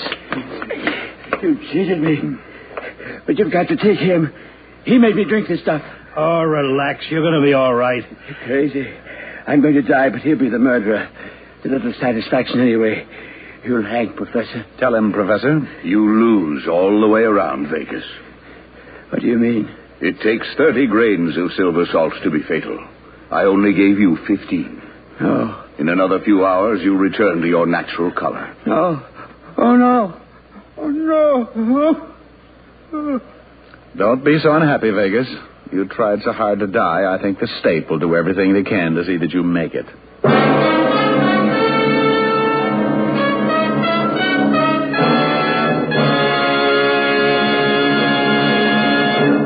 Dick Powell will return in just a minute. More people smoke Camels than any other cigarette. And among the millions of Camel smokers are many stars who know the importance of mildness in a cigarette because their voices are their living. Our own Dick Powell has been a Camel smoker for a good long time. Is that right, Dick? Yes, it is, Ed, and I'm smoking one right now. Well, you're in good company. Among other stars who smoke Camels are John Wayne, Risa Stevens, Ezio Pinza, Martha Tilton, and so on. Friends, find out for yourself how mild and flavorful a cigarette can be.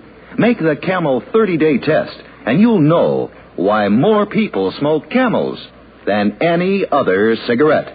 How mild, how mild, how mild, how mild can a cigarette be? Make the Camel 30-day test, and you'll see. Smoke Camels and see.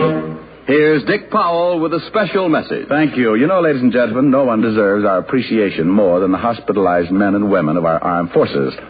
As a tribute to them, the Camel people send gift cigarettes each week to servicemen's and veterans' hospitals in this country and also to overseas where our fighting men are hospitalized. This week, Camels go to veterans' hospitals, American Lake, Washington, and Fort Bayard, New Mexico, U.S. Army Station Hospital, Camp Stoneman, California, U.S. Naval Hospital Ship, Repose. Now, until next week, enjoy Camels. I always do.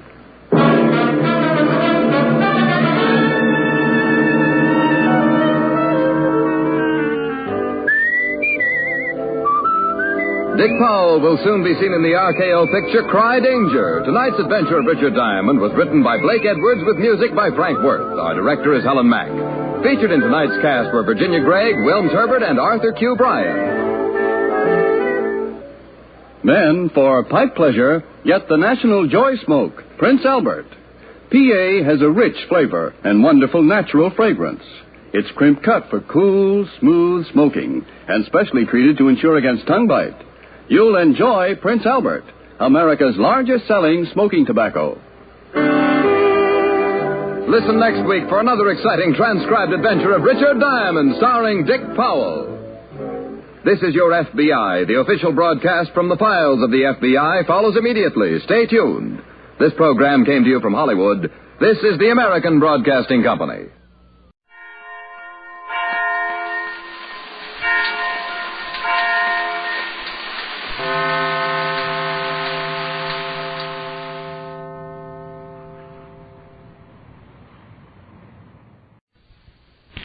Listen now to The Adventures of Sam Spade, starring Howard Duff in The Convertible Caper.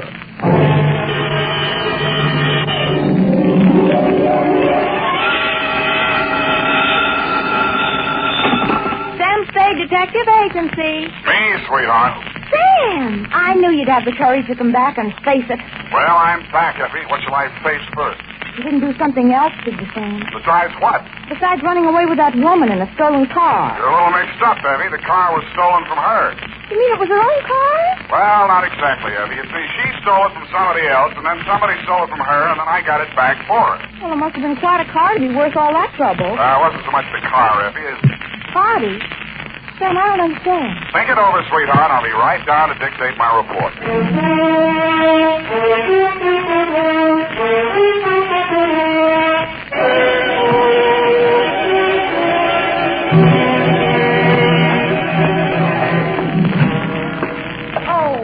Sam, look at you. Can't you take no for an answer? And just what do you mean by that, Miss Perrine? Claw marks on your face. Wrong again, sweetheart. She said yes, I said no. Hence the scratching. I knew she was that type the minute she walked into this office. That ankle bracelet and green nail polish. Green nail polish. Well, puce colors. This one goes to homicide, Effie. Oh, not another murder, Sam. What else? To Detective Lieutenant Dundee from Samuel Spade with license number 127596. Subject, the Convertible Caper. Dear Dundee, it has been a dull morning, but just before lunchtime, things began to brighten up. Her clothes looked like money, and what they were wrapped around looked even better. She eased herself into the chair I pushed up for her, rattled about $1,000 worth of charm bracelet at me, and after she'd arranged her legs, mouth, and eyes to our mutual satisfaction, she allowed me to hear the sound of her beautiful voice. I do not know whether you will be interested in my case or not, Mr. Spade. Put your mind at rest, Miss... Estrada. Who knows? Perhaps I am merely a waste of time. My time is your time as we stay in the States, Mrs. Estrada. Oh, you are very simpatico, very kind. Yes. Entonces, my automobile has been stolen. When and from where? Last night, after midnight, while I was checking in at the Hotel San Rafael, where I am staying, I foolishly left it parked outside with the keys in it. Have you reported this to the police? No. I suggest you do. No. No? No. Well, why not? Because I stole it from another. I see. No, but you do not yet know all. If the police find the car and notify the one from whom I stole it, then that one will know that I am in San Francisco. And that's bad. He can't say that. If he finds out I'm in San Francisco, then he will come here and kill me. That is why I must recover the car rapidly and without the police. You will be glad to help me.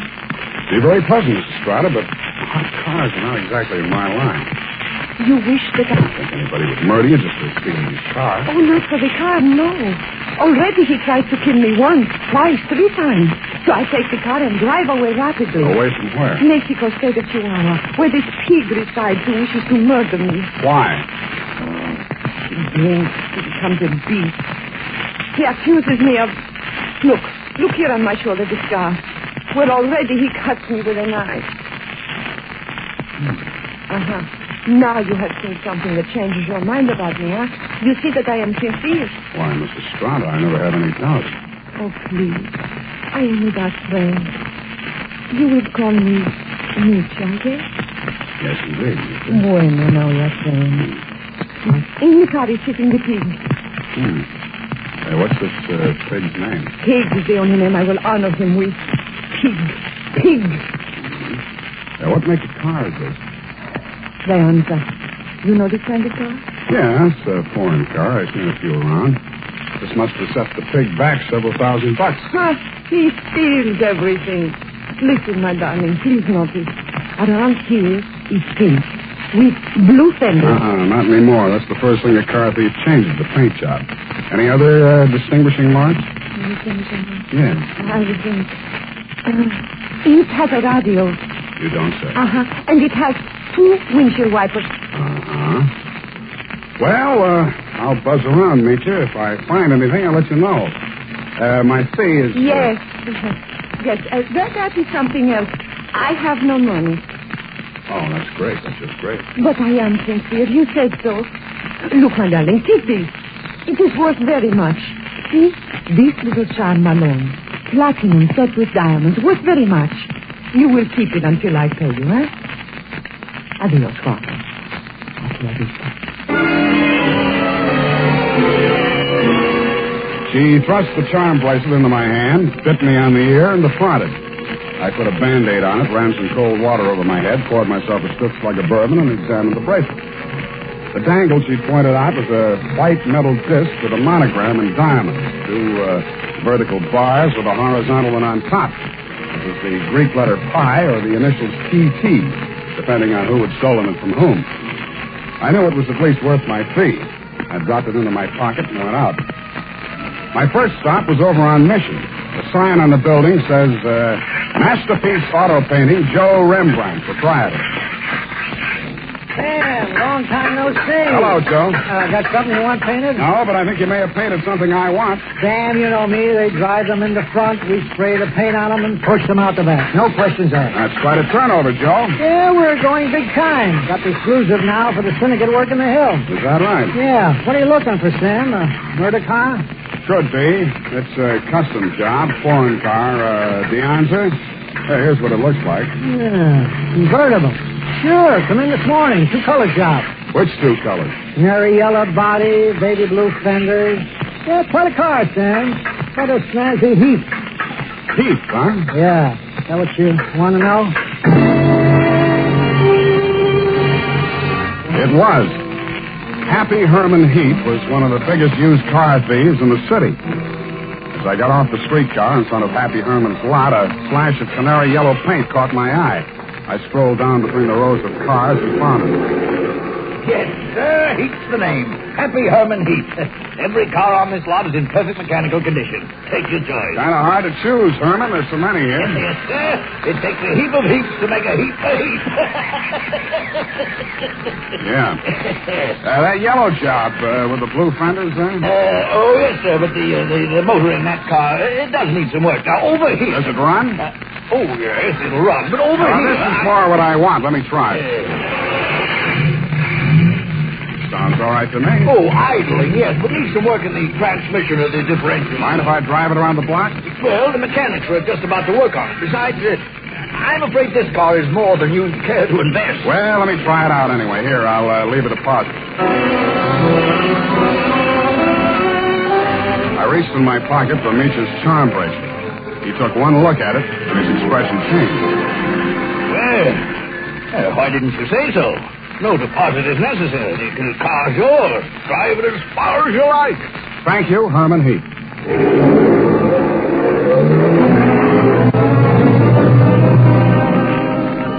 I took him at his word. I put the magic bracelet in my pocket, drove back to O'Farrell Street, parked in front of the San Rafael Hotel, slipped the doorman a buck to wash it for me, and went on into the lobby. The desk clerk said that Senorita Estrada had checked out 30 minutes before, leaving no address. I found the house chick in the bar and asked him for a rundown. Yeah, I remember her, Sam. Very nice dish. Any callers signing? Yeah, 2 guys. Yeah? Went out when they came. Ain't been back since. Who were they? You won't believe it, Sam. One of them was Tom Carey. What's he doing in San Francisco? He's wanted for murder. Well, I don't know, but there must be plenty in it if he brought him back across the border. He's staying here? Yeah, room 613. Do me a favor, will you, Simon? Anything at all, Sam. There's a car parked outside in the loading zone here. Stow it in the hotel garage for me, will you? Upstairs, as far out of sight as you can get it. I went upstairs and rang the buzzer at room 613. The door was opened by a little dark-complected man with hard eyes and Indian features. There was a mean-looking knife in his hand, but he put it away at a nod from Tom Carey. How'd you find out I was in town? Not from Meacher. I don't know how much he told you, Sam, but if he told you this much, he was 11. It's $1 million caper. And you know some of the things I've done for less. What's in it for me? What'd she pay you? Nothing. She left this charm bracelet in Hawk. Now, boss, I caught him now. Shut up, Hawkins. Give me that bracelet. Watch it, Tom. Don't crowd me. I got something bigger than this, or you wouldn't be here. All right, Sam, what do you want? I want to hear you talk. I guess you know I've been down Mexico way. I'm listening. I got a little business down here, garage business. Running hot cars across the border to the States? We cool them all. Little body work and his serial number, like plastic surgeons. Sounds like a good business. You shouldn't be neglecting it. You met the dame. She says you want to kill her. I was off my trout. I scared her. I didn't mean anything. I thought I could scare her into sticking around. I let Parco nick her shoulder a little bit. Oh, just a little bit. Yeah. I figured her wrong. I know that now. If I could see her for 5 minutes just to talk to her, I know it'd be okay. I can't help you, Tom. I want to talk to her myself. Listen, she hasn't got a penny, only that car. She figures I'm peddling that. Not anymore. She already sold it? Some car thieves took it. She hired me to trace it. Listen, Sam. maybe broke in a strange country, I'd look good to her again. Here's $1,000, Sam. Oh, this is so sudden, Tom. Nothing. When you see her again, give her that bracelet back, yeah? It was a present from me. And whatever you do, don't find that seller. Okay, Tom, that's a promise. Thanks, man. Only one thing I don't understand. You said it was $1 million caper. I meant that. She's worth $1 million to me, Sam. The girl, Tom, or the car? Oh, I wish you hadn't asked that question, Sam. I really do.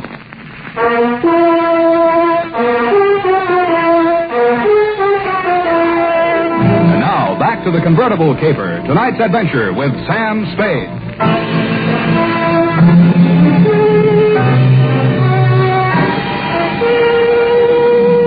When Tom Carey said $1 million caper, he meant just that. He never risked a rap for less than $100,000, and no dame that ever lived was worth more to him than a hot mink coat.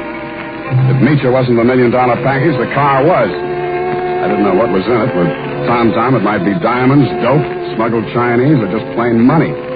So I went back to the hotel garage. Number 1279. I climbed the long curving ramp to the second floor and found the canary yellow Deanza convertible crowded in behind 4 ranks of cars at the rear of the building. I started to work on it. Nothing in the luggage trunk, nothing under the seats, under the upholstery, and the door panels, nothing anywhere. Then I got Tiny Stover, and the two of us went over the second time. It's a cold lead, Sam. It's not, I know it's not. Now think, Tiny, what's different about this car? Well, solider built than most. Good body work. I don't know. Hey, here's something. What? There's a hole punched out of this fender over here. About the size of a quarter. Let me see that. Yeah, right here. It curves under, see? Yeah. What's that you got? Charm bracelet. Did you say this dangle on here was what was cut out of that fender? Let me see. It fits. Fits even the curve. Yeah. What does it mean, Sam? The dangle on the bracelet is solid platinum. Hey, Sam, are you trying to tell me the fenders on this heap are solid platinum? You got a pocket knife, Tiny? Yeah. Here. There you are. Thanks. It shines. Sam, is this a hot car?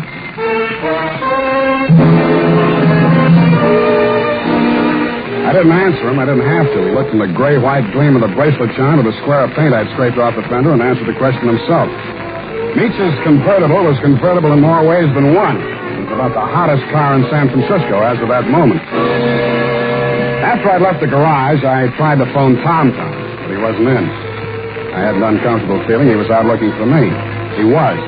As I stepped out of the phone booth, there was a rush of air past my left ear. A knife stuck in the wood, less than an inch west of it. I came out in the street and found to see him duck around the corner into an alley. I ran after him. I collared him and stood him up against the wall. Let me go. Let me go. I cut you down. What do you know about that car? What do you know about that car? Come on, talk, or you get more of this. I don't know nothing. They don't tell me nothing. Where's Meacher? I don't know. Meacher don't know nothing either. Only Tom and... Tom and who else? I don't talk no more. They cutting you in? I don't need no cut. The boss, he pays me good. 40 pesos. Sometimes more. Work for me and I'll cut you in. I cut you to pieces. The boss treats me good. Sure, you do all the dirty work. There's any trouble, you'll take the rap. What means rap? They put you in a little room and squirt gas in you. You fall dead. Gas? Tom do this? He does indeed. Venga. Come, I take you to see the man. Su nombre es Philo. I think he will be very happy to see you.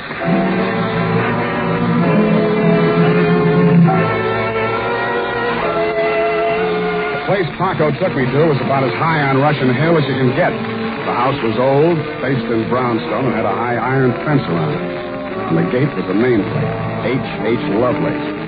When I opened it to go in, I noticed that Paco was no longer with me. Oh, Mr. Spade, come in. The gray-haired gentleman who greeted me was wearing a wing collar, a carnation, and a very distinguished air. I could hardly believe it, but he was definitely, beyond the shadow of a doubt, none other than the one and only Happy Herman Heap. Well, Mr. Spade, I see that you're surprised. I'm overwhelmed, Mr. Heap. Lovelace, that is the correct name. For my avocation, I selected my first and second names, the H.H., you know. My full name is Herman Heap Lovelace. About that car, Mr. Spade. Yeah, about that. I must own that you outwitted me. I was rather proud of my little device, the disc on the charm bracelet, you know. When you showed it to me at my business establishment, I naturally thought you were authorized to fix the car. Yeah, naturally. However, I'm not averse to enterprise in a young man, and I'm prepared to pay for my blunder. You said $1 million I still couldn't accept, Mr. Lovelace. Oh, why not? I was hired to recover that car for my client. It's not mine to sell. Well, it's certainly not hers. I don't care whose it is. All I know is that my client's life is in danger, and it has something to do with that car. Miss Estrada? Yeah. Excuse me one moment. Spade has arrived. Hello, Papa. That's all she said. And she stood there looking at me in that way that made you not care who she was double-crossing or why. Then she turned to Lovelace, alias Herman Heap. How much does he know? Alas, everything, I fear. He has agreed to our terms? Yes. Good. I must have my bracelet back now, Sam. Sure, it's right here in my... I reached in my coat pocket for the charm bracelet she'd given me to keep for her. It wasn't there. It wasn't in any of my pockets. I guessed that it was in one of Paco's pockets. Misha watched me fumbling, her eyes blazing with anger. Fool, you have lost it. We are helpless without that. I thought it was the car you wanted. Please, one thing at a time. I suggest that we first gain possession of the car. Yes, Lovelace, you are right. First the car.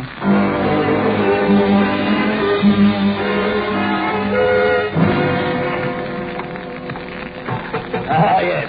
This is the car at last. A princess in vulgar raiment, but still a princess. No royal coach carrying a king to a coronation ever held such riches. You talk too much. Oh, I do.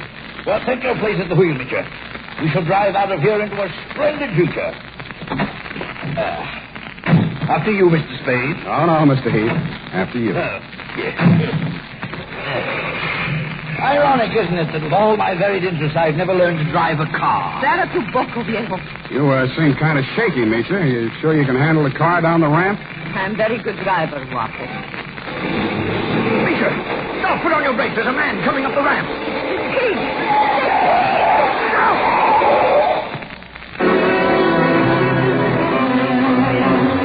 He was dead before I got to him. As I leaned over him, I saw the bracelet lying beside his hand. I picked it up and walked back to the car. Misha and Herman Heath Lovelace were sitting in stony silence, glaring at each other. Is he dead? Yeah. What's the bracelet on him? I didn't look. Lovelace, go and frisk him. Must I? It's very distasteful to me. Come, Mr. Spade. You fool. We trust this detective. Go on. Very well. Get in, Sam. Get in. We leave him here. What's the matter? Is something wrong? Oh, nothing at all. Come back here! This is an outbreak! I mean, come back here, I say!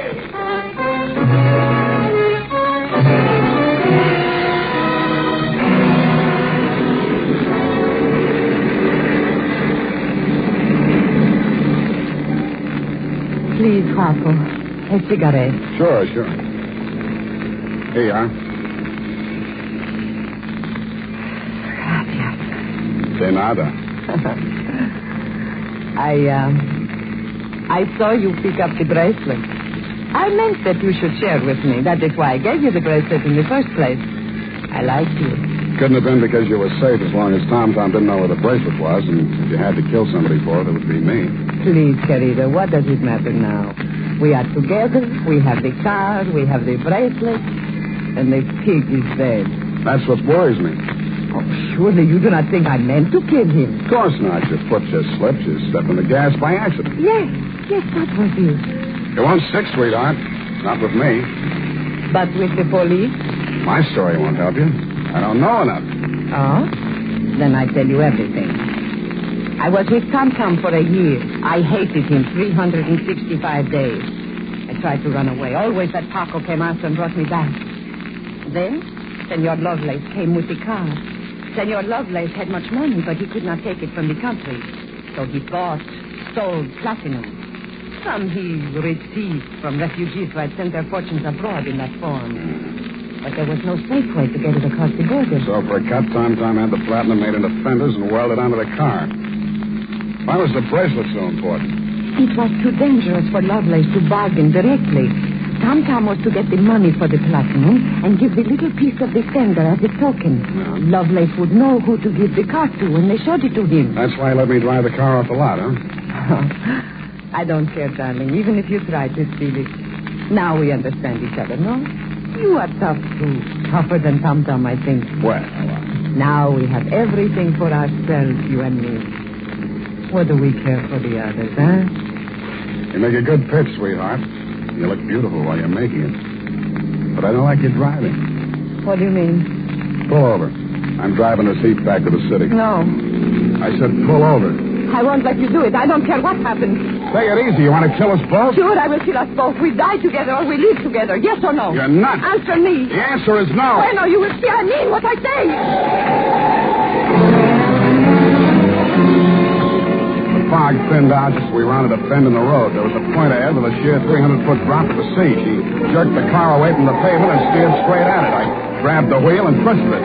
The car skidded on gravel and slid sideways toward the cliff. I got the door open and tried to yank her out with me. She held on and kicked me until I rolled free.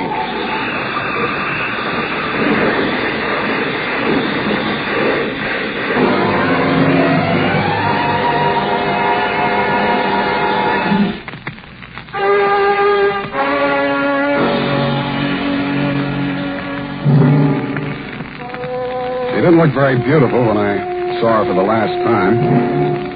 And the flashy convertible was a pile of junk. Very expensive junk, but junk all the same. I understand the federal men have confiscated the platinum and are holding Lovelace for questioning. I doubt if he'll crack. Nobody can embarrass a used car salesman. Period. End of report. Sam, do you really like this racket we're in? I hate it. So do I. But don't let's ever go into any other racket. It's a promise, sweetheart. Why, I'll never know. Good night, Sam. Good night, sweetheart.